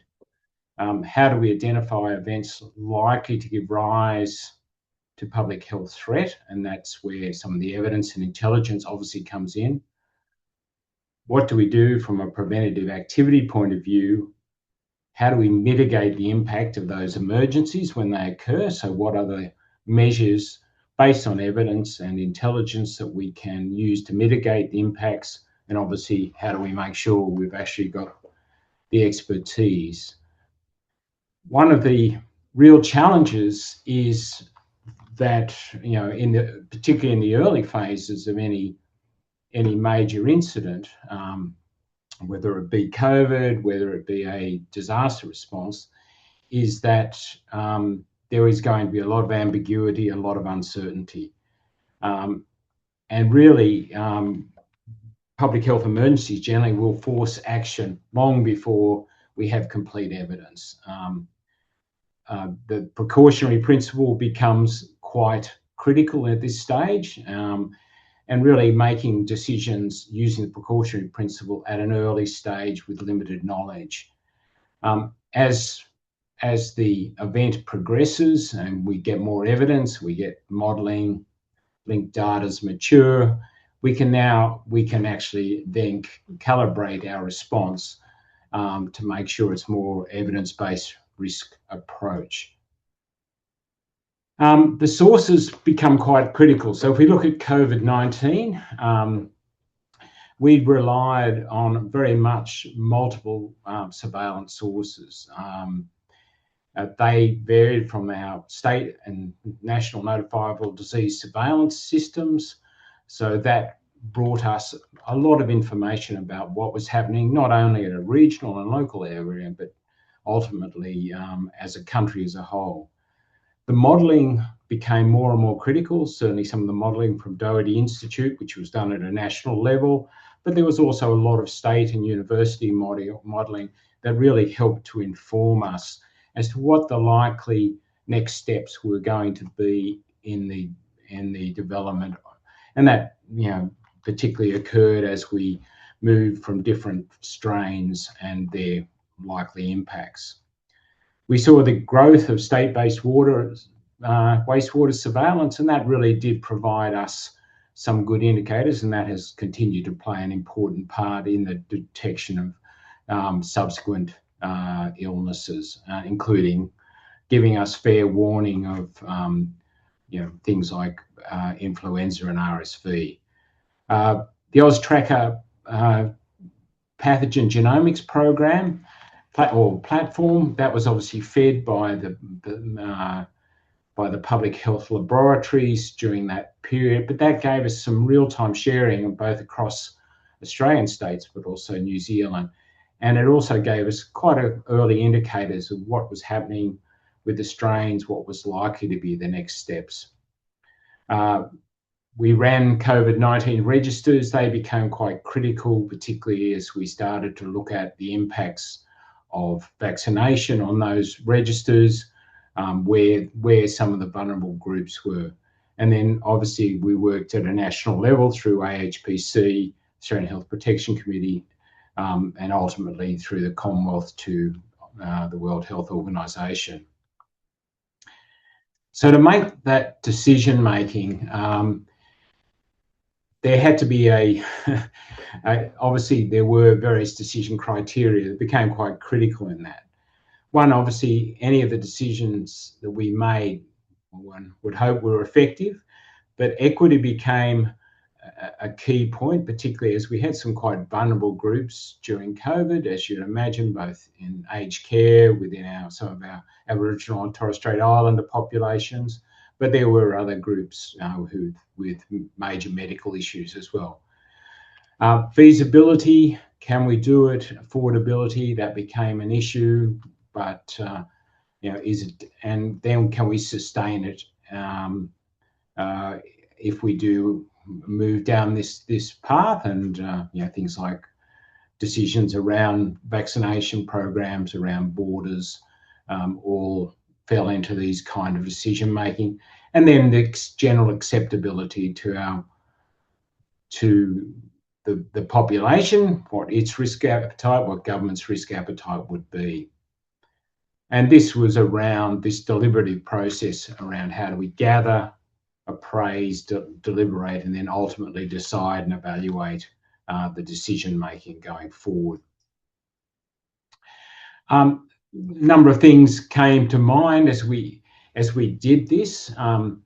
So reflecting back on COVID, how we define the crisis obviously shaped the decisions we were making. So we had to look very quickly, particularly early on, about how we use the intelligence and evidence that was available to frame the event, obviously to deal with that ambiguity when we had weak and conflicting signals. And there was a degree of courage that had to come with that, because some of the decisions, including things like closing some of the borders, were decisions that were not necessarily popular. And they were also decisions where at that stage, it wasn't clear about how beneficial they would be. But again, we need to frame the event. Von Moltke's quote on strategy from 1871 is obviously one that I certainly kept at the back of my mind. We had various plans. Generally, we had to be able readily to adapt to them quickly as time went on. The second thing was around the strategic thought. So as part of the decision making, what do we do strategically? How are we thinking?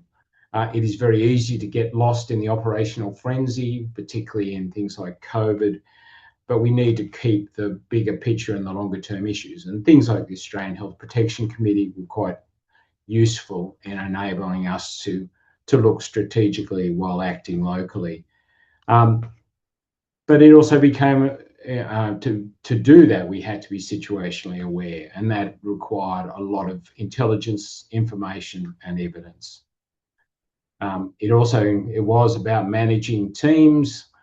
These teams came quite large, and obviously there was a lot of political and media interest. Planning obviously is quite a important part of that decision making. It had to be done early. It had to be continually revised. It had to be contested, red teaming and worst case scenario planning. And the planning process, as Eisenhower stated, is actually indispensable. But the plans generally don't survive more than the initial outlook. Probably the biggest challenge was around dealing with ambiguity. We were really having to look at conflicting national and international messages on the disease, its likely effects, how best ways to management, what worked, what didn't work. States and national agencies were doing it.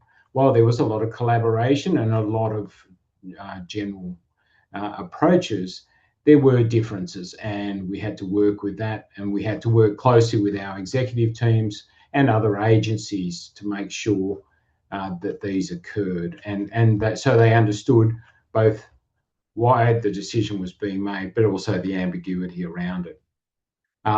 This was complicated by a lot of legislation, for example, a lot of the emergency powers, which had never been used before in this kind of a scenario, or in some cases at all. And then obviously we had to navigate the law, and I think all of us who were involved in this were sued on at least one or two occasions because of decisions we made.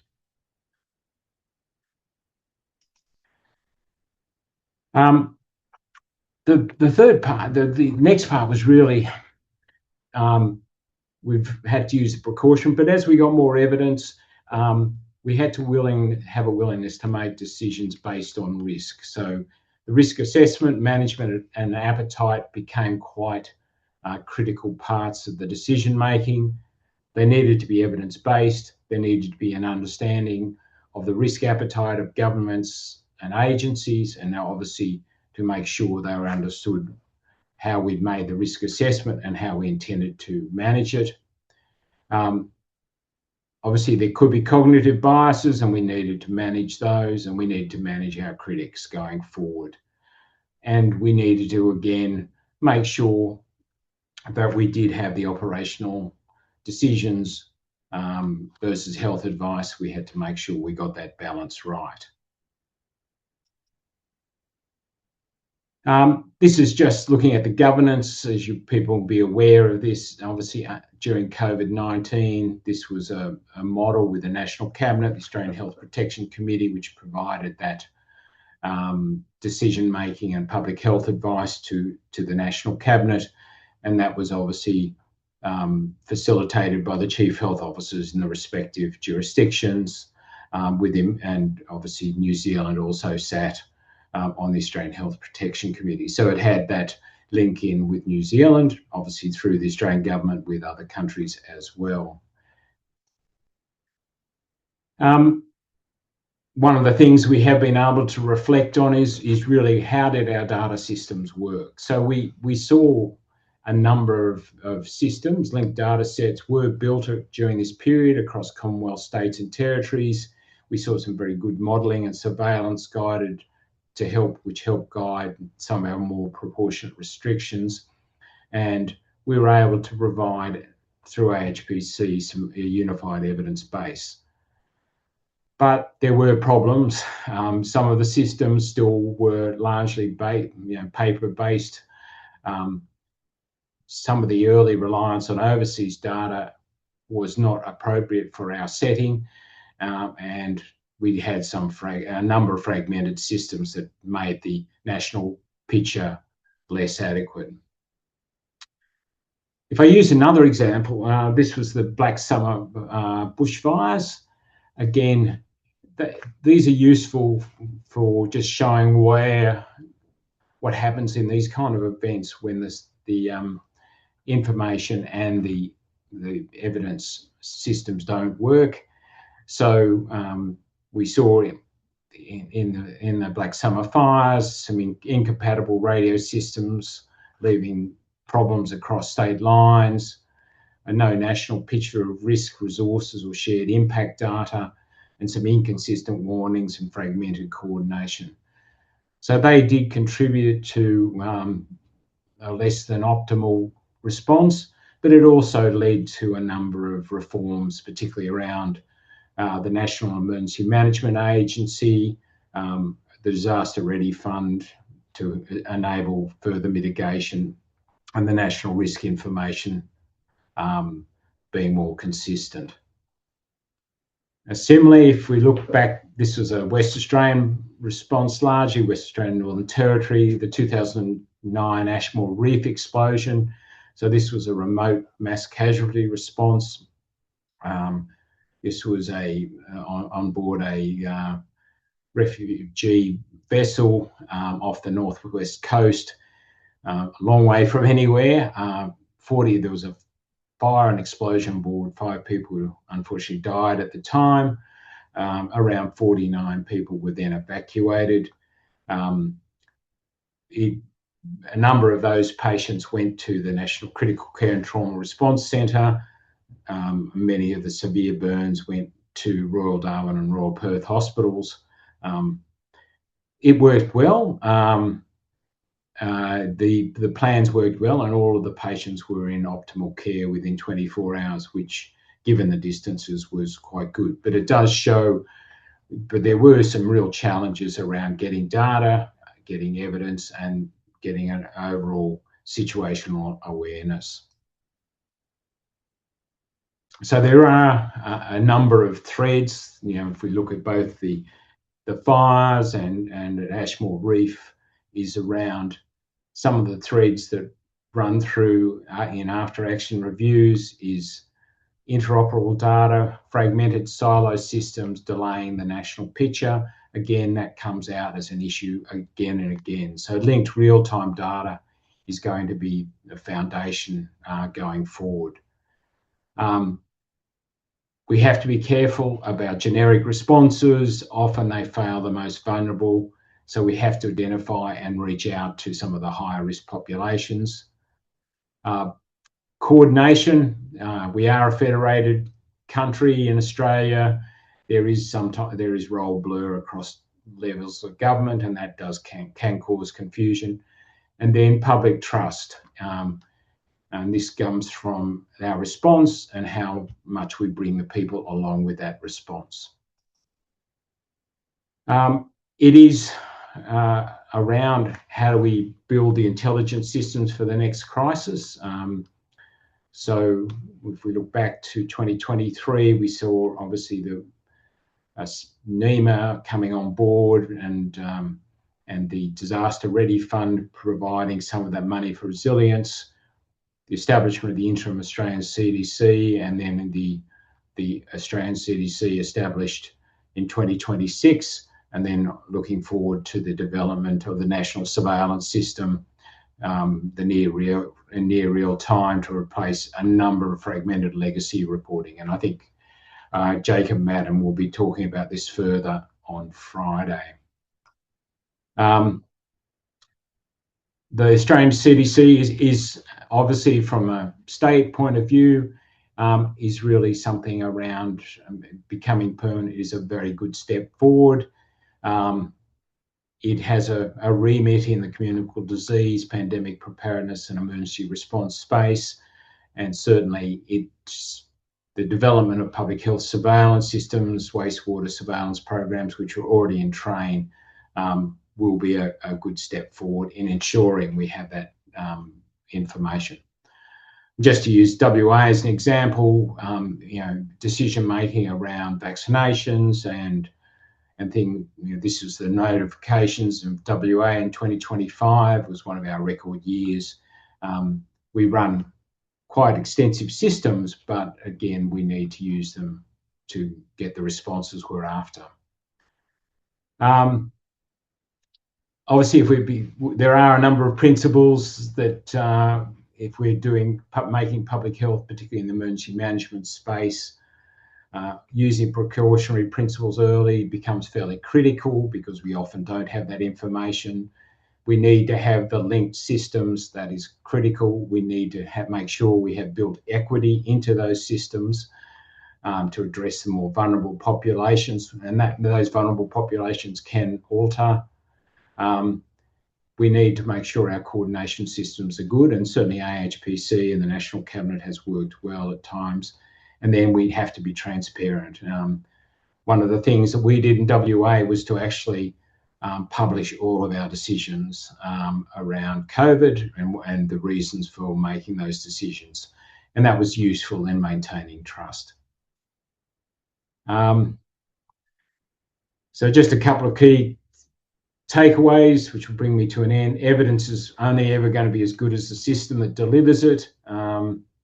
And the crisis demands early action.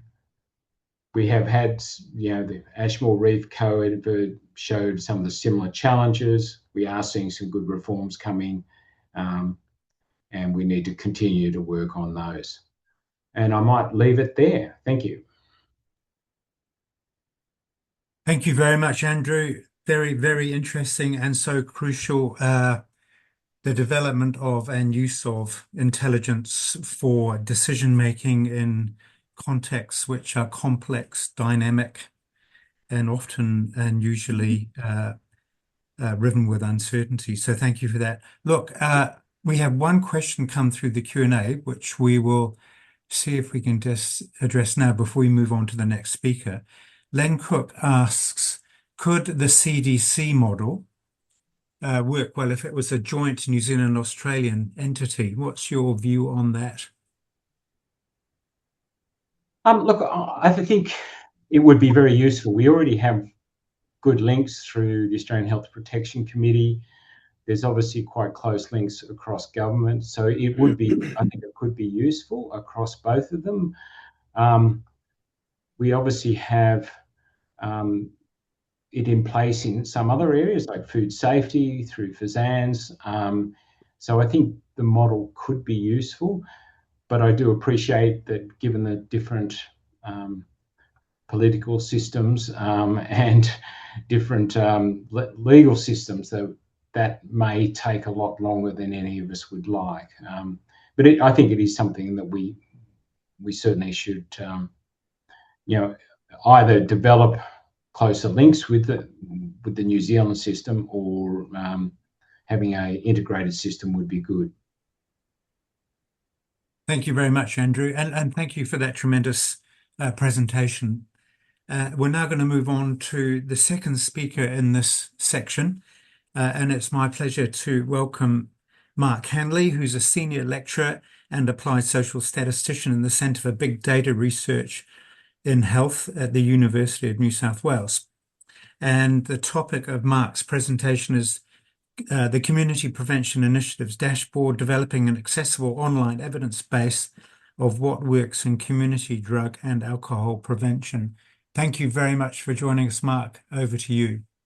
Hi, Peter. Thanks so much. Can you hear me okay?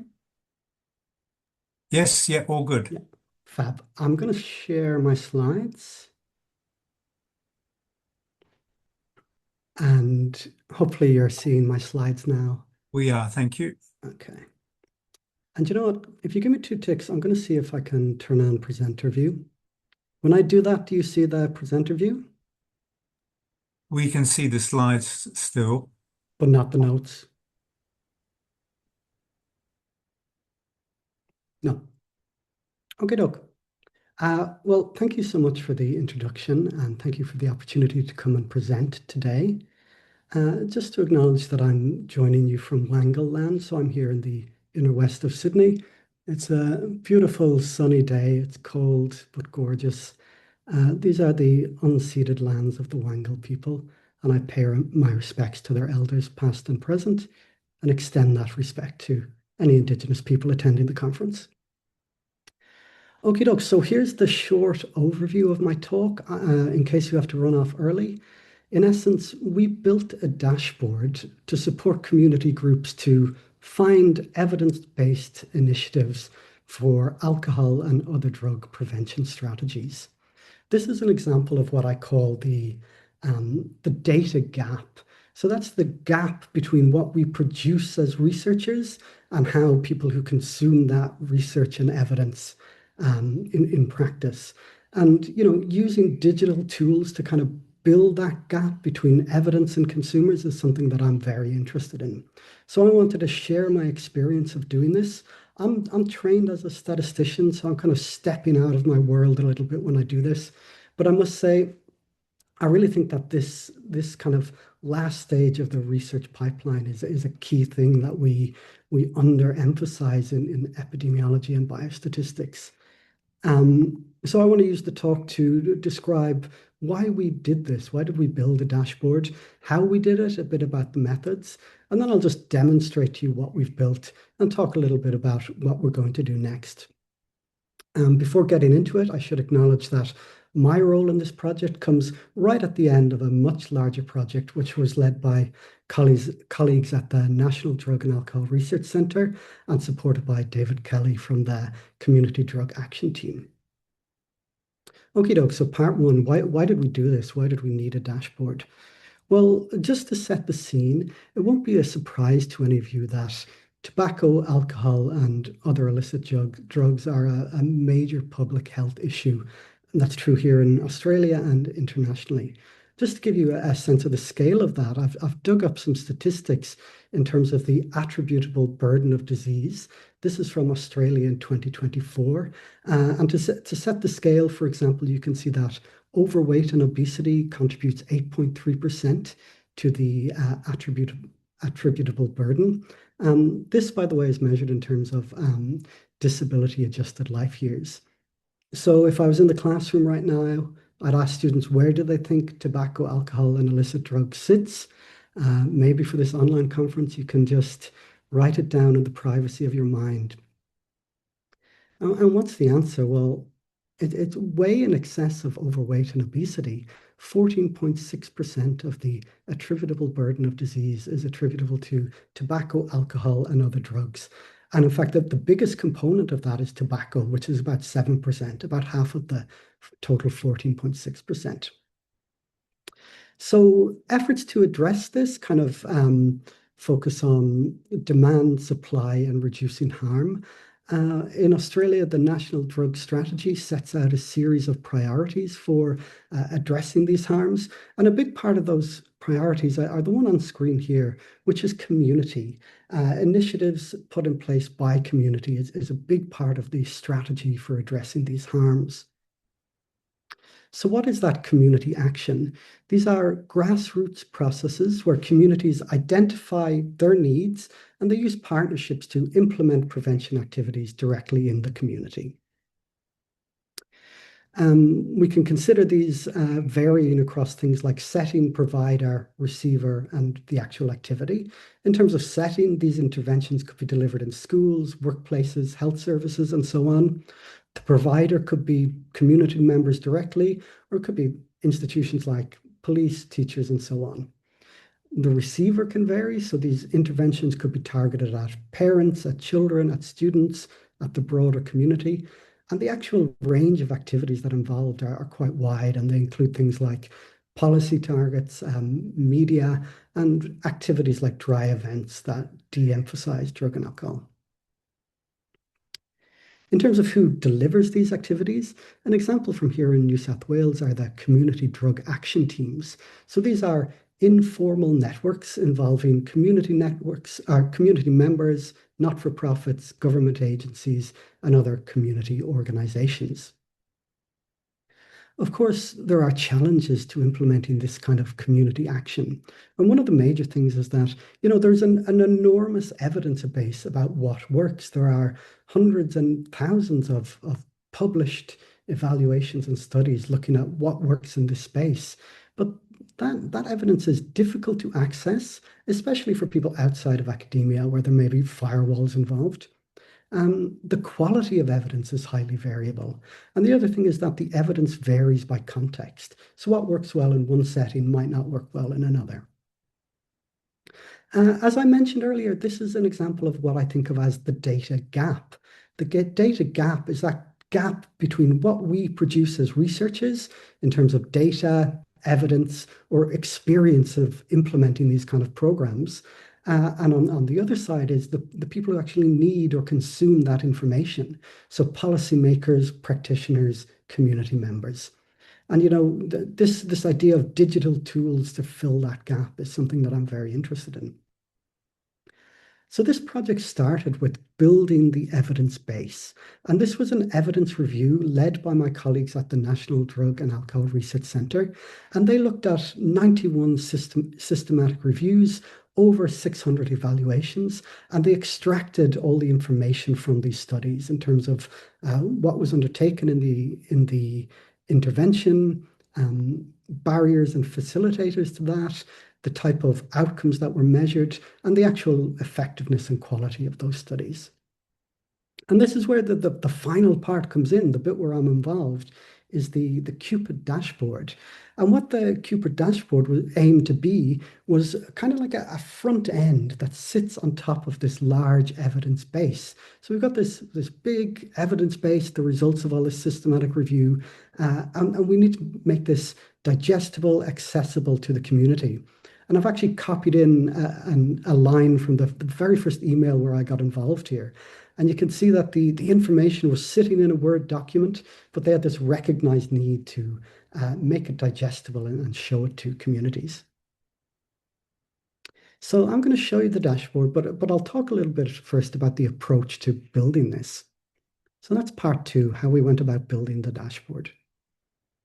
Overall, we took an iterative co-design approach with community end users. This started with initial prototyping. So I built a very basic dashboard using R-Shiny, which is a really nice tool for front-end web development, especially if you're used to coding and working with R, as many of us in the public health and biostats community are. Using this initial prototype, we held end user focus groups. So these were focus groups with 4 to 5 members in each group. And, they were the kind of people who would be using the tool at the end. So, community members, intervention program coordinators, people working in the policy space, and so on. Based on the feedback from the focus groups, we expanded the functionality in many ways. We added a lot more ability to drill down into the studies, a lot more information, and yeah, I guess I'll show you.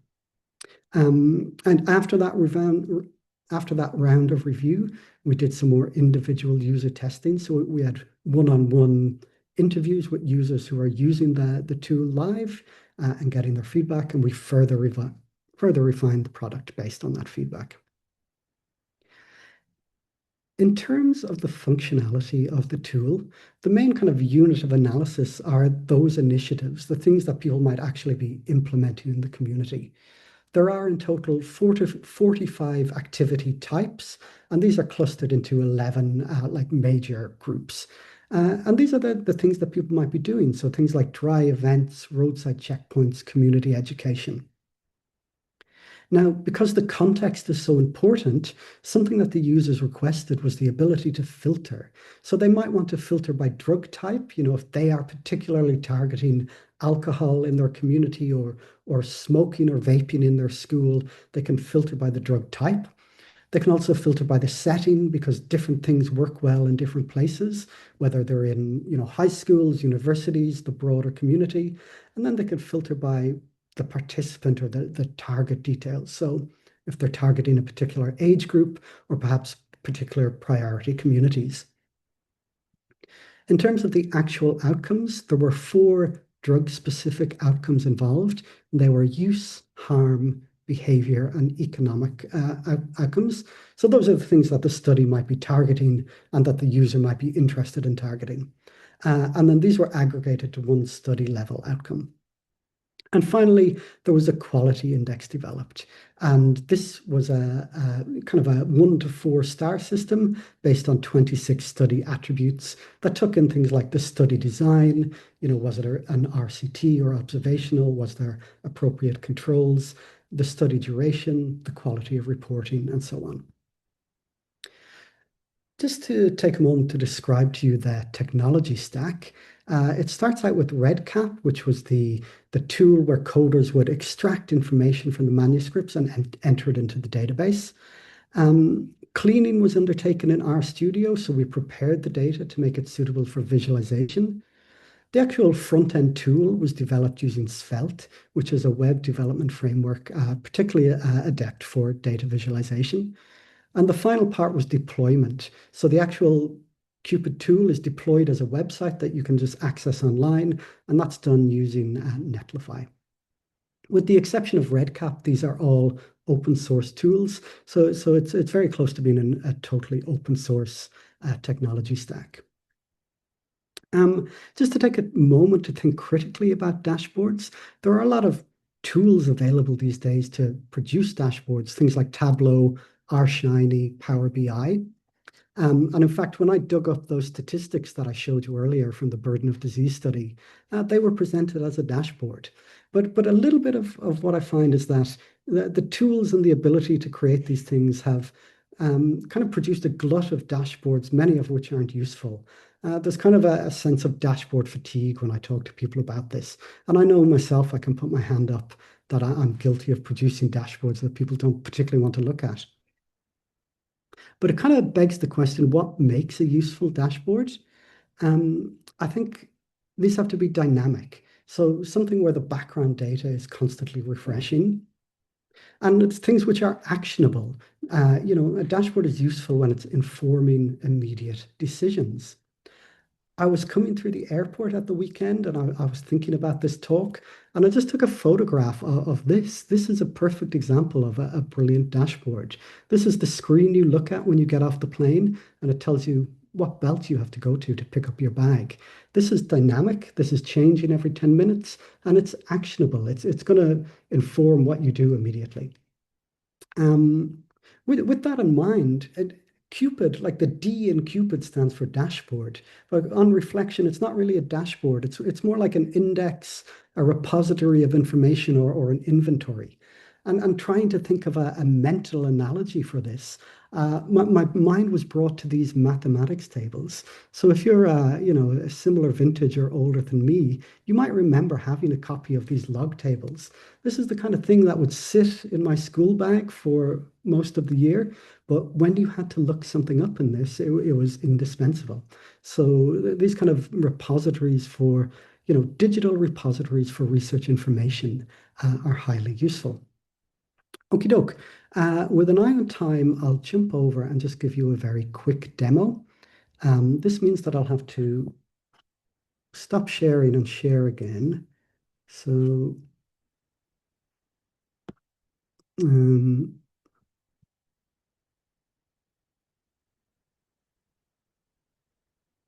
now I can't actually find the button to do that. Sorry, now bear with me. I've done it for you, Mark. You can carry on. Thanks, Peter. Appreciate that.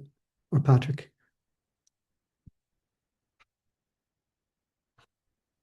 Okie doke.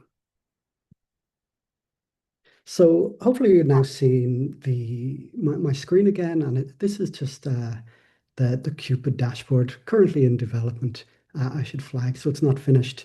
I mentioned there are over 600 evaluations. You can see that the total study list is just up to 94 here. So we're just a small fraction into building the back end into this front end to the study. And also just to flag, this is just a website. This is just something you can visit in your browser. As mentioned, the main kind of unit of analysis are initiatives. Opening this tab gives you those 11 kind of broad groups of initiatives, and you can navigate across things that you might be interested in implementing. So not all of these have data yet. One that is starting to fill up is community education. So I'm going to click on that, and you can see, for example, the visualizations update. There are a couple of visualizations here. The first is the overall summary of impact based on the particular activity. So in this case, we've got 29 studies. 25 of 29 were indicating that they had a positive impact. You can then drill down on these in terms of the specific drugs, so whether or not it was alcohol or nicotine, and then further down in terms of the actual outcomes targeted, so whether it was use, harm, behavior, or economic. So you can start to get a sense of what these particular activities impact and where they're having a positive effect. I mentioned the ability to filter, which is a key thing that the users asked for. So if, for example, I was only interested in targeting alcohol, I could use the filter menu to do that. So this kind of filters the number of relevant studies down to 14. And then we can click over here to see the actual study list. This view allows us to see the activities that were involved. There's a summary of the activities. There's a summary of the outcomes where there was a positive impact. So this first study, for example, there was a positive impact in terms of use and a positive impact in terms of behavior, but not such a positive impact in terms of harm. The user can look at further details by clicking on this. Mark, it's Peter here. Just sorry to interrupt, but if you could just wrap up over the next minute, please. Yeah, sure. Yeah, you can click on details to get more information and outcomes to see the actual information. Okie doke. that's a little summary, and I'll quickly go back to my slides just to conclude.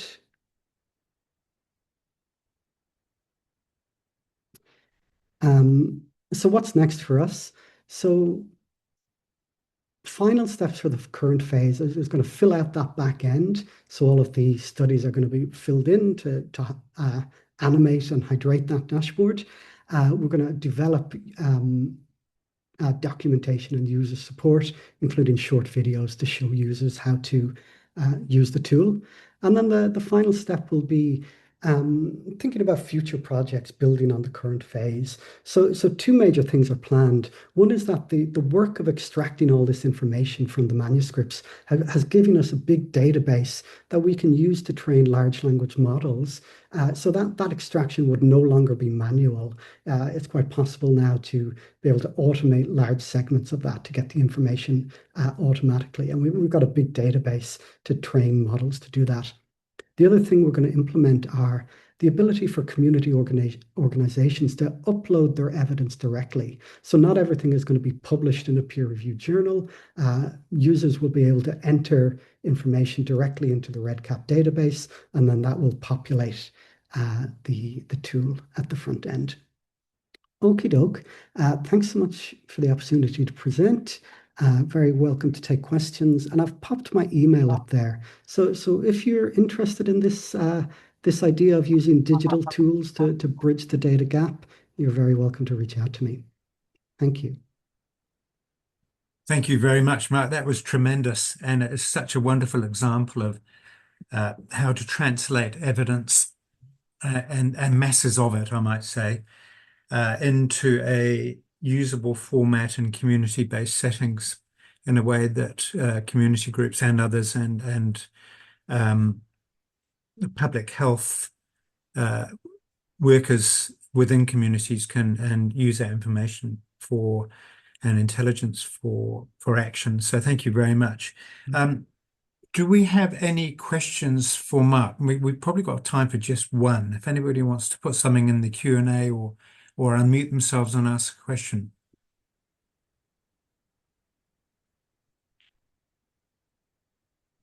No, so please feel free to email Mark if any questions do come up. So that brings us to a close of this part of the conference, of the webinar. Barry, would you like me to hand over to you now, or do we hand over to Peter Himona? Just hand over to Peter for the closing karakia, and just to thank everybody for the presenters. Thank you, Peter, presenters and chairs for a great effort and great presentations. And thank you, Patrick, of course, again, for behind the scenes. So, Peter.